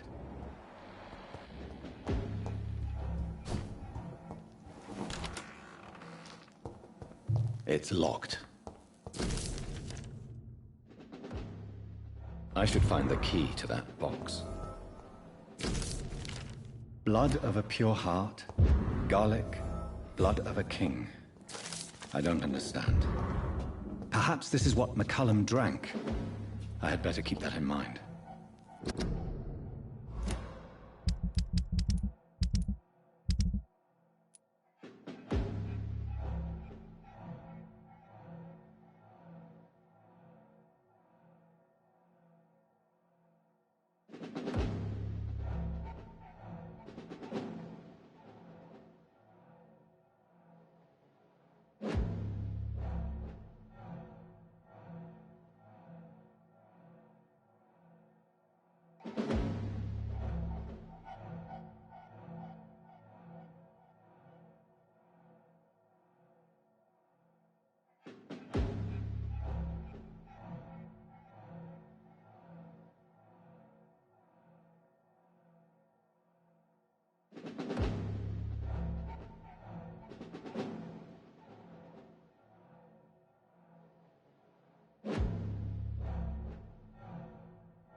It's locked, all right.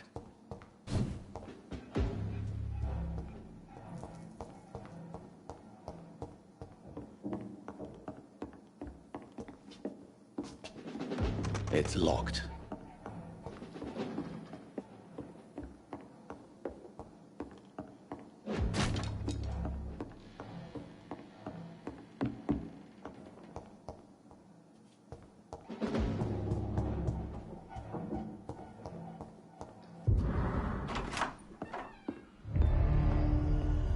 Edgar. Edgar, can you hear me? Jonathan, is it really you? Easy. Easy. Save your strength. I'm getting you out of here.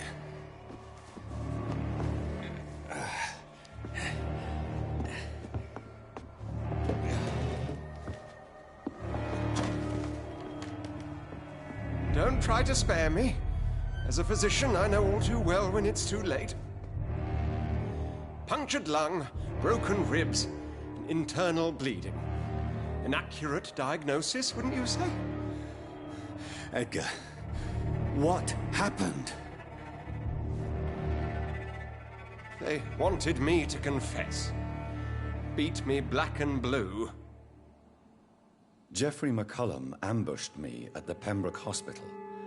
He was convinced you and I were responsible for the Skal epidemic. I never imagined that self-righteous fanatic would dare to attack us in the open. What became of him?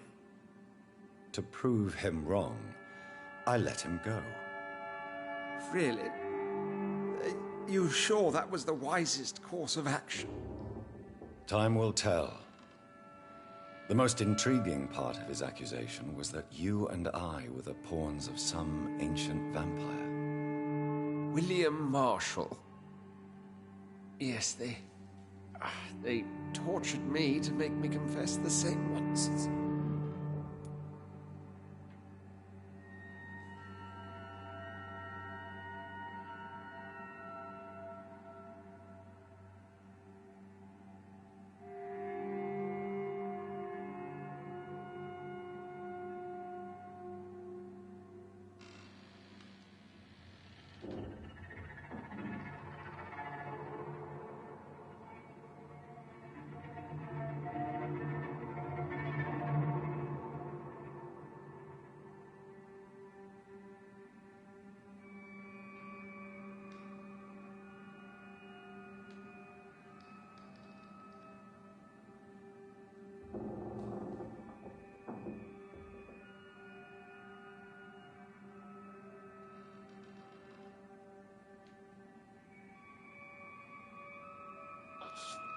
On this one, I'm going to turn him into a vampire only because I'm not killing him. I'm letting him feed on my blood. I am not draining him of his blood. And secondly, out of the three choices, if I choose to let him die, then the health status of the Pembroke Hospital will decline. So, because I'm trying to save as many citizens as possible, I need to keep the administrator alive. So if my blood is the only thing that can save him, then that's my decision. I trust you, Edgar, but the Guard of Priwen is onto something. What do you mean? William Marshall, for example. You speak of him as if you know him. How is that? Jonathan, I cannot say I'm ready for another round of questions. What can you tell me about William Marshall? Not much. History paints the story he was the greatest knight who ever lived. Amongst the immortals, he had a yet greater legend.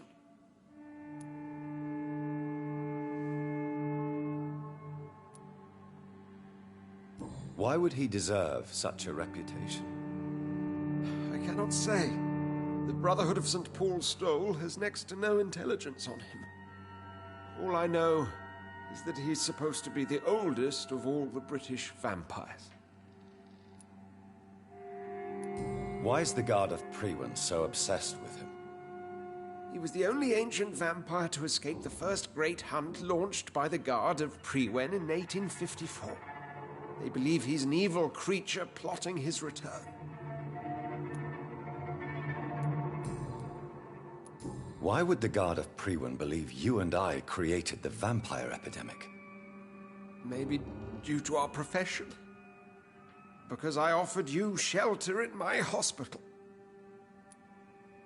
While investigating the epidemic, I read some of McCullum's findings. I think you have some explaining to do. I have nothing to hide, Jonathan. Nothing at all. Do you remember when we suspected Sean Hampton of killing Harriet Jones? Yes. The terrible episode that came as a shock to us all. Harriet Jones faked her own death. When I found her in the sewers, she confessed she wanted everybody to pay for what happened to her. That woman was extremely bitter, full of hatred and festering anger. Do you know Doris Fletcher's real name? No, I'm afraid not. Her real name was Doris Jones. She was the daughter of Harriet Jones. What do you want me to say, Jonathan? Doris Fletcher visited her mother at the Pembroke Hospital. That's how she first got infected. I know nothing about that. Miss Fletcher once came to visit the sick. That is all I know. No, Edgar, there is more. Doris Fletcher was Harriet Jones's daughter. They exhibited the same symptoms: blind hate and strong physical mutation. What does this sad story have to do with us? Come on, Edgar. Don't you see the pattern here? The epidemic, the link between Doris and Harriet, the suspicion of McCullum? How could I? I never saw Harriet Jones again after she fled the hospital. Do you know where we are? Doris Fletcher's theatre. This is where that hateful creature plotted to spread the epidemic across London. I only briefly met Miss Fletcher once when she visited the Pembroke Hospital. You say it was to see her mother. She seemed like such a sweet and graceful woman. My point exactly. The disease turned her into a bitter soul, driven by vengeance just like her mother. A symptom of all the infected patients. Certain diseases are known to produce similar effects. Rabies, for example. And rabies is not the devil at work. Doris and Harriet shared more than a hidden family bond. They were the embodiment of the epidemic and are linked to the Pembroke Hospital. Come on, Edgar, this is no coincidence. I swear I'm at a complete loss. All I did was administer vampire blood to cure old Harriet. There was no evil plan, no diabolical plot. You did what?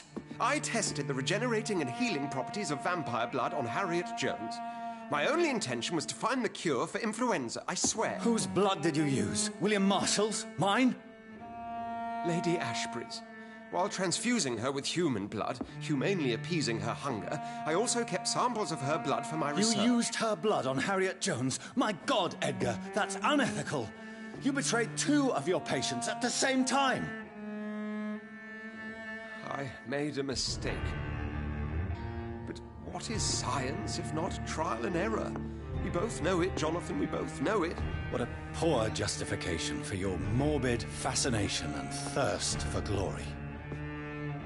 You have worked beside me. You saw what I'm doing at Pembroke Hospital. Jonathan, you know I'm not an evil soul. Just another victim of this tragedy.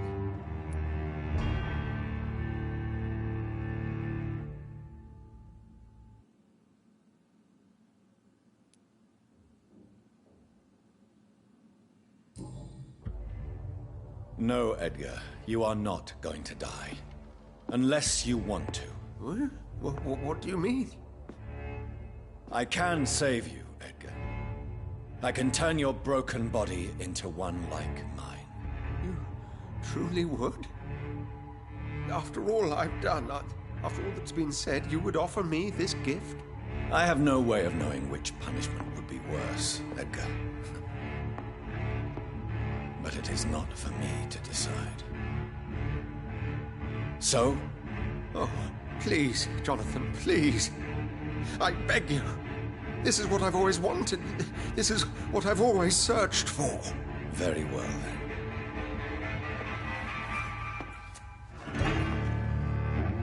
Prepare to die and be reborn. To face an eternity of guilt. I'm ready. Oh, indeed, I am ready.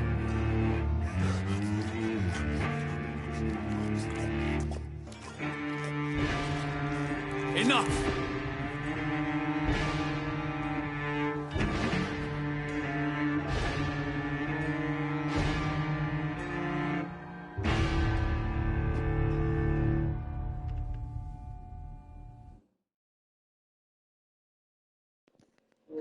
The only reason why you are even breathing right now is because of the patients at the hospital. If it wasn't for the patients at the hospital, I would have let him die.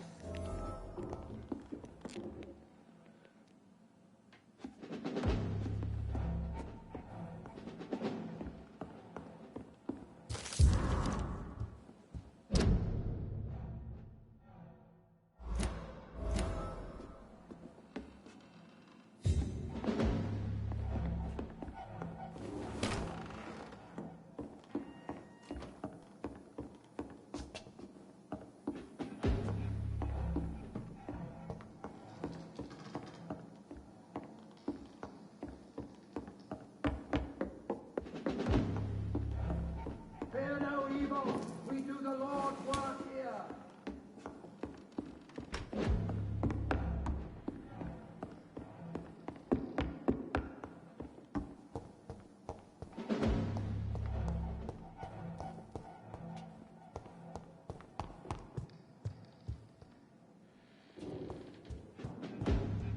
Fear no evil. We do the Lord's work here.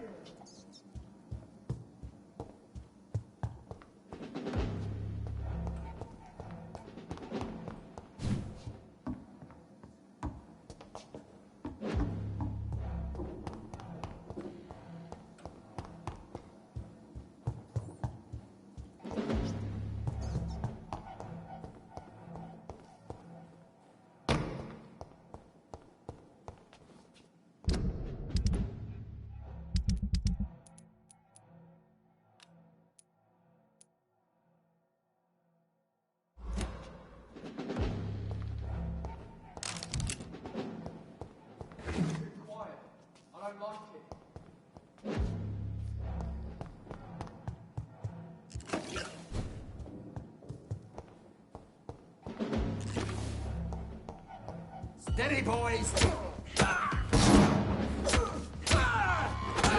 Back to the bloody cross! I have it. I can now open the box.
know if I should read this.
can't believe it.